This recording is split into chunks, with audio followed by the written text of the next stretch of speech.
All right. Hello, everybody. Thank you for being here early on a Saturday. We're so happy to have you. My name is Kayla Hoy. I am one of the student advisors with WA-SEN. I'm going into my third year with WA-SEN. I was the South Sound coordinator for 2 years and just graduated PLU in May with my bachelor's in communications and a minor in psychology. So very happy to be doing this work with you all. I believe I'm not ahead of myself, right? Are we going on to logistics? Yeah, okay. So I'm gonna just talk about some logistics and how to make the most out of a Zoom event like this. So for some best practices, first of all, we encourage you to play with some of the view settings. As you go throughout the day, see what you like best and what works for you. We do have tech support working behind the scenes that will be pinning all of our guest speakers. So that's kind of taken care of for you, but go ahead and, play around with those settings. And so just to respect all of our speakers, if when you're not being asked to speak, if you can keep yourself muted so we run smoothly, that would be very much appreciated. And while we know it's a long day, so feel free to turn your camera off and just enjoy the day. Do what you need to do. I hope if you did get receive a care package, we got a lot of goodies in there you can start messing with and some snacks. So feel free to keep your screen off, but we do have some workshops throughout the day that we will ask you to engage with your peers. And so while we can't we can't replace face-to-face interactions, but we can try by keeping our screens on and being able to see each other in that way. So yeah, I hope you all stick around. We do have some winning trivias throughout the day. So even if you do have to leave, we welcome you to come back and yeah, join us for the day. And so next, I'm going to give you some context that will be important for you. Please take a picture of this slide so that you have this information for yourself. So that's myself, Kayla Hoy, one of the advisors. The other advisor is Edward Esparza, who you'll meet in a little bit. And like I said, we do have tech support on the back end. That's Tom Lang. And so feel free to reach out to him if you're having issues.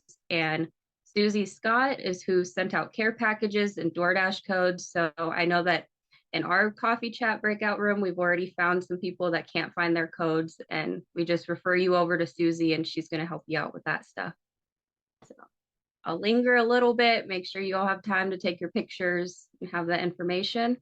And I'm passing it off to Chris.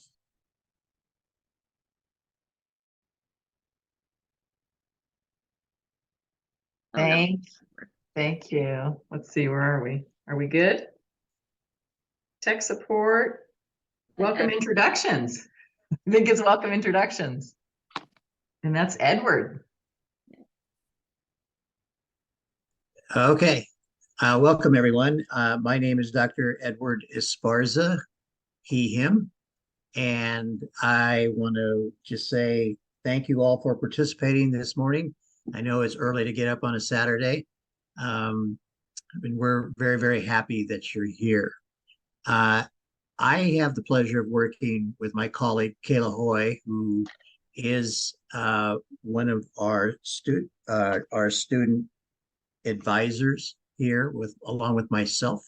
But most importantly, I want to introduce you to our WA-SEN regional coordinators who we've all gotten to know this year. In the North region, you're going to hear more about them in depth, so I'm just going to introduce them and where they're from. In our North region, we have Beta Asate from the North region. In King County, we have Hennessy Rodriguez, Ryan Bennett in South region, Rebecca, or she goes by Becca Tibbetts from the Columbia region, and Atalia, let me get this right. Yuano, is that correct? I'm sorry. And so I want to also thank the advisory committee and our staff that's been helping us put this all together. We're going to move over to Chris, who's going to do our land acknowledgement. Hi, everybody. My name is Chris Gonzalez. I use she, her pronouns, and I have had the pleasure of supporting the day-to-day activities of WA-SEN as its investment administrator and supporting the student leaders driving and informing this work since 2017. What does that look like in practice? In a broad sentence, that means working towards equity in education and seeing students to and through college. Systematic inequities deeply impacts the health and well-being of our communities, and that requires systematic response and systemic response. That means sharing inspiration, strategies, and support in building, wielding, and yielding power when we need to.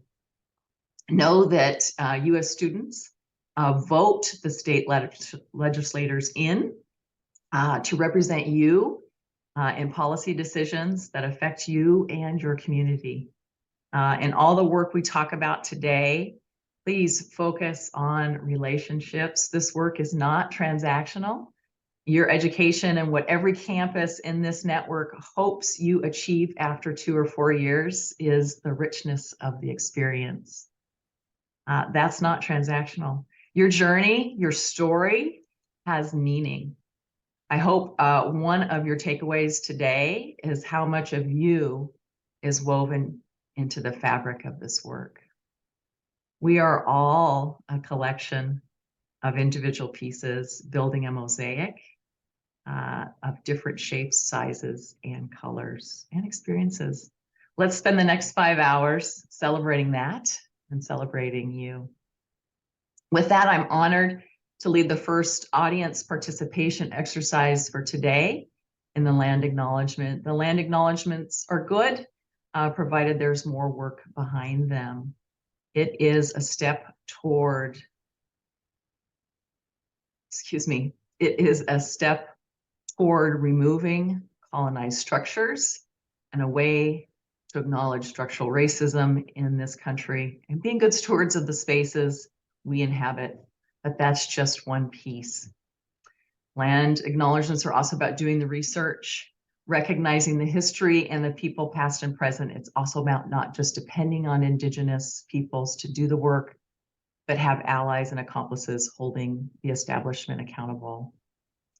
Since folks dialed in from all parts of the state and the borders, we ask that you visit native-lands.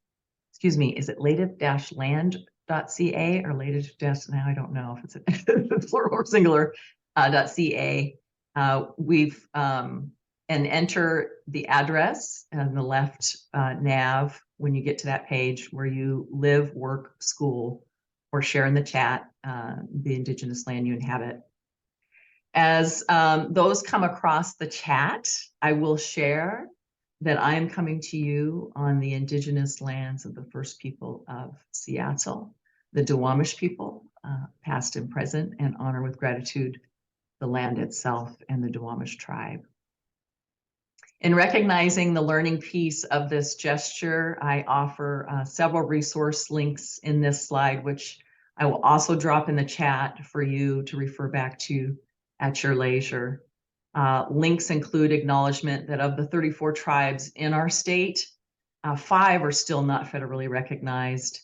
A great list of resources for Native American Heritage Month. Museum links rich in preserving the history of the first people after hundreds of years of systemic erasure. ATNI, which is an advocacy group for federal and non-federal tribes across 6 or so states. And a shameless plug for an appeal, if it's not already in the works, for an update to the 2009 Pathways for Native American Students report underwritten by the Lumina and Gates Foundation. Thank you for dropping those in the chat. I'm going to see and ask Tom if we have our welcome speaker with us. Dr. Bish Paul.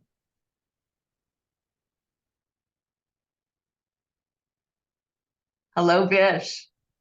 Hey, Chris. Thank I you think for I'm on joining here. us. Thank you for joining us. Of course. Good morning. Good morning. So let me give an introduction of Dr. Bish Paul. Dr. Biswajit Bish Paul is a scientist and civil rights advocate who has dedicated his career to advancing equity and social justice.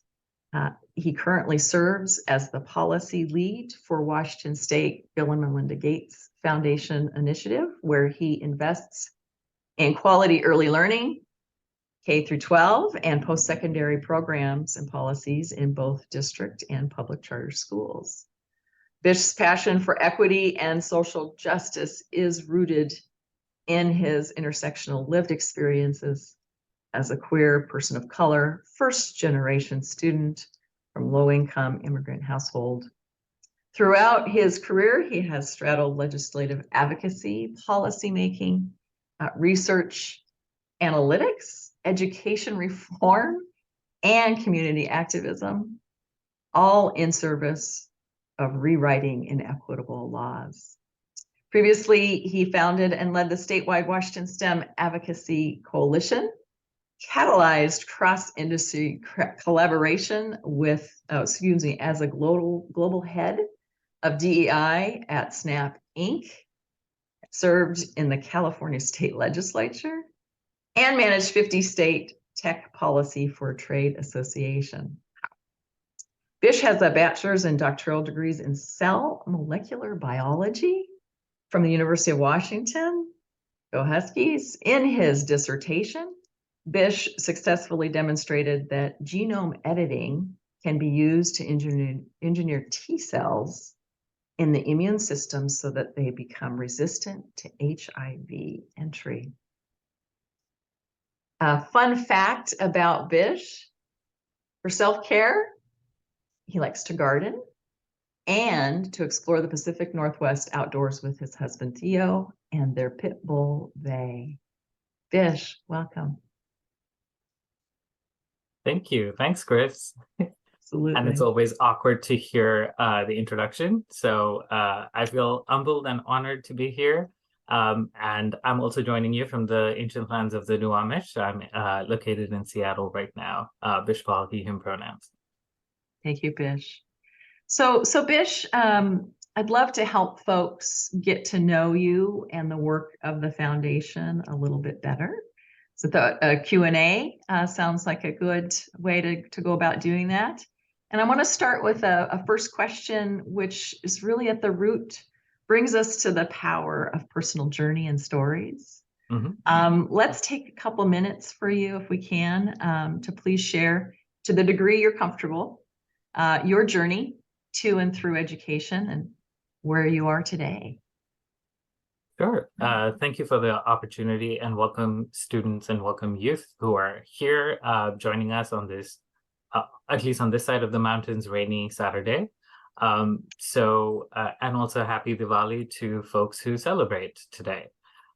So currently I lead the policy and advocacy and communications work at Gates Foundation. So what that means is I get to, as Chris alluded to, I get to rewrite inequitable laws. So the policies that did not serve my family, did not serve me as a student and a youth, trying to overcome intergenerational poverty, I am able to, with your help, with students' help, with student voice and engagement, be pushing on decision makers in the state to be able to make better policies. My journey here was a little convoluted, but it's not atypical. So just nationally, usually in the United States, most adults have between 3 to 5 job titles or career changes in the course of their life. So I'm on career number 3. So I guess I get one more and then I'm out. But as Chris also mentioned, I was very interested in science, and I still am very interested in science. and I did my cell and molecular biology work at University of Washington. I just loved research. I loved problem solving. I still do. And cell and molecular biology, I was doing oncology work, I was doing immunology, and then gene editing. And for all of those things, they are systems problems. You take the genome, that is a system. Your entire body is a system. Similarly, during that time, I was also interested in some of the social systems that I was encountering. The lack of resources for immigrant scientists, the lack of research funding, the lack of access to women in STEM, the inequity in professorships and tenure within four-year schools. Those were systems issues that my brain also wanted to solve. Even though it sounds like I have changed careers, in my journey, I do not find it to be that way, because you're not going to higher education just to get content, right? You can use ChatGPT to produce content for you now. You're going there to learn how to think and to learn how to be critical problem solvers and to learn how to think of systems. You know, you need to be able to access 5 to 10 different resources and try to make sense of all of those different pieces of information. And that is what a 4-year degree, or that is what a 2-year degree or a certificate does for you. So I think like all of my scientific training was very helpful. It still comes, it is still useful even now when I have to work in so many different places, because it helps me understand various complicated systems. And anytime there are some, right now we're living in a world where there are so many complicated issues that are going on nationally, internationally, and even statewide.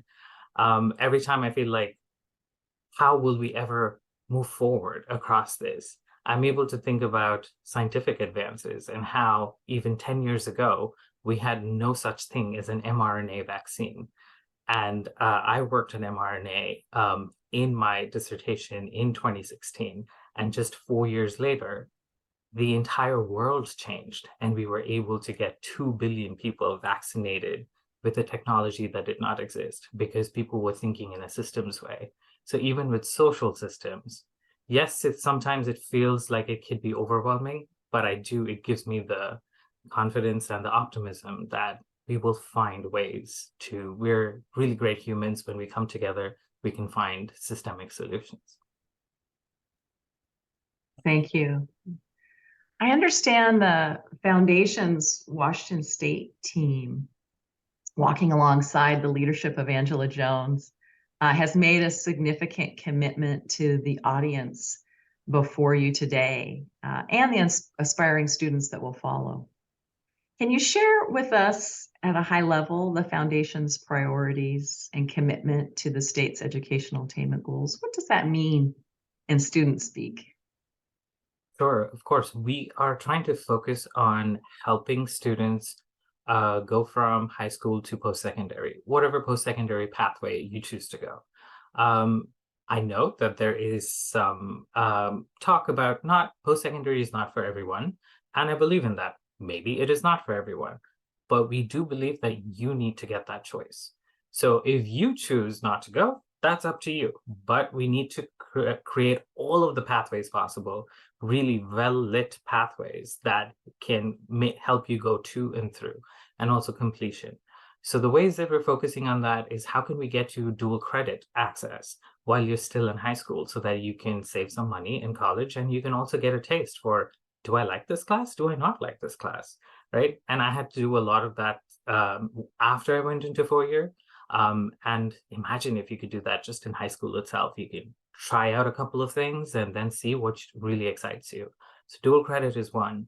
Financial aid. Do you know how to apply for financial aid? How easy is it for you? For me, as a first-generation student, my family had no idea how to apply for it, nor did I. I showed up on campus and I didn't even know what financial aid was. Also, I had to overcome this feeling of, am I asking for too much? Am I worth it? Right? I thought I was asking for handouts, and it didn't feel good. So all of those things, if that is just my story, but we've also heard it resonate from other students who maybe feel like perhaps th- they're not supposed to be asking for this, or maybe they don't even know how to. So financial aid resources was one, is another one, dual credit financial aid, and then college and career advising. Is there an adult in your school? Is there a teacher? Is there a counselor? But also on the other side, in your 2-year program or your 4-year program, are there people who can help you navigate? Because there's so many different classes that you can take. Also, if you want a particular career, who is telling you which classes you need to take so that you can get there? If you need to navigate internships and resources like that. So we're focusing on those 3 things: financial aid, dual credit, and college and career advising to help youth, specifically youth who are underserved. I don't say underrepresented, I say underserved, because it's no surprise that at the end of a 4-year or a PhD degree, there are fewer people who look like me. It's not because I somehow made myself underrepresented. Communities like ours are underserved, and hence we don't show up at the end. So we're making sure that the resources are there and we're served. And that's our goal over the next 4 years. That's fantastic. Thank you. I think I'll ask another question and then maybe open the floor to anybody. We've got some good activity in the chat I see. as well. Yeah. So what would you like to leave the audience, the early birds that showed up here straight on right on the dot, leave this audience with as they learn more about civic engagement today, their place in it, and your wishes for them? Sure. I would say that your stories are really, really important. You might have heard it sometimes and you're wondering, is it really important? Do people really pay attention to it? Is there impact? And I can say honestly, yes, there is. Again, going a little bit back to my bio, I did lead 50 state advocacy across the nation. And also I worked in California, and then I worked in the Washington state legislature. And decision makers do really value student voice.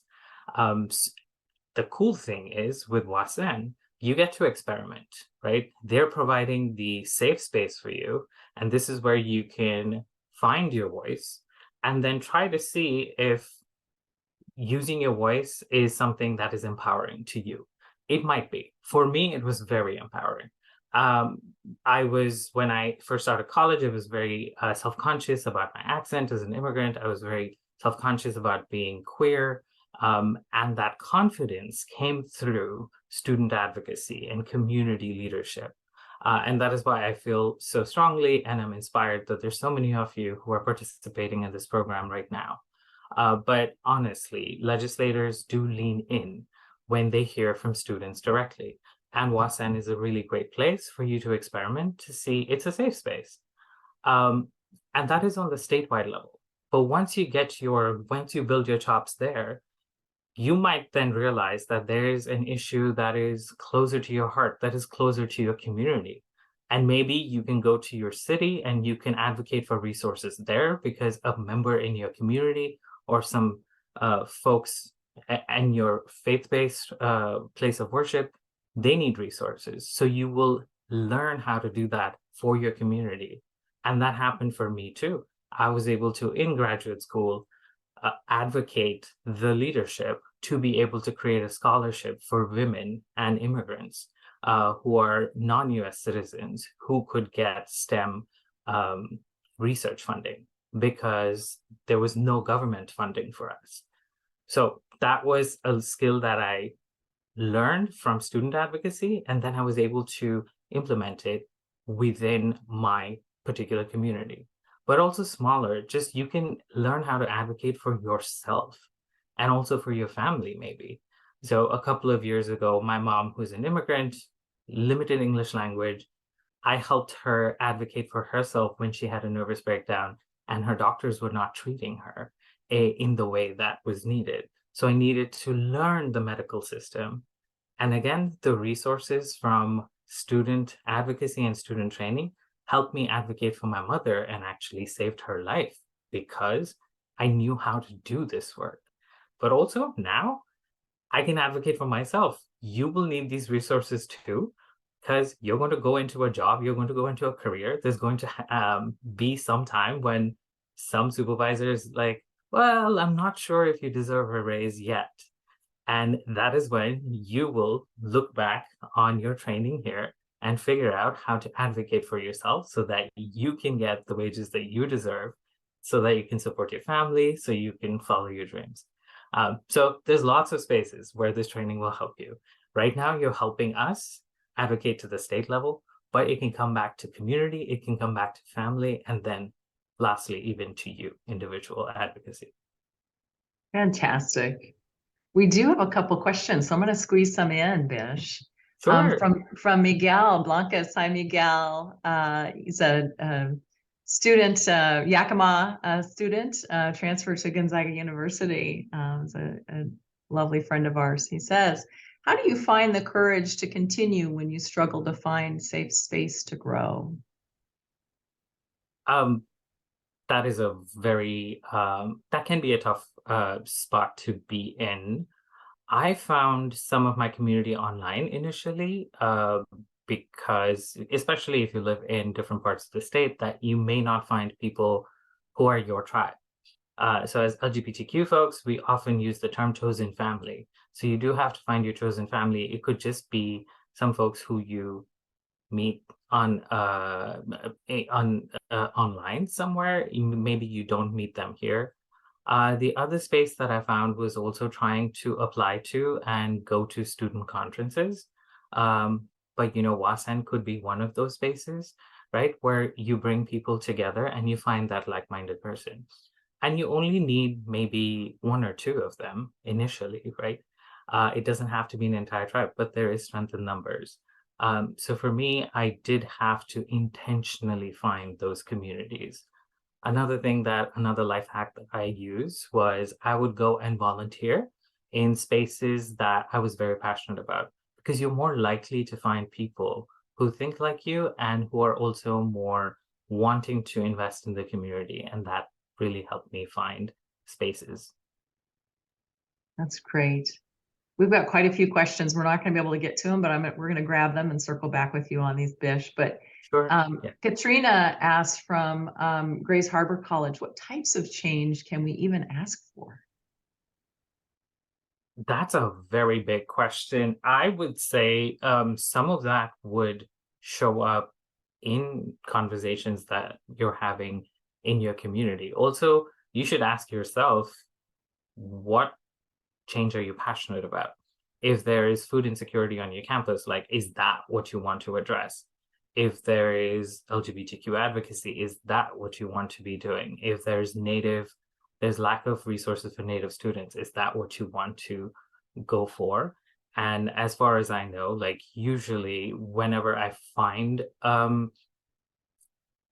need, I just go online and start researching and put in the institution name. And usually there's a club or a person who is already working on that. And then I just try to join. But if you see that there is nothing like that, then it could be a great chance for you to take on that leadership and create something like that. But more often than not, it's great to be part of something like WA-SEN, where you might not have someone on your campus, but they may know of something else that's happening somewhere else that they can connect you to. So those resources, I think you should really utilize the WA-SEN infrastructure. Never too early to network, right, Bish? Yes. Never too early to network. I know the students here that we've worked with have heard me say that ad nauseum, but it's never too early to network, because those are the folks that you might come back to, or may be your next gig, right? So, Bish, thank you. Yes, please. Sorry. In the last 10 seconds, I do know that sometimes you may be putting on a space where you might think that actually I'm an international student, people don't actually listen to me, or something like that. And I did have some of those lenses too. And I would say if you feel like you're in the minority, just join a adjacent group that has similar interests so that you could maybe you can just join forces together. So myself, for a little bit, I did not have documentation. And so at that time, I just found the Latino community and a bunch of the folks who are doing really great work there. So just join with other people who have maybe not exactly the same lived experience, but adjacent to yours. And you would be surprised in how much work you can get done together. And also just make sure that you support each other. That's the point of being from underserved communities. You can all, yes, there's lots of things that separate us, but also just find that one common thing. It could be that you really love cilantro on your food, or some people really hate salsa, or something else. I do not understand any of these people, but find that one common theme and come together on that. That's fantastic. So you're talking about that mosaic, right? That we are a blend of that. And then also that taking care of one another, which I think segues really nicely into our next segment, Bish. Thank you again so much for being with us. And I know that you have the ability to pop in and out throughout the day if you can. Yeah. And so please do. And thank you to Bish for the foundation's intentionality, particularly this year in bringing student voice to the spaces where decisions are being made about them. Thank you. Round of applause for Bish. You can chat in the, thank you. And then with that, I'm going to move this next to the next segment, which was Edward going to talk about community agreements, group norms, and how we work together. Well, that was very inspiring to hear Bish's voice. I know that in working with WA-SEN, we have that opportunity to connect with students from all over the state. And there's one thing that I can attest to in my work in higher education is that we are very much a family.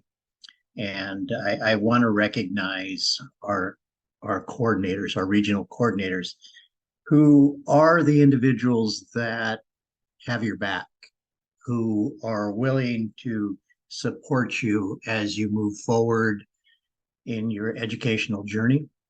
I'm reminded by one of the comments that I saw from Morgan is that our chosen family are the ones who love us and choose to be present in our endeavor. And I think that's especially true with the WA-SEN family, and that we very much care about your well-being. We care about where you're at, and you are a part of our community. You are a part of our family, as I hope that we are to you. We talk about agreements, community agreements, in the sense that this is us moving forward. One of those places where we find that opportunity to move forward, that space, is in activities such as this. We develop norms on how we interact. And you heard Vish talk about finding that family. But I think it's especially important that we note as we travel through this day today our group norms. And those group norms have very much to do with finding respect and value in who we are and how we communicate with each other. And I also hope that we are able to look at or hear and listen to what's being said with the greatest respect. And if I could ask to have that slide moved over to our group norms, so I can review these with the group. I hope that all of you will feel comfortable to speak, feel comfortable and safe to speak from your own experience. There's one thing that I have learned in my many years in working in higher education is everyone has a distinct voice, a story of their own that makes them unique in the process. So I hope that we honor that as those that listen, and that we participate and we ask questions and reflect. How does this person's voice, how is it synonymous to our experience? And Bish talked about that. It was very welcoming to hear how he found him being an international student and how he found those people that were liked into what he was experienced from the Latino community. And knowing what I know about the Latino community, everyone is family, and family is most important. I hope we will accept non-closure, meaning everything is not going to be solved in just this day that we interact with each other in what we learn. It's a great starting point for us, and that we accept that and we make our choices of where we're going to go next. And it's very important that we maintain confidentiality and take the lesson and leave the source. It's often said, but what is said here today, we hope that you respect that, and you may not agree on some items that are said today, but you respect it with a sense of confidentiality. We trust each other's process and make a commitment to each other's learning. Everyone learns at their own way, not just in the classroom, but they learn through experiences that we have. And we hope that you understand intent and be accountable to the impact. What we do today, or what you do today, or even tomorrow, is something that we need to take pause to and understand that the words that we say, the actions that we do are very much impacting those around. If you have anything else that you want to add to this, please put it in the chat box. I'd like to reflect on going back to Dr. Paul Bish about him being a scientist and learning about systems. I thought that was very profound, because although he is a scientist from a quantitative background, and I consider myself, that after hearing his voices, I am a scientist as well, a social scientist, and knowing how these systems work and how we can be inclusive of and equitable in our voice and interactions. I think that's especially important. And being a scientist, I guess I have to ask my colleague Chris, and maybe she can explain this as it applies to what we're doing today. Chris, can you tell us what a metameter is? Thank you, Edward. Dr. E, as we model our community agreement in treating each other with dignity and respect, we want to acknowledge the heightened emotions on college campuses across the country right now about the anguish, atrocities, and the humanitarian crisis in the Middle East. We want to acknowledge many of you may be thinking about this, some more strongly than others, and you may even have loved ones more directly affected by events. You may feel powerless, and while we won't be able to competently address the crises and conflict today in this setting, we do want to offer you a place where you can park your thoughts in confidence if you need to. In the chat is a link to such a place. It's an informal poll of sorts. interactive platform that can create moment in time comments or even a word cloud, for example. It's completely optional.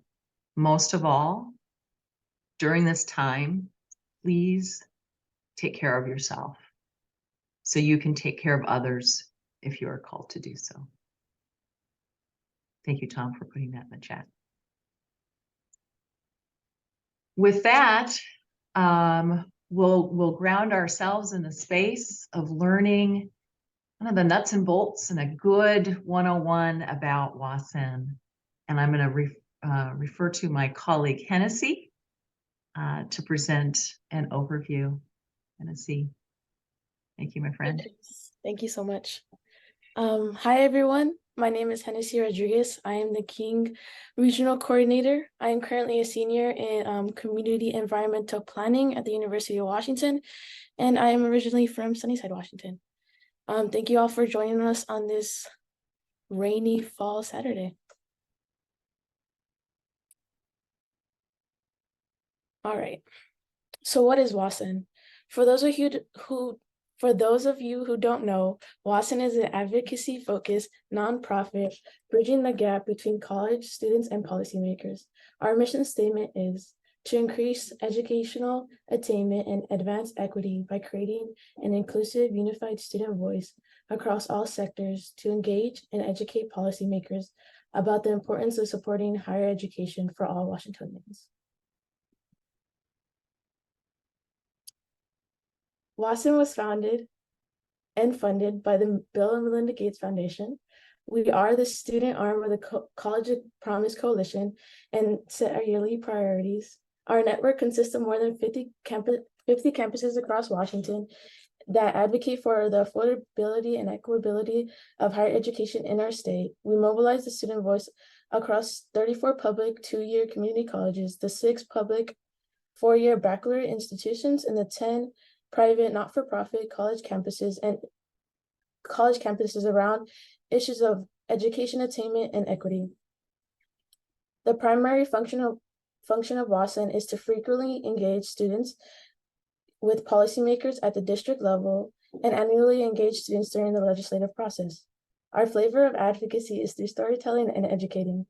Every one of you has a valuable story to tell that will better help inform our legislators on current student experiences that still need to be addressed. WA-SEN strives to work towards elimination of systemic racism and economic bias that lingers within Washington state and is dedicated to the goal of 70% of Washingtonians receiving a college degree or a workforce certification by the year 2030. We are going now to share a video with you made by students in 2018 about why you should get involved with WA-SEN.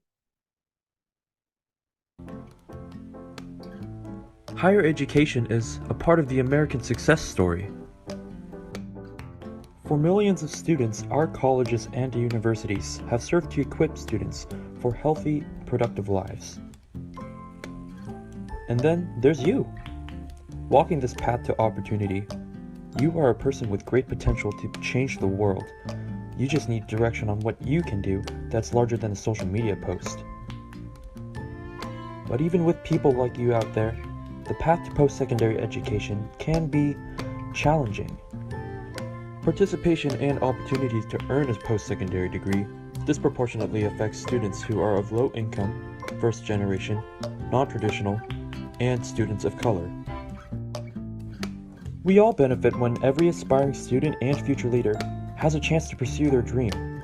When you use your voice, you help ensure access to higher education and fuel Washington's economy. You are someone who cares, so come make a difference in equitable education by using your voice and your story to educate legislators on the current reality students face today. You can have a positive impact on equity in education by becoming a vital voice with the Washington Student Engagement Networks.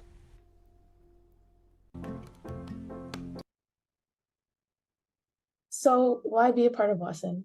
As the video explained, WA-SEN works to create a well-informed and self-sustaining group where student voice can be amplified in a cohesive, unified manner when and where it's needed most today. Today's students are vital to Washington's economic success and recovery. Using the strength of a unified collective voice, college students across the state and sectors are rising and speaking out about why higher education and equity and financial aid are important to them.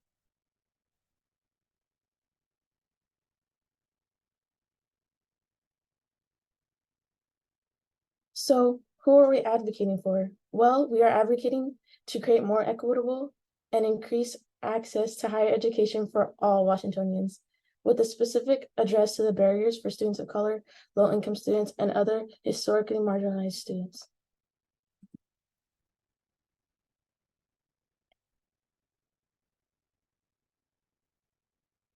We partner with the College Promise Coalition to create our yearly priorities. Here is just an example of our 2022 priorities. Those are just a few issues that we do talk about face-to-face with legislators. Great. How to get involved. Some ways you can be involved with WA-SEN is by connecting with your regional coordinator and campus liaison. We have 5 regional coordinators, which would include myself. We also have campus liaisons at various schools, some of which are here with us today. If you are a campus liaison, I encourage you to add your campus and liaison in your name so people know who you are. Campus liaisons assist the regional coordinators in spreading the word and increasing our student engagement. Here's a video from last year's summit of our TCC liaison, Stephanie Tisby, talking about the impact WA-SEN had on her.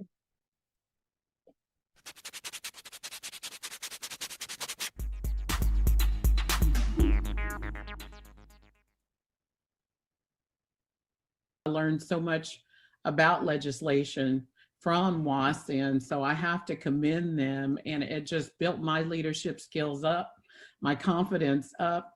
And as a WA-SEN liaison, I went out there, I listened to students' concerns, and I was able to take it back to legislators and talk about it effectively and let them know what students were concerned about. And so just thank you guys so much. I appreciate this opportunity, and I'm so happy that I got an opportunity to be connected with WA-SEN and be an alum for 3 years. So I just appreciate you all so much. And the coordinators and the liaisons, just everyone. It's been a great experience. Unforgettable. Thank you.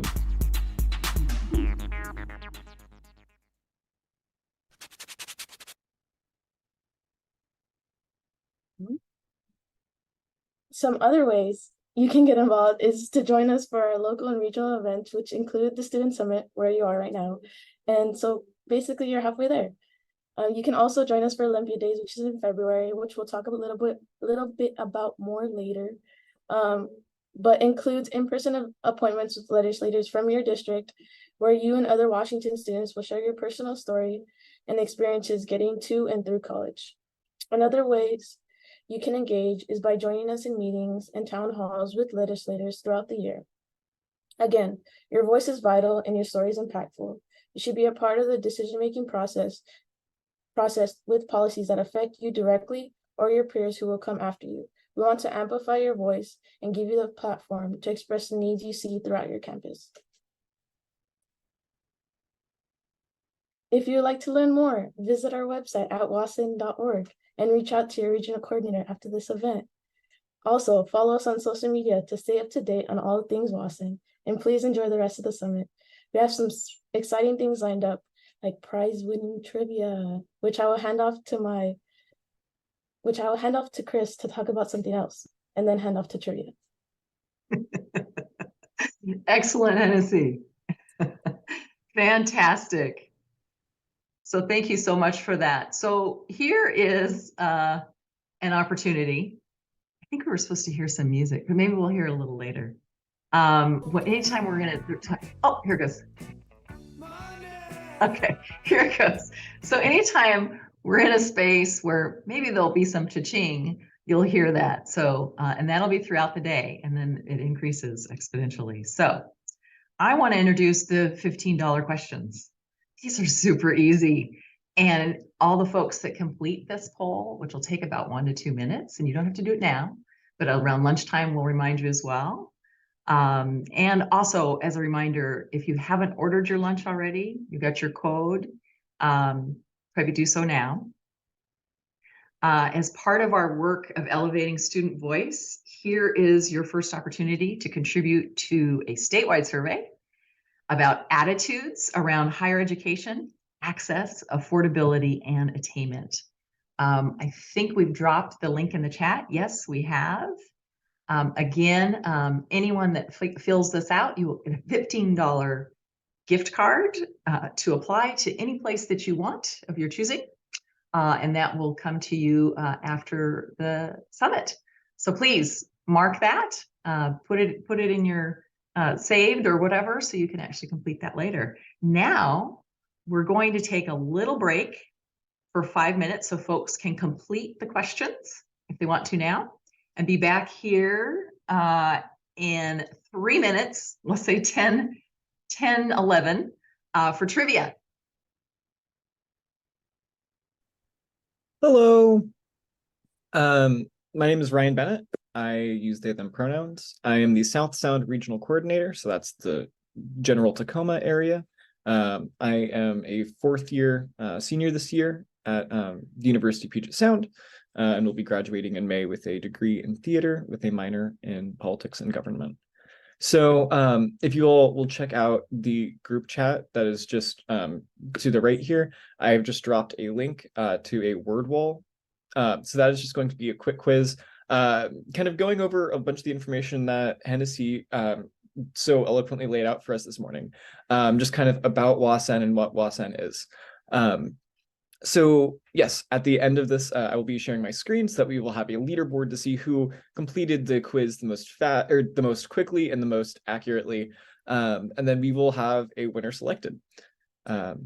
Yes, and then of course there will be prizes associated with each winner, or with the winner of first place for this one, the first two in our next quiz, and then finally 3 winners for our third quiz later on in the day. So lots of great steps to look forward to. Sweet, here we go. Angelina currently killing it. 24.8 seconds is the time to beat. That's fast. When we did this in warm-ups and we were testing this out originally, I think the fastest time was about like 45 seconds. So y'all are smoking us.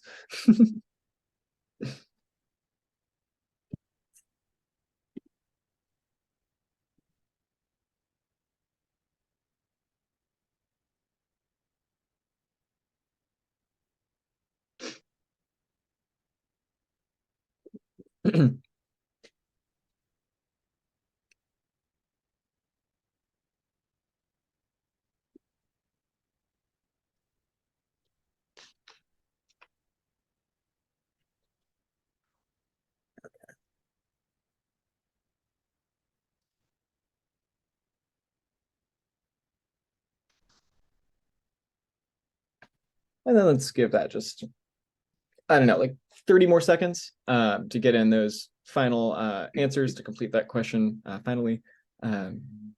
Just quickly finish it up, and then we'll move on to the next thing. Yeah, and I will.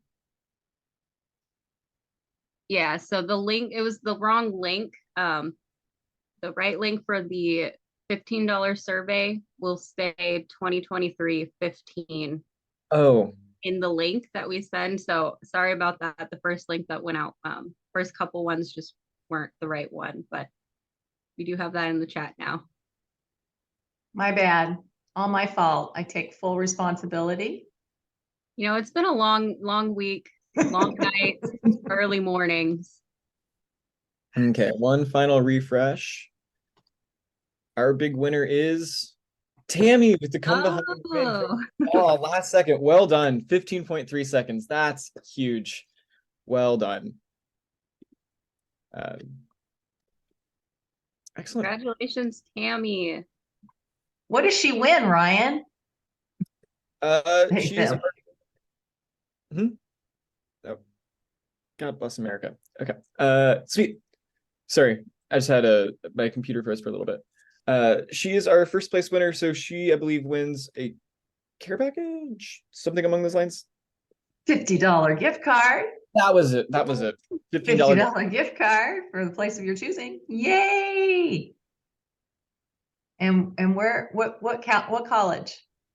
We just want to make sure Edward and Kayla can capture that, the winner. Got it. Clark Got College. it? Clark. Clark, way to go, Clark. Congratulations. Okay. Tim. Yeah, and stay with us because there will be multiple winners the next round. So Sweet. So next we are going to have our first drawing of the day. Okay, cool. So yeah, so the winner is Tammy, and then next up we are going to hand it over to Beta to talk about to welcome our first opening speaker. Hello, everybody. My name is Beta Al-Shati, and I go by she, her pronouns. I'm currently at Western Washington University, and I am an interdisciplinary major with journalism, political science, and international relations. I'm going to be introducing our speaker, Dr. Hudson. Dr. Hudson, with over 3 decades of experience in higher education, is a dedicated advocate for creating inclusive and welcoming spaces, particularly for those who have faced discrimination and marginalization. Currently serving as the Vice President of Diversity, Equity, and Inclusion at Everett Community College, Dr. Hudson previously led the Center for Diversity and Inclusion at the University of Houston Downtown. Under his guidance, the center became a pioneer in promoting inclusivity on a diverse campus, earning 3 consecutive higher education excellence and diversity awards.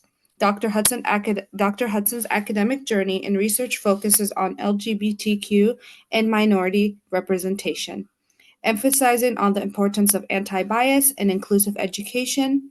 But beyond his professional accomplishments, he's achieved a remarkable feat in powerlifting, earning a place in the Double 700 Club of the World Association of Benchers and Deadlifters. With a passion for literature, Dr. Hudson's favorite childhood book is The Little Engine That Could, and he starts his mornings with a kick of energy from Zero Coke. Furthermore, his enduring inspiration comes from the song "Fooling Yourself" by Styx, which has resonated with him since middle school.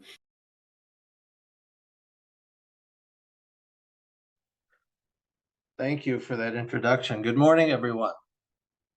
It's a pleasure to speak with you this morning on a topic that's very, very important. And I can tell you, if you've read the description of my topic on the website, that's not quite what I'm going to talk about because 2 months ago, I was asked to talk about supporting Muslim students on campus. And I'll tell you a little bit about how I became so involved in doing that, going back to my PhD studies and working at University of Illinois at Urbana-Champaign. As I started to work on my remarks, of course, events took a turn that really changed a lot of things about what I wanted to talk about. And that was specifically the events of October 7th in Israel and the following response by Israel in Palestine. So I'm not going to be talking specifically about what is going on there because I want to keep our focus on what we need to do, can do, must do on our campuses because things are becoming very, very serious for a variety of reasons. And if you've been watching the news on campuses around the country, there is a lot of protest. Campuses in the United States have traditionally been sites of protest, political expression, freedom of speech, and those are all good things, much to be proud of. However, on occasion, some of that expression spills over into violence, and then more widespread is a feeling among certain groups of students at various times of fear, of a lack of safety, and also a lack of voice, a lack of visibility, and a variety of other problems associated with that. So I want to situate my experience very briefly, and that is I have seen in my years in higher education, some of which were overseas, so I missed some of the events in the US during those years, but there were two prior to this year events where I saw a pattern emerge in terms of how Muslim students are treated at times of crisis. And I would also say that many of my suggestions and recommendations that I'm going to get to today are applicable widely for a variety of marginalized groups on our campuses, as I think you're going to see. Principally, 9/11, that's an event that is forever etched in the minds of those of us who witnessed it and lived through it. I know we're at a time now where there are some students on campus who are too young to have actually seen and processed what was going on our screens. But what happened following 9/11 was very difficult. Not just the tragedy of the event, but the response of people in the US. Violence against people who were perceived to be Muslim, perceived to be Middle Eastern, rose in the months following 9/11 by 1,547%, if I get my number correct. But it was not limited simply to people who were actually Muslim or Middle Eastern. It was very widespread in that South Asian folks were subject to attack. People of Hispanic descent were subject to attack. I know of Native Americans who were subject to attack. There were Sikhs who were actually killed following 9/11. So what we saw was a process of what some have identified as racialization. So combination of anger, reactionary behavior, and stereotyping, whereby suddenly a group becomes racialized, and anyone associated with that group or this racialization builds on stereotypes. And so typically people who are targeted were males, women wearing hijab, and people with brown skin. Those were the three patterns that you see very widely across the crimes that were committed following 9/11. After a few years, things kind of dropped back to some sort of normal, not what I would call acceptable, but the vitriol following 9/11 diminished. But in 2017, we had another thing that came along that sort of reignited this, and that was President Trump's executive order of January 27th, 2017, that came to be called the Muslim travel ban. And this was a restriction on travel and immigration from Iran, Iraq, Libya, Somalia, Sudan, Syria, and Yemen. So this was met with widespread protests. It was challenged in court. The Supreme Court on June 26, 2018, upheld the ban on a 5-4 decision. And there's a third version of that executive order was signed later that expanded the ban to other countries. Some of them not Muslim countries, but there are still remnants of that ban that are still on the books. That brings us to October 7th, because what we saw following 9/11, we also saw, to a lesser extent, but still deadly in some cases, and more importantly, on campuses, creating an atmosphere of fear in 2017. We see that happening again following October 7th. And so we have to look at our campus communities and make sure that we are ready to support students who feel under threat, who feel silenced, who feel afraid. There's a complication to this, because what we see happening in the news is unlikely to diminish in the short term. This will likely continue for a while. And it's at a time where we're about to after a presidential election year. So that's significant because the last two presidential election cycles were distinguished by being particularly difficult in terms of some of the language that came out of the campaigns. In 2016, there was a lot of targeting of migrants and immigrants. And in 2020, that was diminished somewhat thanks to the pandemic in an odd way, but it was still present on our campus in 2016, where we have at any given time at the University of Houston downtown, roughly 500 to 600 undocumented students and more than 2,000 students who come from families where they have household members who are undocumented, and an even larger number who come from immigrant families. It was a scary time, particularly being in a city in Texas, which has been in the news quite frequently in recent years around the issue of immigration. So this, to add another difficulty to it, a recent Gallup poll indicates that around 10% of the voting population feels that political violence can be justified in the United States. That's a scary thought. Now, it's not without historical precedent. In my free time, one of the things I enjoy doing is reading history, and was recently reading a biography of John Marshall, who's one of the really important Chief Justices of the Supreme Court in the early years of the United States. But what you find is political violence has actually been part of American politics for a long, long time. We just don't talk about it that much. We like to talk about, particularly when we're telling folks from other countries, what our society is like, what our values are, what our country stands for. We're very good at doing that. What we're less good at doing is putting that microscope on ourselves and asking a question that I heard Cornel West ask at one time that made such an impression on me.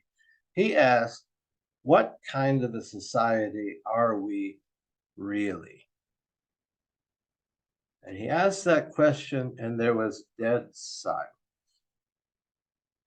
Because when we really think about that, we see that as a society, we have tremendous gulf in some areas between our stated values and the actual lived experience of people in their day-to-day lives. In the same way, all of us who are in higher education, we live and work and study in what are a kind of microcosm of society in some ways, although a little bit different, because the fact that we're all here on a college campus, educating, being educated, learning from each other, we're in kind of a privileged bubble in many, many ways that provides protections that a lot of folks around the country just don't have. And we forget about that. But we need to keep that in mind. And at the same time, though, we need to look at what our campus communities are really like. What kind of campus community, if you think about your campus, what kind of campus community are we really? So each of our campuses has our stated values. We have our strategic plans, which among community colleges in the state of Washington, and by the way, Washington is leading the nation right now in terms of working for equity, social justice, anti-racist education in higher education, way ahead of almost all other states. So, and community colleges in particular, all 34, community and technical colleges in recent years, thanks to Senate Bills 5194 and 5227, have revamped their strategic plans with an effort to center equity in all of the strategic plans. Whereas if you look around the country at strategic plans for colleges and universities, diversity, equity, inclusion are often added kind of as an afterthought. They're not integrated into the strategic plans. a lot of our community colleges now have equity centered, and then the rest of the strategic plan built around it. That is very aspirational because it's a sets the bar extremely high, which is a good thing because it's going to keep us working to achieve equity. Along with that, I think one of the really wonderful things about the values in a lot of campuses following those bills is the focus on belonging. That's one of the things that really attracted me to this position here at Everett Community College. Belonging is so important. It was a transformative experience for me in two ways. Number one, my early undergraduate years in the 1980s, when I felt I didn't belong, having just come out to my family and then come out to a few friends, but this was the 1980s. I was a freshman in 1983. This was during what we used to call the AIDS crisis, when we didn't understand HIV. And there was violence against particularly gay men or perceived gay men because of anger over HIV/AIDS. And so it was a difficult time. The police would not help us if we were attacked or we were harassed. In fact, sometimes in many places they were part of the problem. So that lack of belonging, that sense of going day to day and looking over your shoulder, not wanting to walk across campus at night, fearing for your safety. And I was a member of the wrestling team too. So a lot of people would think, why would you feel unsafe? But I did. That was a constant in those years. And then coming back to finish my PhD after working overseas on a campus where I did feel I belonged, that was transformative for me. And while I look back and remember, I felt I belonged at University of Illinois when I was working on my PhD. I know a lot of students did not. And among those who did not were Muslim students and students perceived to be Muslim or Middle Eastern following 9/11, because that was during that time.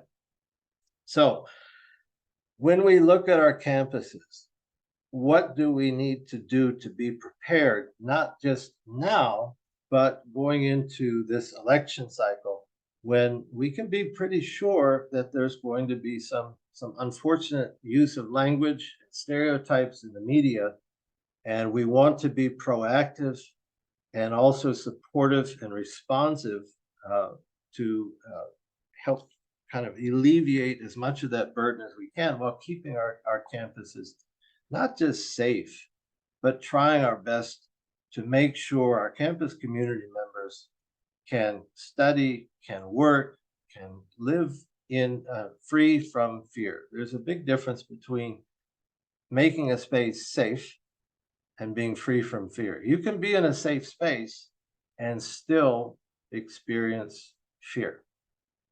That's a big gap between the two, and it takes a lot of work to close that gap. And that fear is an enormous weight.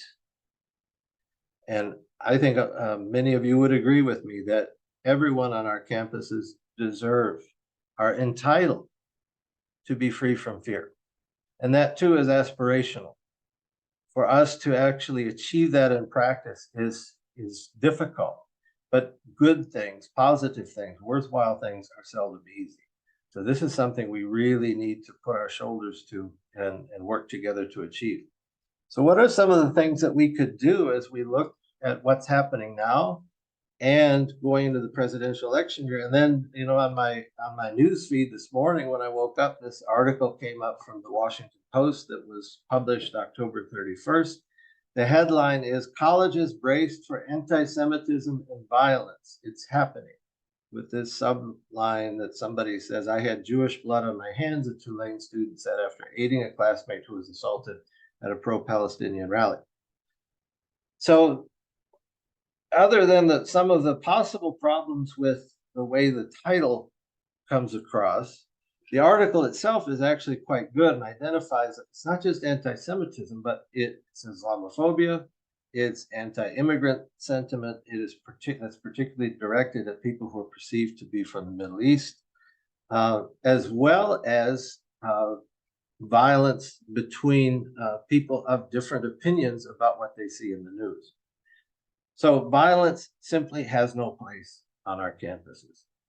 We, of all people, should be modeling civil dialogue. Civil dialogue is one of those things that's also not easy. When you feel strongly, when you feel righteously justified in what your opinion is, you can get kind of energetic about that. And yet, we have never been at a point in the history of this country where we have needed civil dialogue as badly as we do now. And in my opinion, the best place to model civil dialogue is on our campuses. If we really walk the talk of our values on campus around civil dialogue, imagine that we graduate a whole generation of future leaders committed to civil dialogue as they go into corporate work, nonprofit work, government, and other facets of our society. That's transformative, and we need that so very badly because, as you know, some of the dialogue around the political process today is very uncivil, and so we have to model that, and we have to practice that. And our campuses are great places to practice those skills, and civil dialogue is a skill. And as I said, it's not an easy one. I know that very much from my activist experience, particularly in the past when I had a slightly hotter temper than I have now. But one of the things I think we should zero in on is something that I hear students when I was in Houston and up here in Washington calling for again and again and again, more focus on mental health. Mental health is one of the best investments that we can make. We need to increase our capacity for providing mental health services on campuses, because often in the K through 12 level, mental health services are wholly inadequate. And for a variety of other reasons, folks off campus find it very, very difficult to access good mental health care, in part because of the expense. One of the first things we can do, in addition to I think the easy part is providing the resources at the state level. The not so easy part is how do we normalize seeking mental health care and seeking counseling. One of the best supervisors I ever had a background in counseling, and he would always tell us everyone needs counseling. And that is so true, but we don't always need counseling in quite the same way. And that's where normalizing counseling, and you've probably heard folks talk about how we need to normalize it. And some of the ways I've tried to normalize it is when I've had students who come to me and talk to me about the issues they're facing, and I really think they would benefit from counseling. I tell them about my experience as a student going to counseling and my more recent experiences going to counseling, and offer to walk them to the counseling center and introduce them to some folks. And in one case, I even went into a counseling session just to kind of model, see, I can do it too, so you can. But when we talk about normalizing counseling and mental health care, we sometimes forget that depending on somebody's background, whether their national background, their faith background, cultural background, etc., taking that walk and stepping into what we usually think of as a counseling center, opening that door that says counseling center, can be a stretch. And so to overcome that, what we need to do is make sure that we're providing culturally appropriate counseling. We need more counselors who are trained to reach all constituents on our campuses. And so that culturally appropriate counseling may not be in the counseling center. It may be in another place on campus. So the counselors need to get out of those centers and meet students where they're comfortable. So, for example, some of our campuses here in Washington have really wonderful spaces for Indigenous students. And I spoke to one of our counselors who herself is Indigenous, and she meets students in one of those spaces. she finds is more appropriate, it's more comfortable, it allows Indigenous students to open up. That's an example of culturally appropriate counseling in terms of space. We might consider, for example, on our campus, we have a meditation center that's used quite a bit by Muslim students. It may be appropriate, and again, we'd have to seek the student input on it, for counselors to meet in a space like that. But that's one of the chief ways that we can work toward normalization, is not simply encouraging people to go there, but having counseling come to us, have counseling come out of that office and meet people in spaces where they don't typically. Sorry to cut you off, but we wanted to leave some time for questions, if that's okay. Mm-hmm. Yeah. If you have any questions, please. If I do want to introduce two brief things, and then I'm glad to take questions. We also, and this is where student leaders are very important. I've seen throughout my career that if you want something changed quickly, students working together demanding change often get that change. Student voices are frequently the most powerful on campus, and they can move presidents to take action. I've seen it again and again. So look at your incident management apparatus on your campus. Do you have clear conduct policies? Do you have clear policies on speech? Do you educate on a regular basis so students are aware of those and understand them? And is there education about civility and civil dialogue? Do you have effective BIT teams or behavior intervention teams? Do they actually work closely with law enforcement, security, in a way that is not punitive, but is developmental? And also, I recommend calling for a campus climate response team. That's a group of folks on campus who are trusted and trained and committed to DEI values, who will hear complaints and concerns about campus climate that may not rise to the level of bias incidents. And then finally, I really call people to what I call radical inclusion. And radical inclusion is not so radical if you think about it, because number one, it means walking the talk. If you look at a lot of our campus values around inclusion, the language is there, but the practices often are not. In order to make that language come alive, it's not just the administration or faculty or staff or student leaders who need to practice this and walk the talk. We all do, all the time. This has to be the way we function together in our campus communities. We need to embody these values, such as belonging, of our institutions.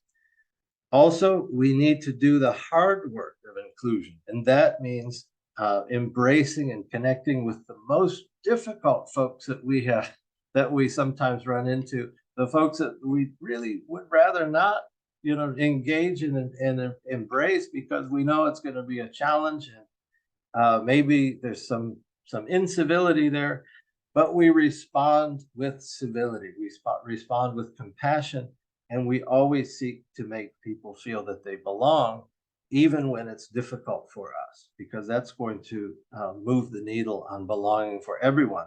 Speak up and advocate for those who are marginalized, but at the same time, seeking their guidance in doing so, and keeping in mind that phrase, nothing about us without us. And finally, a radical commitment to civil dialogue, that no matter what someone says to us, we are going to respond with civility and compassion. But yes, I'd be glad to answer some questions.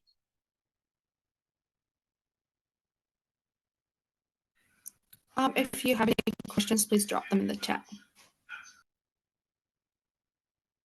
Beta, Kathleen from Clover Park has a question in the chat from earlier.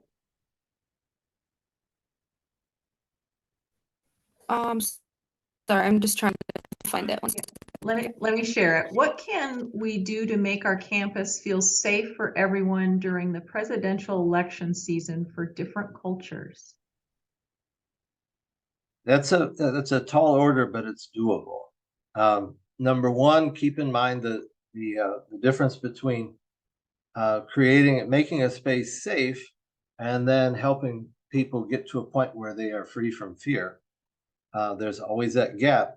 But number one, particularly for folks who are not familiar with the electoral process, as well as not familiar with some of our recent campaigns, educate, talk about it, make sure people are informed of how that process works, and start having the discussions soon, like the start of winter quarter. I would recommend begin having events and discussions around the election and how to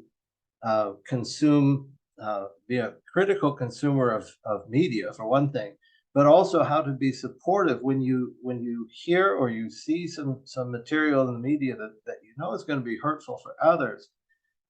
Think of it in terms of it's going to be constant micro and sometimes macro aggressions in that sense that folks are experiencing. One of the ways we can counter that is not by reacting back to what we read in the media, because some of that is unfortunately going to continue, except depending on how our votes influence that in the long term. But sometimes the best response when you can't interrupt a microaggression is to respond to the targeted person with a micro affirmation. So we respond to the negative with positive. And we are the ones who help to kind of alleviate that burden by reminding folks that we are here, we're listening, that on our campus, that sort of speech doesn't have a space, depending on what your policies are on campus, and that we are going to respond by making those folks feel that they belong. But I think that informing people of the process is so important, and then being ready in advance with supportive initiatives and outlets for discussion when the election finally gets here is very, very important, rather than scrambling after the fact to respond.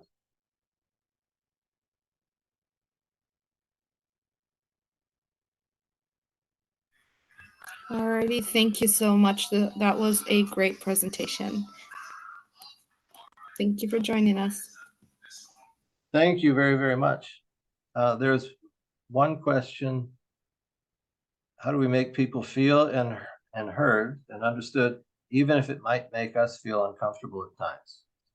Yeah, that's a challenge. And some people are in a place where, depending on the issue, it's just you're not able to engage sometimes because it's some things that you run into can be a trigger. So you really have to be aware of what your limitations are, and where, for example, you may have privilege to step out and really engage something that can be uncomfortable, but because of your background, because of your experience and your knowledge, you feel confident you can do so. So one of the things to remember is that you don't have to like somebody to treat someone with respect. And it'd be nice if more people would remember that about us too. You don't have to like somebody to engage in civil dialogue. And who knows, in doing so, you might find, as I have at many times in my life, that you start to make a new friend. But this notion of radical commitment to civility is part of that process. So embrace the values of civility and belonging, and trust that by walking that talk, it's like a constant irritant at wearing down that incivility. You're setting an example because people are always watching how we respond. And when you respond in anger, for example, that's going to feed more anger. If you respond with civility, you're setting an example for how to do it. And very often I've seen situation after situation where other people will step up and assist in responding where that's appropriate.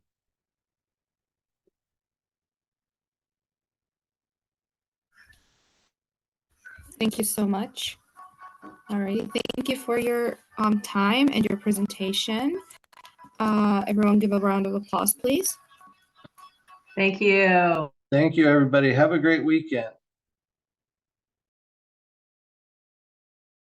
So we're going to move to, well, first of all, that was an excellent piece there. A lot to just great work being done in the community college system, great opportunities for us to perhaps take back to our spaces to work with those folks, staff on our campuses, in doing so. I was communicating with some of our folks in the chat room about the work that's being done. And I noticed that we have a very special guest here who's come to join us today, Michael Toomcap, who's done a lot of this work and established this work and throughout the system. We're going to look at a video here of Brave Spaces. And this is presented by a good friend of ours, of higher education and students, Dr. Erin Jones. And she did this recording in 2021. So you can go ahead and run that.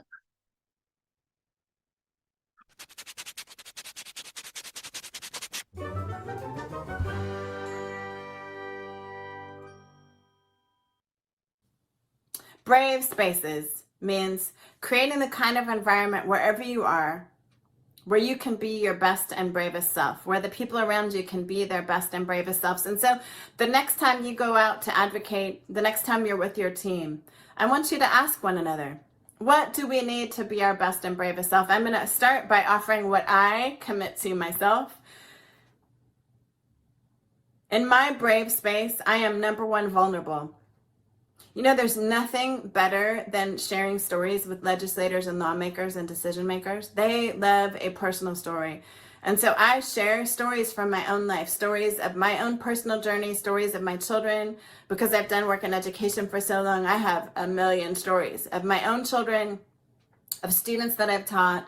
And so I open with vulnerable stories, stories that sometimes are hard to tell, stories of sometimes where I have failed and I've fallen short, other stories where my children have been harmed by school spaces or I as an educator was harmed. I have to be willing to be vulnerable if I want people around me to be vulnerable. So I lead with vulnerability. Number two, I push through discomfort. I do not allow discomfort to stop me from moving through spaces. So about 90% of my work is talking about racial equity in all white spaces, oftentimes where people don't want to talk about equity. It's uncomfortable, y'all. Every single day, my work is uncomfortable. Doesn't stop me from doing it though. So I want to invite you, embrace discomfort as an opportunity to stretch yourself.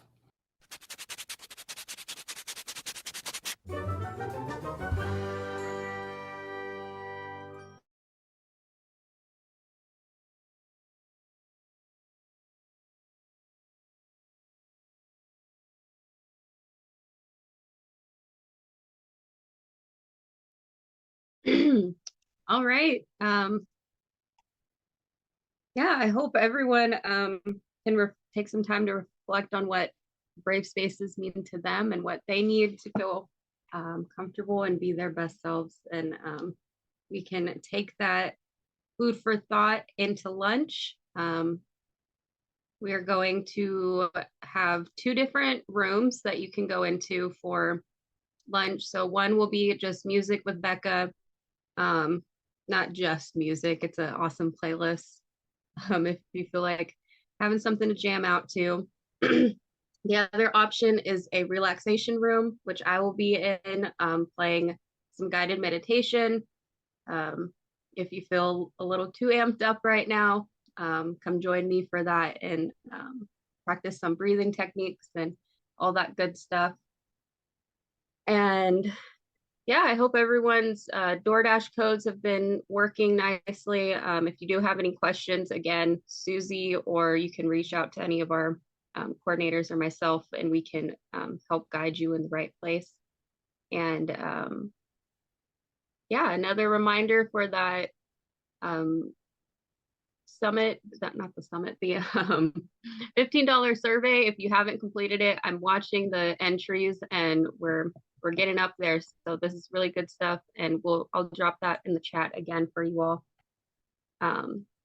But yeah, we'll be back in 30 minutes, starting with our legislative panel. So feel free to decide where you want to go and take your time to yourself, and we'll be back at 11:30. Thank you, everyone. Thank you for being here.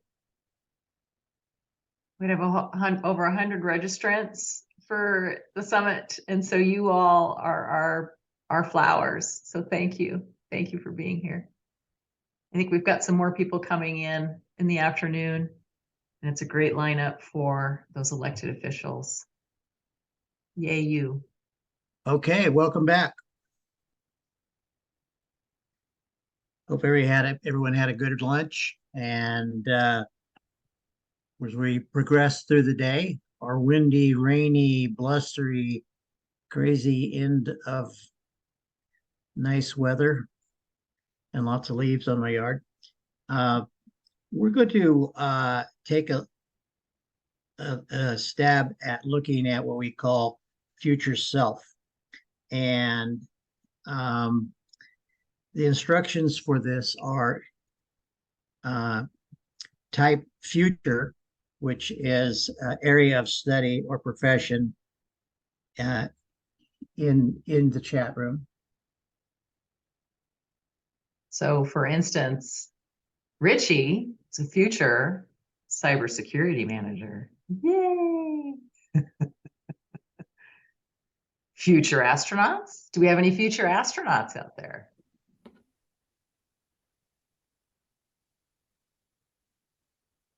CNC machinist. That's cool. Nice. Future CNC, future nonprofit founder. Nice.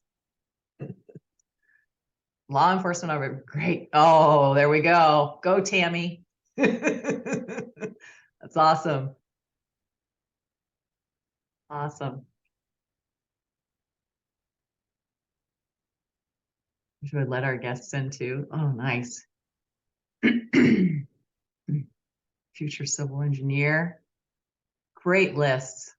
Author. Oh, fantastic. Future prosecutor.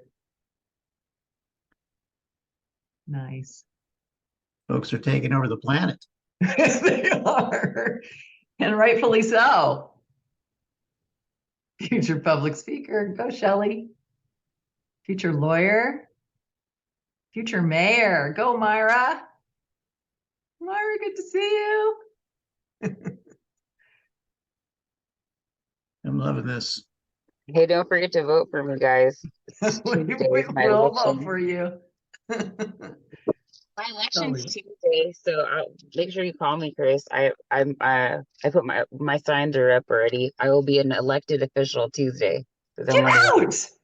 Yeah, I forgot to tell you about that, so I gotta call you guys. Right on. I forgot to tell you guys. I'm running for the first board for City of Tacoma. So yeah, Lori Jenkins has a sign in front of her house, and Yasmin does. They texted me yesterday that their signs are up. Yeah. Good for you. Anyways, yeah, I'm on my way to mayor. Myra, I remember speaking to Myra about a month or so ago about her aspirations to do political work, and here she is now, elected official. How cool is that? Because of WA-SEN, maybe I'll speak next time I was talking to Caleb, but because of WA-SEN, for those that are here, is the reason why I fell in love with politics. So make sure you guys pay attention. This is a really exciting thing to do, and I found my voice. And so once I was there for 4 days, that's how I found my niche. And Kristen Ang gave me 18 minutes to apply, and I applied and I got 49% in the primary, and the longshoremen aren't even contracts with us. They put my signs out. So if anybody goes on Rest and Way, you'll see my signs. I had a hysterectomy, so I couldn't door knock, but I have indivisible door knocking, and I have my district door knocking for me because I'm not able to door knock. So there's always a way, guys. And I'm in school and I work. So you guys, this is an amazing opportunity, and I look forward to speaking next time. Thank you. Myra, you're a machine. I know. That's How great. special is that? I Yeah. don't Whoa. know. And Marilyn Strickland should be at our next meeting. She just couldn't come today because her rep was trying to get her to come today, but she's in DC. So she says hi. Great. Well, look at all this future selves in the chat too. Congratulations, everyone. Look at this. Future legislator, go Jamie. Future lawyer, future public speaker. And we have some of those. I think they've joined us. We're waiting for the rest of the representatives and elected to join. And we could start our inaugural town hall. Okay, I'm going to turn this over to Becca, our coordinator from South Central. And so Becca, why don't you go ahead and start our inaugural town hall? Looking forward to this.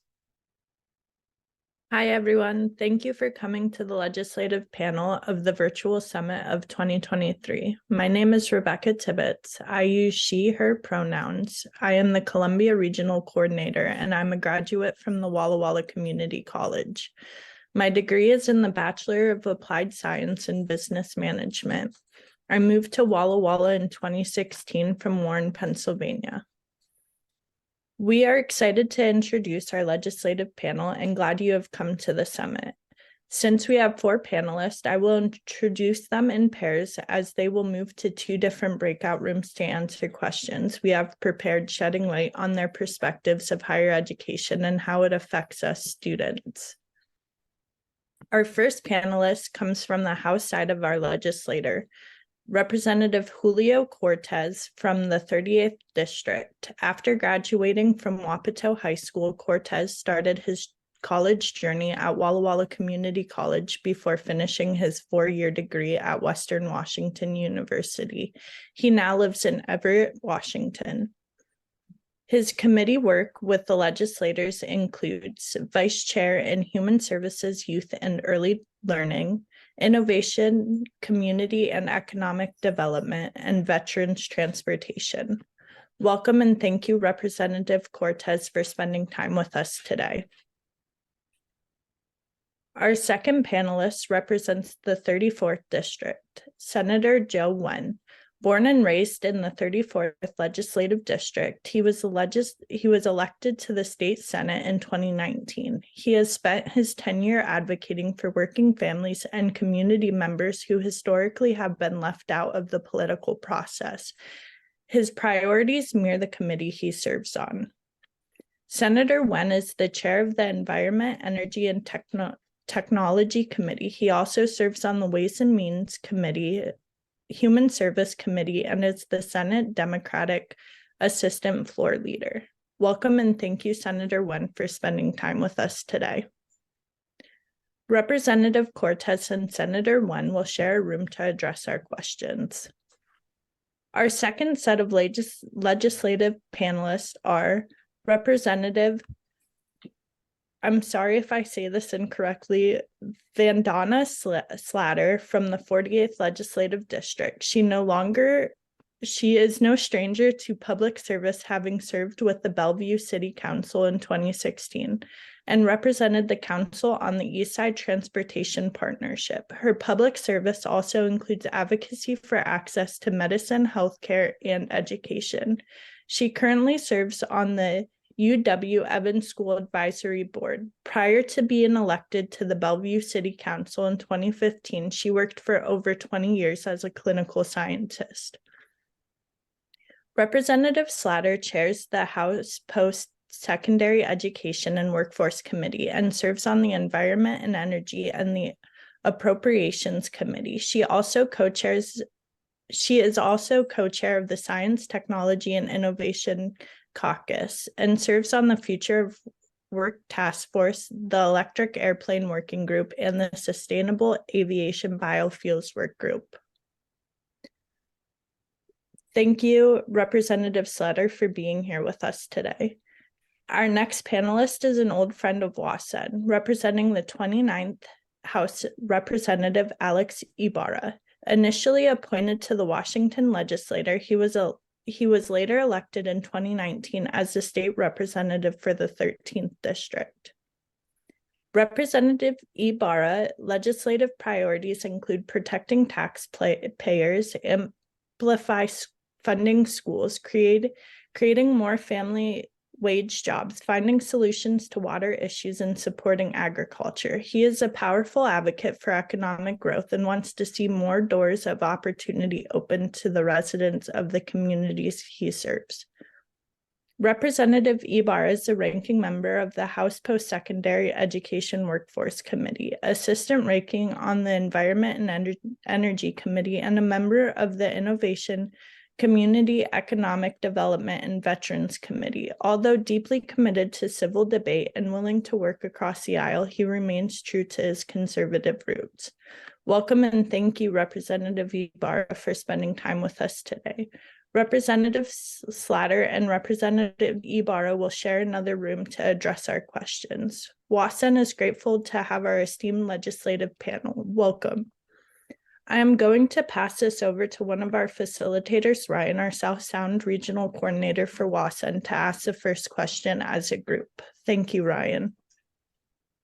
Thanks, Becca. So this warm-up question, we ask that you, our legislators, keep your answers to 2 minutes. This will also be asked for all of the questions once we go into breakout rooms, just as we are trying to keep our meeting running on schedule today. Our first question is this. What motivated you to pursue a career in public service policy?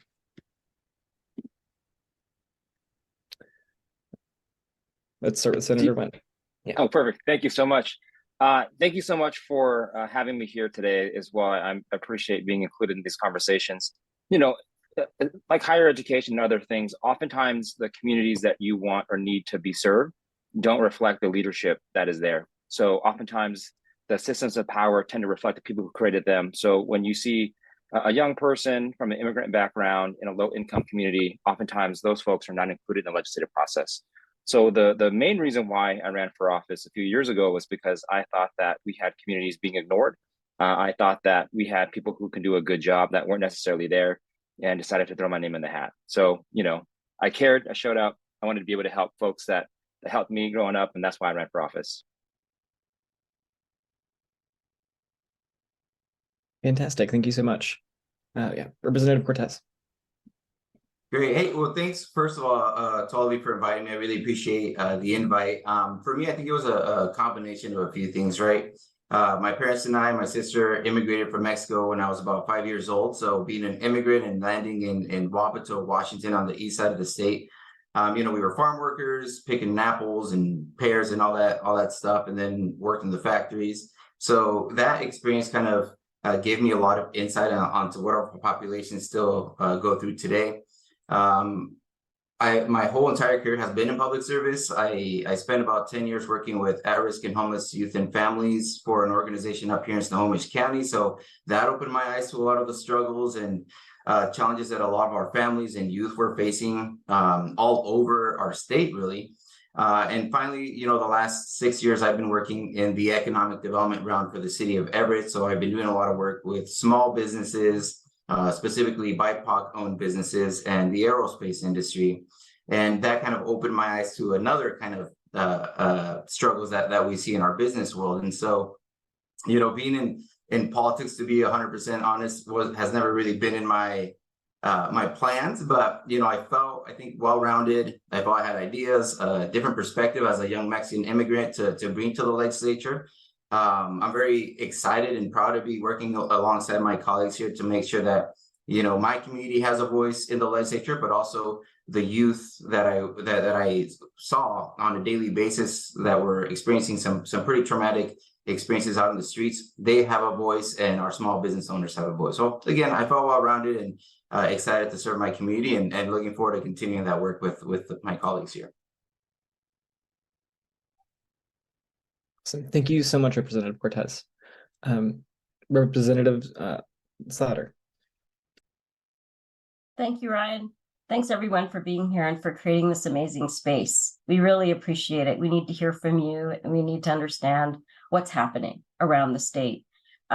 My passion for public service, I like Representative Cortez, who by the way is amazing, and Senator Wynn, who absolutely does follow through on supporting people in BIPOC communities and those who are underserved. I get to work with some great colleagues, but I didn't know about politics and it was never part of a profession. I'm also an immigrant from Canada, but my parents immigrated from India in the 1960s, and I watched them build a life in a different country. And then I had to build a life here. When I think about why I'm in public service, I worked for 25 years as a clinical scientist in biotech. And I could see that there were a lot of people left out of the development of innovative drugs and medicines. But really, it was the fact that I believe in government. I believe that government can be effective for people who need people to remove barriers for them. And it showed up in my own life. When I was a mom, a first-time mom, the Family and Medical Leave Act had been passed nationally, and I could stay home with my son, who I didn't know anybody in my community, and I wanted him to have a strong start to life. And because of that, I got my job back in the company that I was working in, and I would do clinical research on a really difficult to treat infection with an antibiotic. That antibiotic treated my father 20 years later, and when he had a really bad cancer, and he had an infection from surgery, and it kept him alive for a couple of days while we said goodbye. And so for me, it was really about the fact that somebody who didn't know me in government had passed a law that actually allowed me to stay home with my son, give him a strong start, get my job back, give me economic power as a woman in my family, and then gave me the chance to build my full potential as a scientist that actually impacted my own family and my parents later on in life. And if I can do that in government in this role, then that is what I want to do. That is why I'm here. Thank you so much, Representative Slater. Yes, and then Representative Ibarra. Sure. So mine's pretty simple. A lot like Representative Cortez. My family was migrant workers. I worked out in the fields most of my life until I was 21 or so, picking apples, cherries, trees. But how I got in politics was it wasn't anything I was looking for. It wasn't anything I thought I would do in life. Just what happened was I live in a small town in Eastern Washington, Quincy.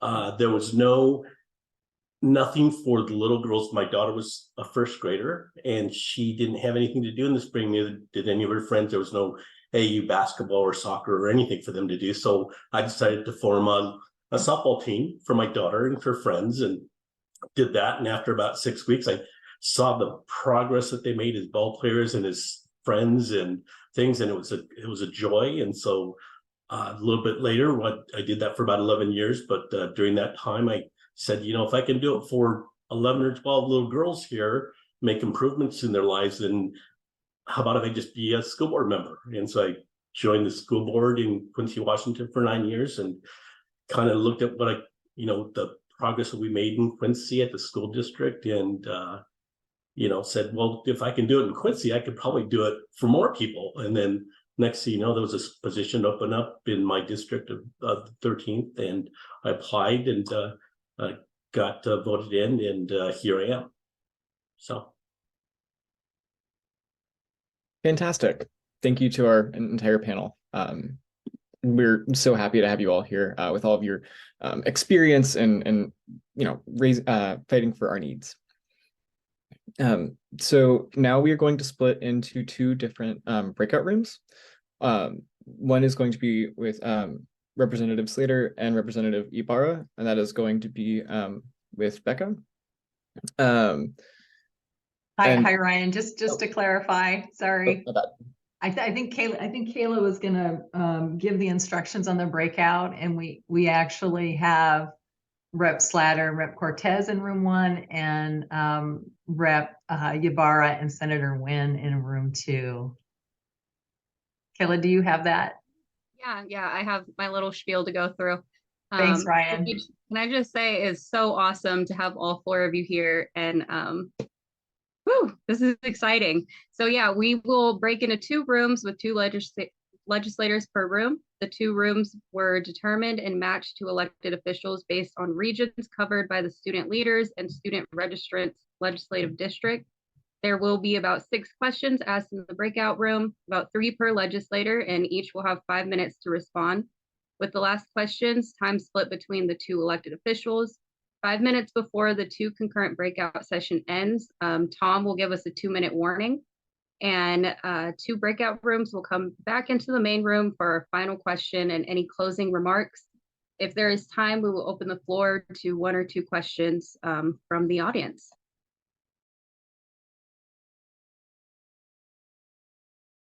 Since I'm asking the first question, I can just go ahead and speak first for the both of us, Beta. Yeah, I want to just say it from my own voice. I'm so grateful and honored to be able to have a conversation with both Representative Slatter and Cortez and be the one to ask questions. Yeah, I'm just super grateful. And I would also like to introduce myself. That way you're not just speaking to a stranger. My name is Atalia. If that's too hard to remember, Ata is just fine. I go by she, her pronouns, and I'm the East Region Coordinator since I go to Whitworth University. Yeah, and we'll start off with the first question. This question is directed for Representative Slatter, and it reads as follows. Making higher education accessible, whether that be a certificate, internship, 2 or 4-year degree, and affordable for our residents, regardless of their socioeconomic background, is a critical state goal. The legislators' process since 2019, such as making the Washington College grant a guarantee and available for more students, is a great step. But the pandemic set us all back a couple of years. Please share any policy currently being discussed or your plans to achieve greater equity and access to ensure the gap and persistence to and through higher education is within reach for all Washington State residents. Thank you, Atalia. It's really a pleasure to meet you and everyone here today. Thanks for having me.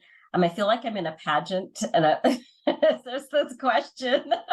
So I do want to say that this is probably one of the most important questions for the Post-Secondary Education Workforce Committee. It's something that we think about all the time. And the 2 frequently discussed topics in that committee are college completion rates and wraparound services.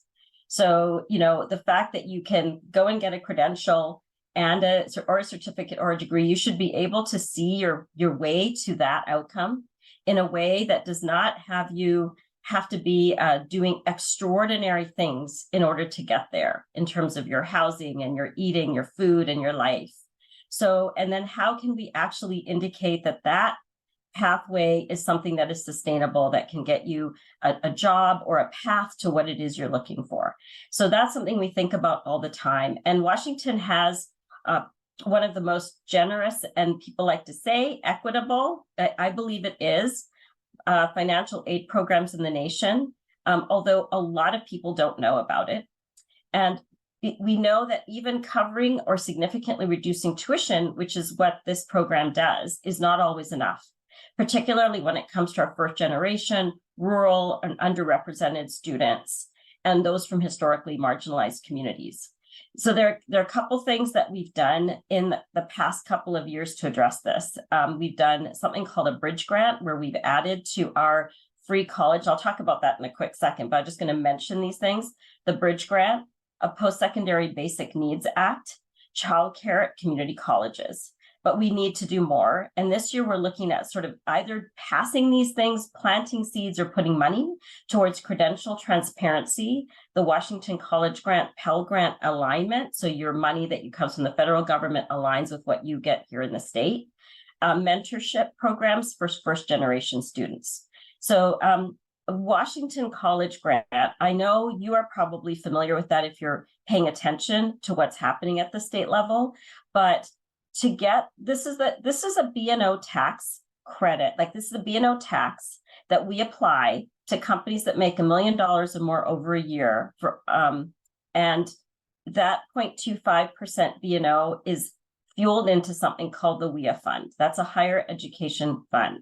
And in those dollars go into the general fund for lots of things, but for sure there is an entitlement for something called the college grant. And that is free college for people who are low income, that is defined at 70% MFI, which is something like $70,000 for a family of 4. And you can go to a public school for free, a college, community college, and you can get the same money that you would get for a 4-year public school, like a university like University of Washington. You can take that money, it follows the student to a private school, but then you would have to get supplemental money beyond that. The way to get that is something that we call the FAFSA, which you're probably all familiar with, the federal aid form. It's really hard to fill out. Washington State is 49th in the nation in filling out the FAFSA. And I can almost guarantee you for 49th in the nation, we're not filling it out in our communities that we absolutely want to have access to this. So that has been a really big focus for our legislature, but we really don't know if we've got the secret sauce to being able to do that. So this year, we're also looking at whether or not we could look at people who are automatically enrolled in SNAP or federal aid. Could they automatically be enrolled in, I should say, they get SNAP benefits, if they could be automatically enrolled in the college grant. The bridge grant that I mentioned is something that we added a couple of years ago, is a really big passion of mine. The data show that if you can give students $300 to even $800, $1,000 a year, they will use that really wisely to help them with transportation, childcare, any kind of needs, food that they need. So we wanted to add $1,000 a year to the college grant every year, and we couldn't do 1,000, so we did 500. So that has been added. And the Post-Secondary Basic Needs Act passed last year, and that actually are special hubs so people can go and find out where to go for services like food and other needs, basic needs in their college campus and in their community. I can talk more, but I thought maybe I would just stop there. Thank you, Representative Slatter. I'll now give it over to Beta for the next question.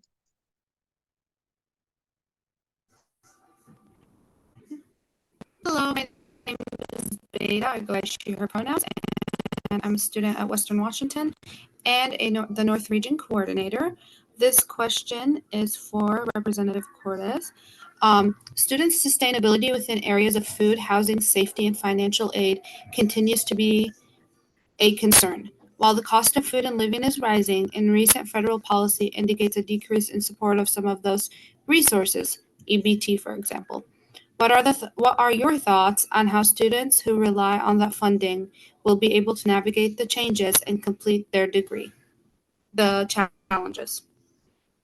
Great, thanks, Beta, for that question, and thanks all of you again for the invitation here. Well, first, I think state legislation can absolutely play a vital role in addressing some of these challenges of student sustainability. And honestly, this is my first year as a state legislator, and I do have to give props to my office neighbor, Representative Slatter, because coming in and learning about some of the work that has already been happening or that is happening right now was incredibly motivating for me, right?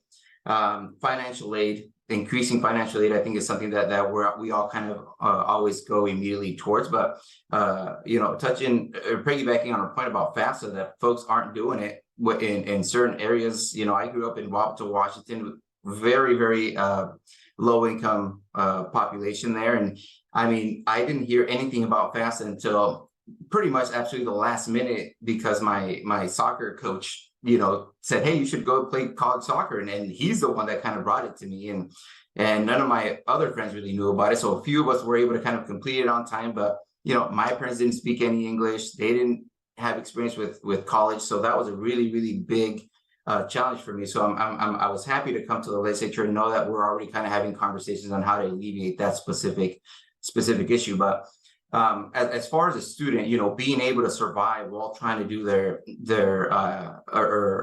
post education, it is incredibly challenging, right? Like, I know that some of us or some of you work. I had to work through college, but it's a whole systemic thing that I think we need to explore, right? Making sure that the minimum wage is at a place where if you're working a minimum wage job as a student, you are able to survive.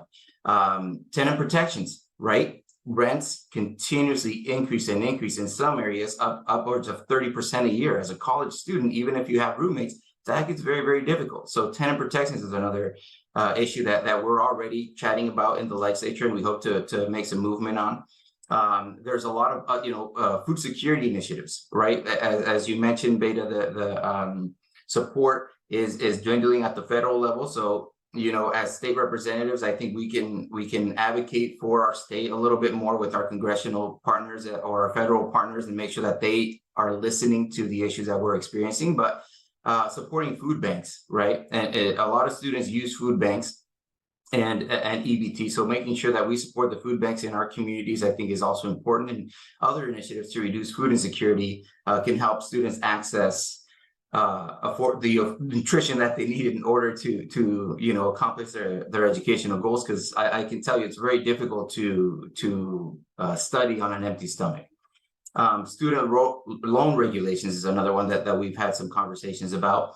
And financial literacy education, right? As a student, again, speaking from my own experience, I didn't know how to write a check back when we still used checks or open a bank account.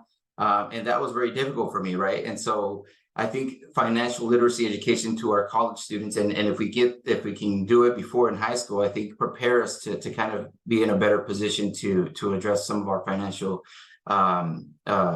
challenges that we'll have when we're trying to apply for an apartment, when we're trying to apply for a bank account, all that stuff. Increasing education in that realm, I think, is important. Like Representative Slatter, I think, also touched on, supporting childcare.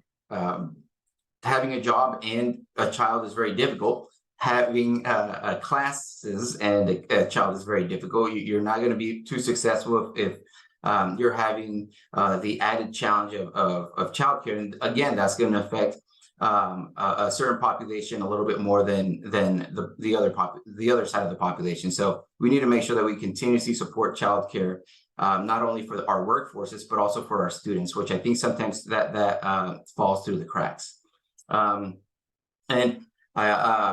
Mental health services, that's another really big one. We're living in a period of a lot of trauma. Students continuously are not only having to focus on their education, but the world around them, and that causes a lot of trauma and mental health issues. So making sure that students have access to mental health services is very, very important. Making sure that students are empowered themselves to create safe spaces and to create supportive services within each other, I think, is something that as a state and as educational institutions, we can invest a little bit more in to make sure that there's cultural centers that are being representative of the population of the student body is important. So, these legislative measures aim to alleviate the financial burden on students and create a little bit more of a supportive environment. But as you can see, right, I touched on a lot of different things because that's what it's going to take to make a holistic kind of solution to these problems. And these holistic solutions and approaches aren't just going to touch on our students, but it's going to expand to our greater community and make sure that we're all kind of in a better place together. We just need to think about it that way. So it's an investment that we need to do now so our future looks a little bit brighter.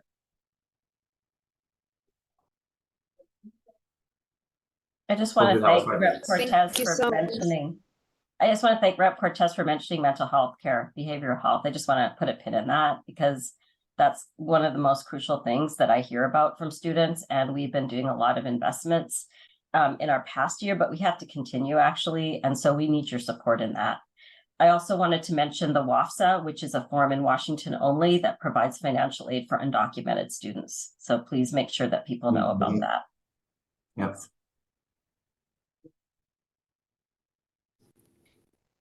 Thank you so much. I'll be passing it back to Adelia. Thank you, Beta, and thank you, Representative Cortez. Going back to Representative Slaughter with our third question, which reads, we recognize the unique relationship between the business of running an institution of higher learning and public interest represented by the state legislator.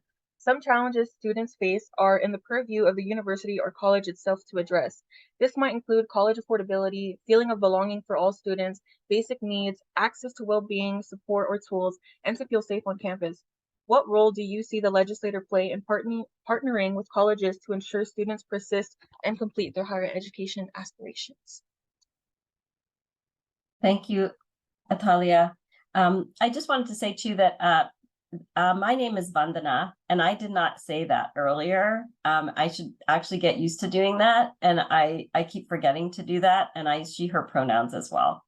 And I just really appreciate everybody really calling out their identity, and I think that if I appreciate that, I should probably acknowledge that too. So I hope you don't mind if I took a second to do that. Thank you for the question. So I think the role of the legislature is to support, make sure our state institutions that are paid for by taxpayer dollars are accessible to everyone, and that they're equitable places to learn and for places for students to be. We must ensure that our citizens and residents feel safe and supported. And honestly, the higher education completion rates are beneficial to our state, right? It's funny, I tell this story about Bill Maher. I watched Bill Maher, and I like him for lots of things, but you know, in this particular one, he was talking about, why do we need college?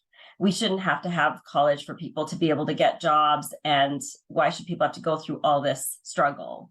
And, you know, everybody at the, you know, on his panel was agreeing. And I came in the same day into the legislature, and I had a group of students, young women color that had had a path to becoming a nurse. And they were in my office. And I said, what do you think about that statement that's being made, you know, on TV about the idea that should we even have to go to college to be able to get a pathway for a job, a really good one? And one of the young people, there's a silence. They were sure like how to answer that question. And I said, because I didn't know how to think about it. You know, here I am, chair of higher education, and I'm like hearing that we don't need this. And this is really the core of this question, right? And so she said, Rep. Slatter, she said, that's a position of privilege to me. She said, I want to be a nurse. I want to have that path. I want to be able to get access to that education and that information. And for people to be able to say, we don't really need it, or we need it today, it feels like a path of a position of privilege. So I think it's really important to understand what perspective people are coming at these questions. I think we live on a continuum of oppression and privilege. I walk into rooms where I'm simultaneously oppressed as a woman, as a person of color, but I have privilege in my position as a legislator. And you have to know what spaces you're in. And our legislature is getting better at recognizing bias in some areas and not in others. And I think our college campuses also have to go through that process. So we want college completion rates, but we want people to feel like they have a path to a life that gives them sustainability and choices. And the more in-state talent we can recruit and retain for our jobs, the more successful and prosperous our state will be, and the more healthy our communities will be. I truly believe that. We have income inequality in our state. We have an upside down tax code. And one of the pathways that we have accessible to us for prosperity and possibility is education. And if we can't make that pathway accessible and equitable, then I think that at all levels, we're losing opportunity for so many people who can give back.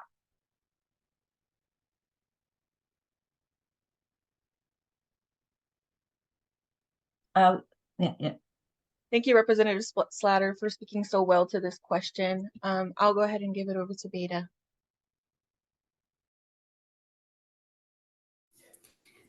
Thank you. I will send in the question.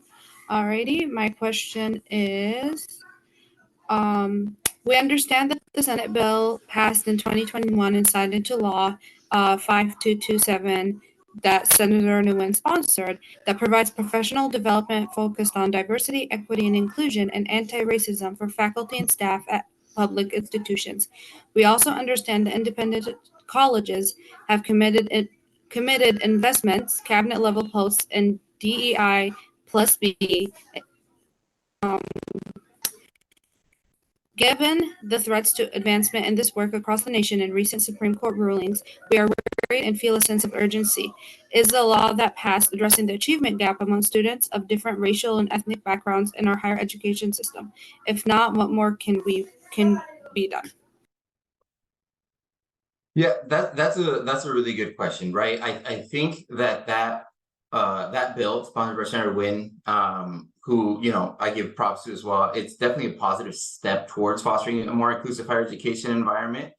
However, you know, it's important to note that the impact of such legislation on addressing the achievement gap among students of different racial and ethnic and ability backgrounds may not be immediate, right? Like stuff like this sometimes takes a little bit of time to make sure that we can measure the meaningful progress, right? So I think that would be to go back a little, we need to make sure that we do, again, a multifaceted approach. I think that we need to do, data collection and analysis of a bill like this, and a lot of the bills that we pass, to make sure that we are, continuously assessing and collecting data on student outcomes, by race and ethnicity and abilities, and those are essential, I think, for us to identify disparities and make sure that the types of laws that we're passing are actually effective. And in the legislature, something I found that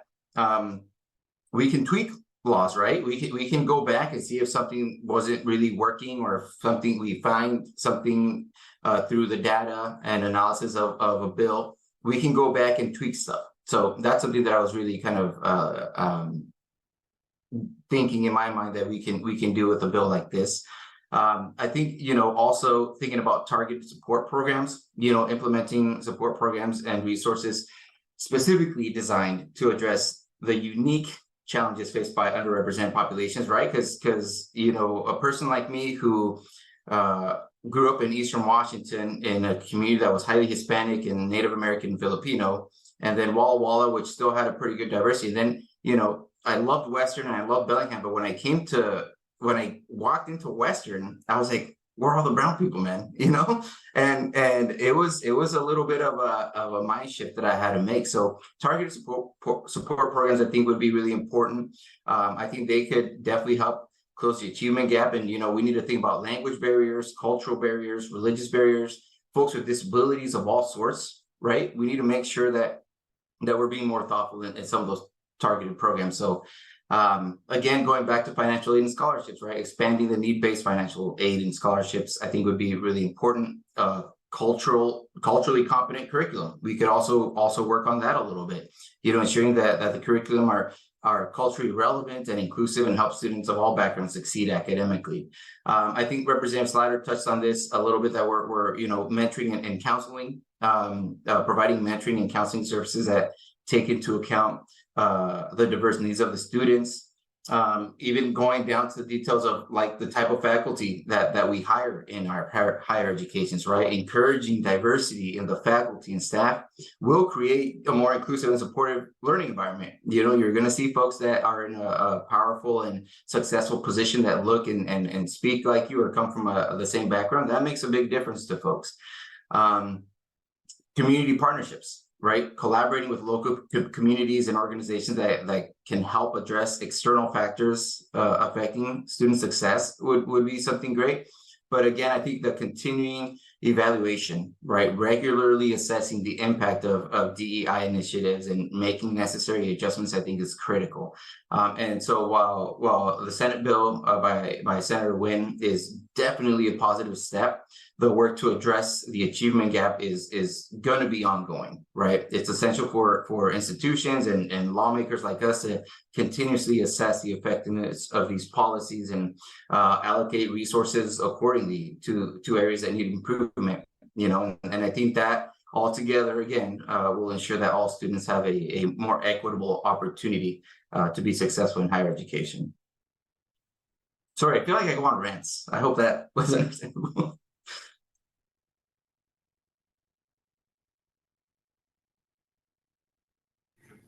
Thank you so much. I'll pass it back to Adelia.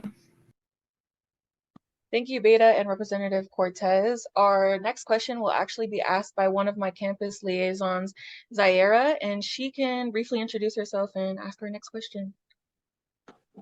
Okay, hi, my name is Zaire Karamaya, but you can call me Zaire for short. I'm currently attending Eastern Washington University as a senior. I'm originally from Seattle. I choose my college because it was the cheapest in Washington State. Also, they offered me a part-time job in the financial aid office, so I had a secure spot once coming to campus, which laid off a lot of stress that I had before coming to college. Enough about me. My question is to Representative Slater.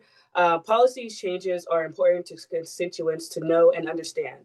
Can you share what efforts are taken with the legislative system to ensure people are informed of those changes?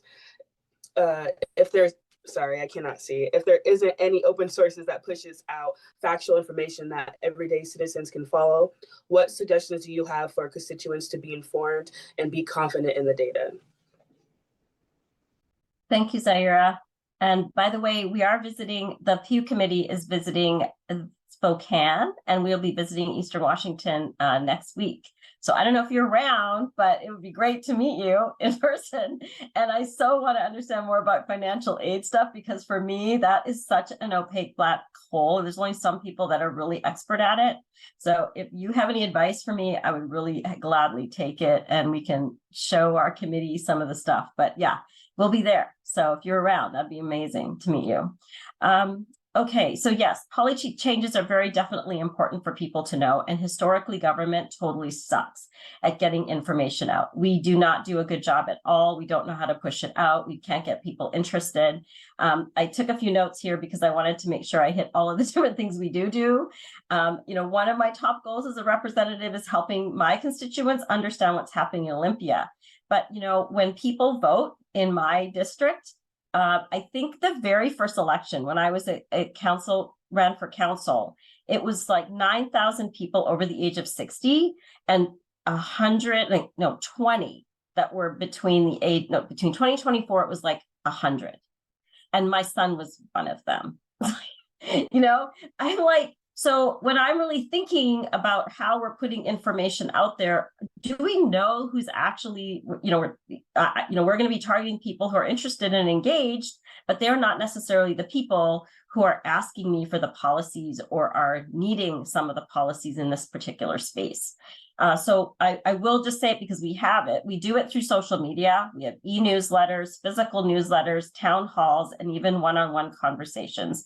For my advice for constituents who want to be informed is to sign up for a newsletter. Go to the legislator's website, not their campaign website, but their the legislator website, because we do have comm staff that's constantly trying to put out information and e-news, and you can see past versions of what we've done. Follow them on social media and reach out to us if you have a question. We really want to hear from people who are seriously curious or have a question or want to meet with us. And so other resources are the legislators, local news outlets and state news outlets. But I have to say, local news outlets are, disappearing, and people live in their continual bubble. So one thing that I would ask is, where do you get your news? How do you get it? What would you like me to do? Where should I be? That's why we come to these types of forums, right? So hopefully you can even push out information. One thing that people don't know, I didn't know when I got elected, was how does a bill, seriously, like the details of how it becomes a law, right? Because every stage of that bill becoming a law is an opportunity to input. And sometimes really big bills are coming through, just like the ones you were asking Representative Cortez about, right? So I feel like that's something we need your voice. And there's 22 committees pretty much in the legislature. Half of them sit on the Senate and half of them sit on the House side, I think.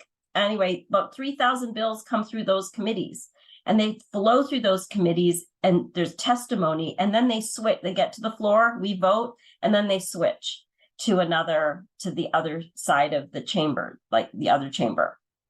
So understanding where bills are in that process, we're trying to put that information out a little bit more, and you can stay in touch with us. Check out TVW. It is like the C-SPAN of Washington State.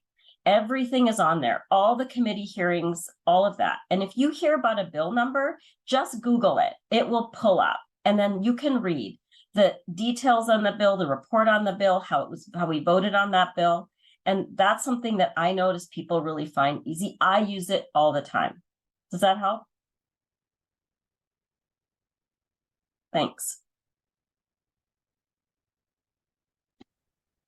Thank I you. can see there's a 10-minute warning, so I thought I better stop talking now. Thank you, Representative Slatter and Zaira, for asking the question. Yeah, we're going to go ahead and do our final question, which is directed to each of the elected officials here, both Representative Slatter and Representative Cortez. You could just take 2 minutes each 2 minutes each, I'm sorry, to answer this question. That would be great. This question speaks to your particular passion and interest you'd like to share with students. What are the current or future challenges and or opportunities you foresee in the areas you are working on or are passionate about? And if we want Representative Cortez, could you answer the question first? Yeah, thanks for that question. So I think for me, so there's a couple passions that I have, but I'm going to stick to one because I know we only have 2 minutes. So for me, it's homeless prevention. Like I said at the introduction, I worked with at-risk and homeless youth and families for about 10 years. And one thing I found is how many families and individuals are a paycheck or two away from losing their home, a medical emergency away from losing their home. And so something that one of the big kind of spheres that I'm working every day at the legislature is how do we keep folks from entering into homelessness in the first place? And so I work on a lot of initiatives where we are supporting youth, right? There's a lot of youth who are at risk of becoming homeless. There's youth that are already homeless, and there's a lot of great work and organizations that are working to get folks off the streets. I want to focus a little bit more on the preventative side and go upriver a little bit and see if we can help those youth stay housed through or go into transitional living programs and ensure that they're being supported, not just until they're 18, right? When you're 18, you become an adult and magically you can take care of yourself. That's just not the reality. So young adults need support too, to make sure that they don't become chronically homeless adults that then we see out on our streets and are struggling with mental health issues and greater drug and alcohol, substance abuse issues. So getting an adult off the streets is very, very expensive, but supporting somebody before they become homeless is not as expensive. And I see it as an investment. If we can make that investment early on, we're not going to be continuously chasing our tails by just getting folks off the streets without supporting folks from going into the streets in the first place. So that's kind of one of my passions is prevention work. Everything I try to do is around that sphere of how do we make sure that folks are getting paid a livable wage, not just a livable wage, but a thriving wage where they can support their families. And what can we do for young adults to make sure that we don't lose them between the ages of 18 and 25 when, a lot of programs stop serving them. So I would say that's one of my biggest passions. There's a lot of obviously opportunity there because if we again invest in our younger folks and in folks that are at the tip of becoming homeless and we save them from becoming homeless, we're going to see a better return down the line as a state.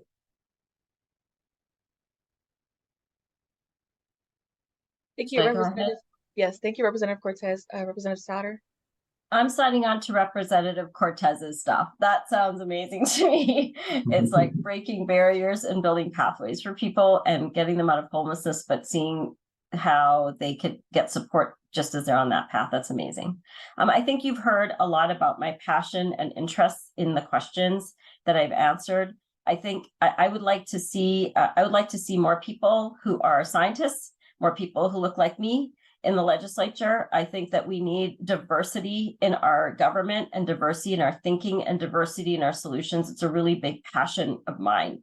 And so one of the places that I tend to spend time or find myself is in healthcare access, mental health care especially, but also healthcare workforce development. That's been something that I've been really working on as well. I think also I'm a scientist by training, and I know there's a lot of good that science does and innovation, but the first experience that we have of it is that it's not good, that we should be afraid of it, and that it's an existential threat. And I think part of the reason of that is that we don't go upstream. We don't have enough Serena Williams in science like that we do in tennis. And we need more of that. And we need more inclusivity. And so working in those spaces upstream, not too dissimilar from Rep Cortez is saying, is kind of a really big place right now that I'm finding myself. Thank you for asking. Yeah, thank to both of you for your answers to our last question. I'll give it over to Beta to see if we have any time for audience questions or close out the room. Thank you both.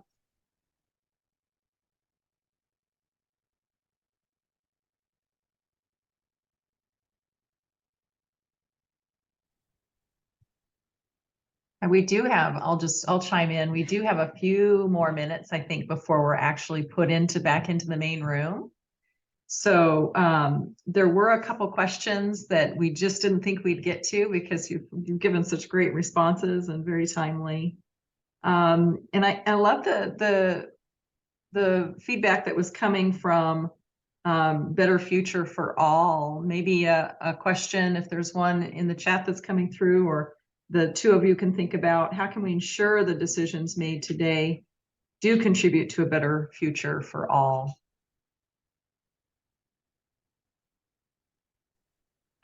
I read some, yeah, I'm not sure. Do you want me to jump in? Sure, Cortez, please. I didn't see the question, but I'll just take it from what you said, Chris, if that's okay. Absolutely.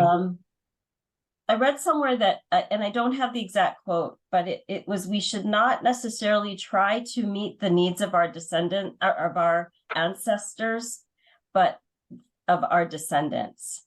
So I think we have to think about, lots of times we're fighting the battles of our ancestors. And that's great. And that's important to understand and recognize our history, who we are, where we came from, and to honor that. But it's also to make our children's children proud. And sometimes I think we forget that instead of fighting the battles of the past that have harmed our society and our community, we must always remember that there's battles in the future that we need, that we have to anticipate or can plant seeds so that our future generations can understand. And so I don't know, I haven't processed that information very well, but it struck me that sometimes I don't think about both sides, right? Both directions. And I think that would be really powerful to do. Wonderful. Yeah, Cortez? Yeah, I'll just quickly add on because we have 108 seconds, but you know, I think hearing from all of you, right? Like, we as legislators, we get incredibly busy. It was eye-opening to see how many bills come to us every day when we're in session.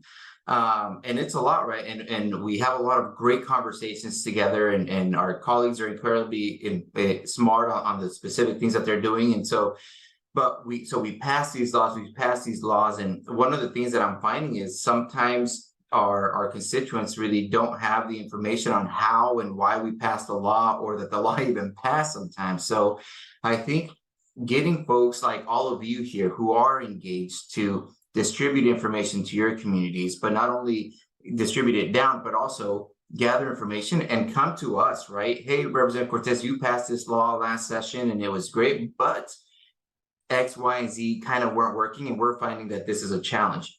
I love that type of open dialogue with constituents, because that helps to make laws better. And so making sure that you are connected to your state representatives and have a dialogue open is always going to help. Don't ever feel like you can't reach out to us. Don't ever feel like you're bugging us.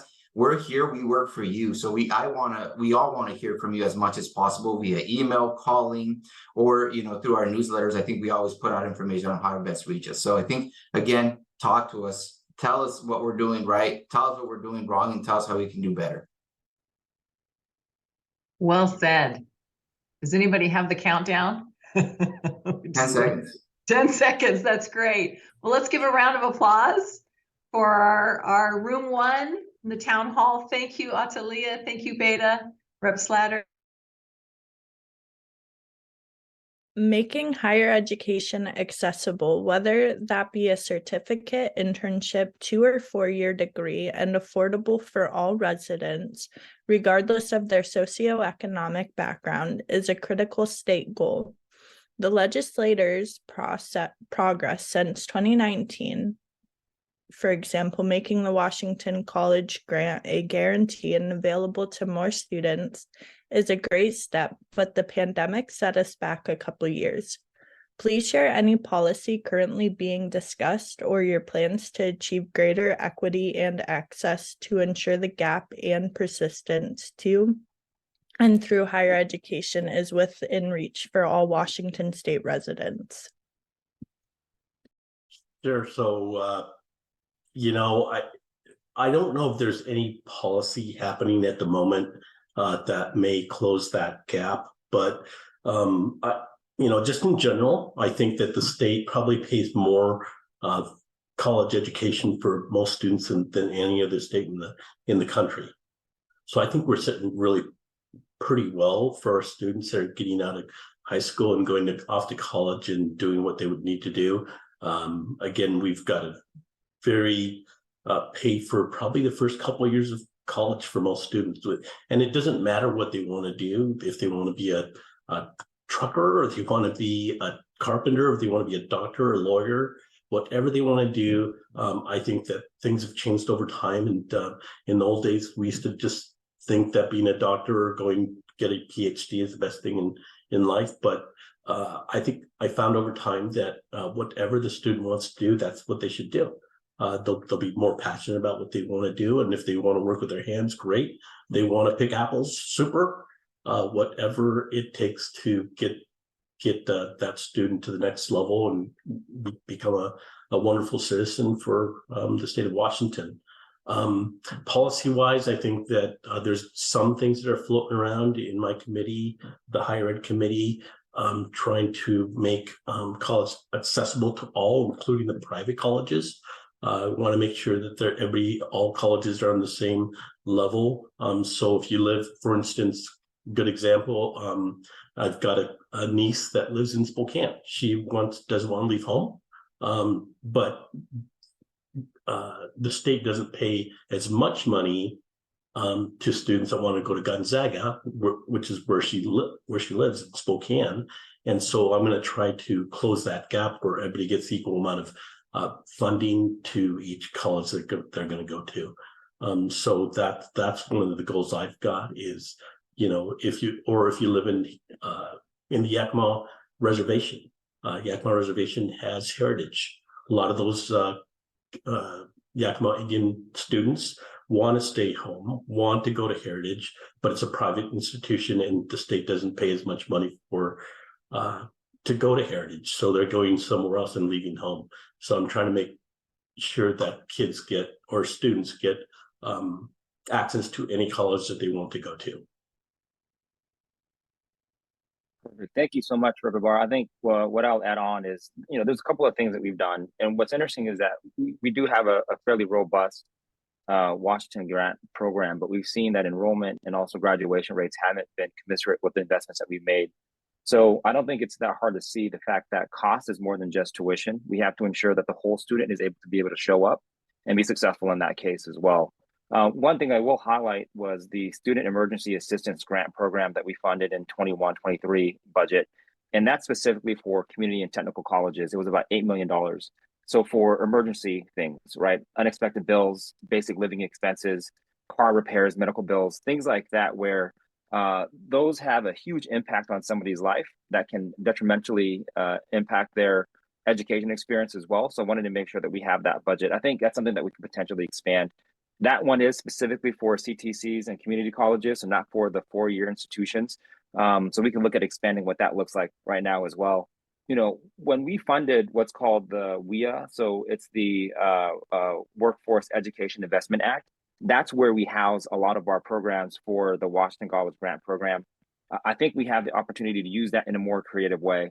Oftentimes, when you look at legislators, and this is just a factual statement, I'm not making any judgments, they're very far removed from their higher education experience, that their experience is very different than what I think students are facing today. And we're very lucky to have, Rep. Slatter, Senator Randall chairing our higher education committee, because a lot of these changes happen because of their leadership and work in that space. So in terms of how do we help students more holistically, supplemental programs, I know that there's a lot of colleges with pantry programs. I feel very weird about college pantry programs because I feel like we should provide food and services to folks so that you don't have to have a pantry. You should be able to have just food in general. But those programs, are good.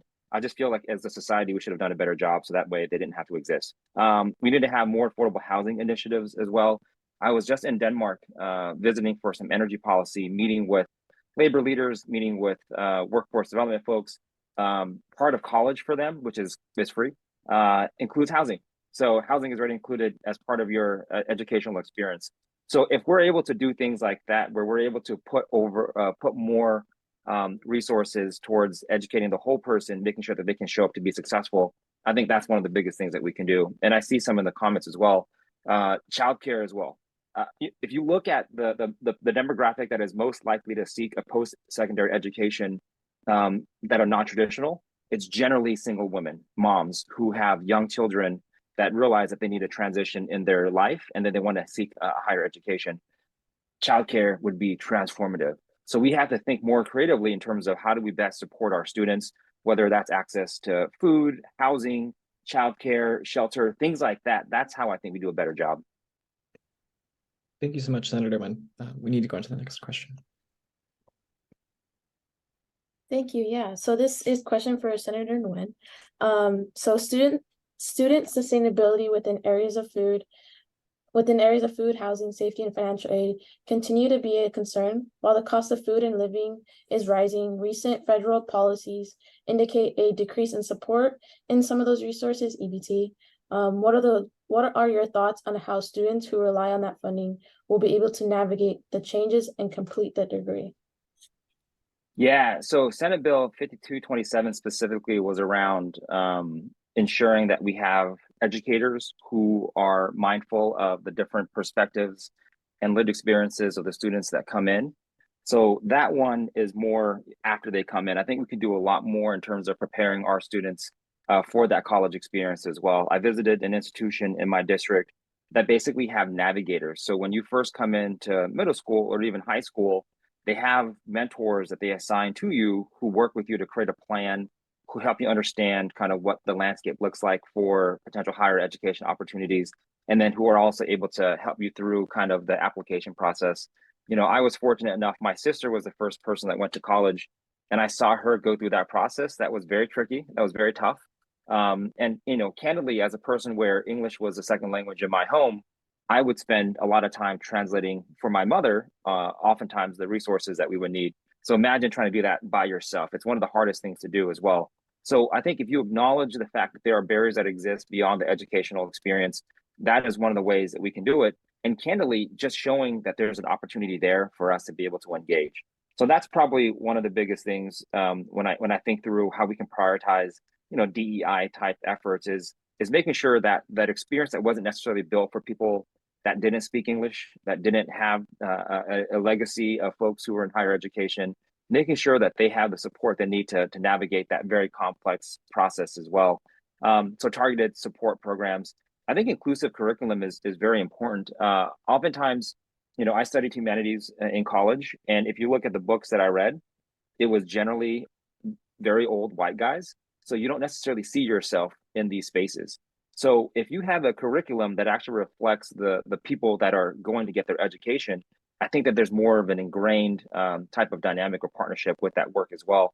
And when I say higher education, it's not just necessarily 4-year degrees or CTCs or community colleges. We have fantastic apprenticeship programs and other things like that as well. But that engagement is a key component, is that we have to understand that the system was not built for everybody, and that for us to better serve the workforce that we need to develop for Washington State, we have to be mindful of how people kind of see themselves in that process. So I know that I see Bish is online. He's done a lot of work in that space, but some of that more innovative stuff that we're starting to pilot and starting to see out there, I think the state has an obligation to incorporate some of that learning for us to be able to do a better job for our students. And could you repeat the question for me, please? Yeah. Okay. One more. Students' sustainability within areas of food and housing continue to be a concern while the cost of food and living is rising. Recent federal policies indicate a decrease in support of some of those resources. What are your thoughts on how students who rely on that funding will be able to navigate the changes and complete their degree? Yeah, so I think we're doing that. I think that we're the state is making a lot of effort into make that happen, and it depends on where you live. I think, at least in my district, the 13th, which is Kittitas County, which has Central Washington University, Grant County, and North Yakima County. What we've done at the state level, and it's kind of like this tangent work that we do. For instance, we gave about $5 million to the food pantry of Kittitas County. There's only one in the whole county, and we've been their building burnt down. We gave them $5 million to build a new building. They're starting that building now.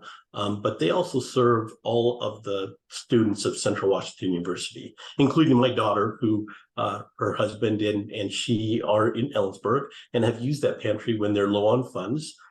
They use that pantry, and it's for everybody, including all the students of Central, to have food if they need it. And I think that those funds maybe not be specifically targeted to Central Washington University or a community college in your general area. These particular projects that we work on the side do help. And so I'm very familiar with my district and kind of have a pretty good idea of what needs to happen in my district. And so I try to do a lot of things to make sure that all the folks that live in my district have a wonderful life. And that includes all the students of Big Bend Community College, Heritage University, Central Washington University, Wenatchee Valley College. So that's what I try to do, and it seems to be going in the right direction at the moment. Do you mind if I rip real quick? I'm looking at the chats kind of in the thing, and I want to, unless you're out of time. The 5-minute mark after Senator Ibarra, or I'm sorry, Representative Ibarra finished his answer. No worries. Thank you so much.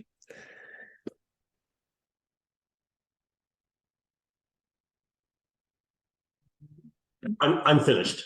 Go ahead. Okay. We recognize this question is for Rep. Ibarra. We recognize the unique relationship between the business of running an institution of higher learning and public interest represented by the state legislature.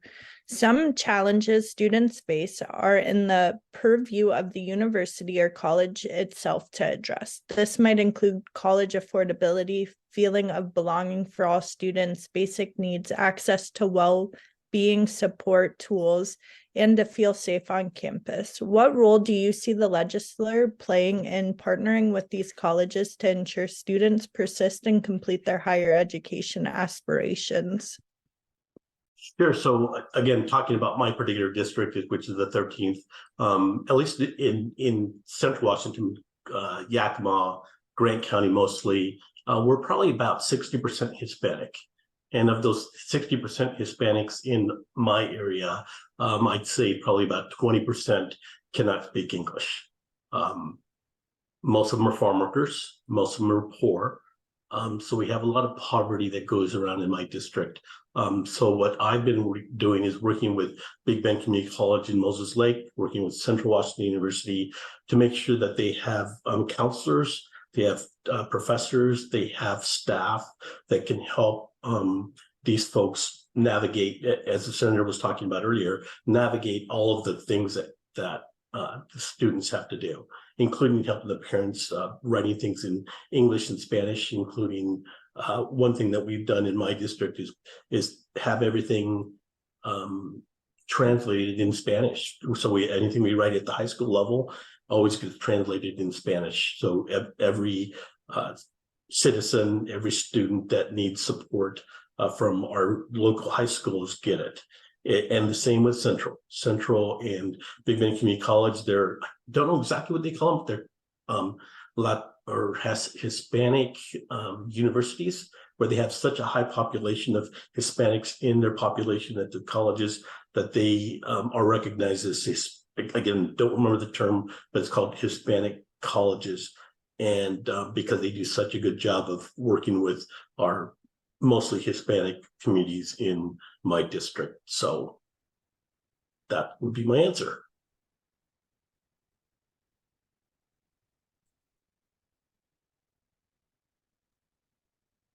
Alrighty. Where are we at? Okay. This is for Senator Nguyen. So you did mention this bill earlier, the SB 5227. This is kind of just a question related to that. So we understand that Senate bill was passed in 2021, and that provides professional development focused on diversity, equity, inclusion, and anti-racism for faculty, staff at public institutions. We also understand that the independent colleges have committed investments in DEI+B, given the threats to advancements in the work across the nation and recent Supreme Court rulings. We are worried and I feel a sense of urgency. Is the law that passed addressing that achievement gap among students of different racial and ethnic backgrounds in our higher education system? If not, what more can be done? Yeah, so what's interesting is in Washington State, we're kind of in a unique position where 30 years ago or 27 or so years ago, we passed what's called I-200. The legislature did not pass it. It was an initiative way back in the day that prohibited the use of affirmative action in Washington State. So functionally speaking, the impacts that we have here locally was not as drastic as other places because we've been experiencing that harm for a long time, candidly. And part of what we've done historically is looked at how do we ensure people from diverse backgrounds are able to make it to our institutions. And then that bill in particular is to build curriculum around how do we ensure that we have inclusive spaces. Where it may impact us is in our private institutions who were exempt from I-200. They now have to make considerations based off of that Supreme Court ruling, which will make it a little bit tricky. So for us, the way to mitigate some of those things is kind of the things that we're talking about now is, how do we ensure that we have the data and the transparency to support the communities that we know need the most amount of help? How do we be more thoughtful in that type of engagement? How do we have credible messengers in that space? How do we work with local communities, with people that are there to help ensure that those students have help as well? So I think that policy at the national level is a travesty. I don't think it necessarily reflects the values that we have here, but it is what it is at this point. So for us, it's to ensure that we can actively and proactively reach out to our communities and ensure that they have that support. So targeted programs are going to be important. Engagement with stakeholders is going to be important. Advocacy is going to be important. I'm still, it's interesting to see that oftentimes the stuff that the state does, we don't do a good enough job getting that message out. Most folks don't actually know that we have a pretty robust scholarship program. So if your family makes under, I think it's like $80,000 in family of 4, your college is basically covered. Your tuition is basically covered. Most folks don't actually know that, but obviously there's other things associated with it as well. So for me, the harmful policies that we're seeing potentially at the federal level or the national level with the Supreme Court, it is a setback, but I don't think that's going to stop us from doing what we need to do to support our students.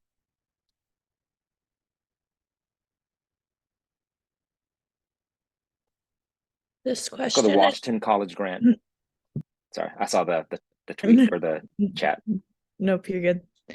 This question is for Representative Ibarra. Policy changes are important for constituents to know and understand. Can you share what efforts are taken within the legislative system to ensure people are informed of these changes?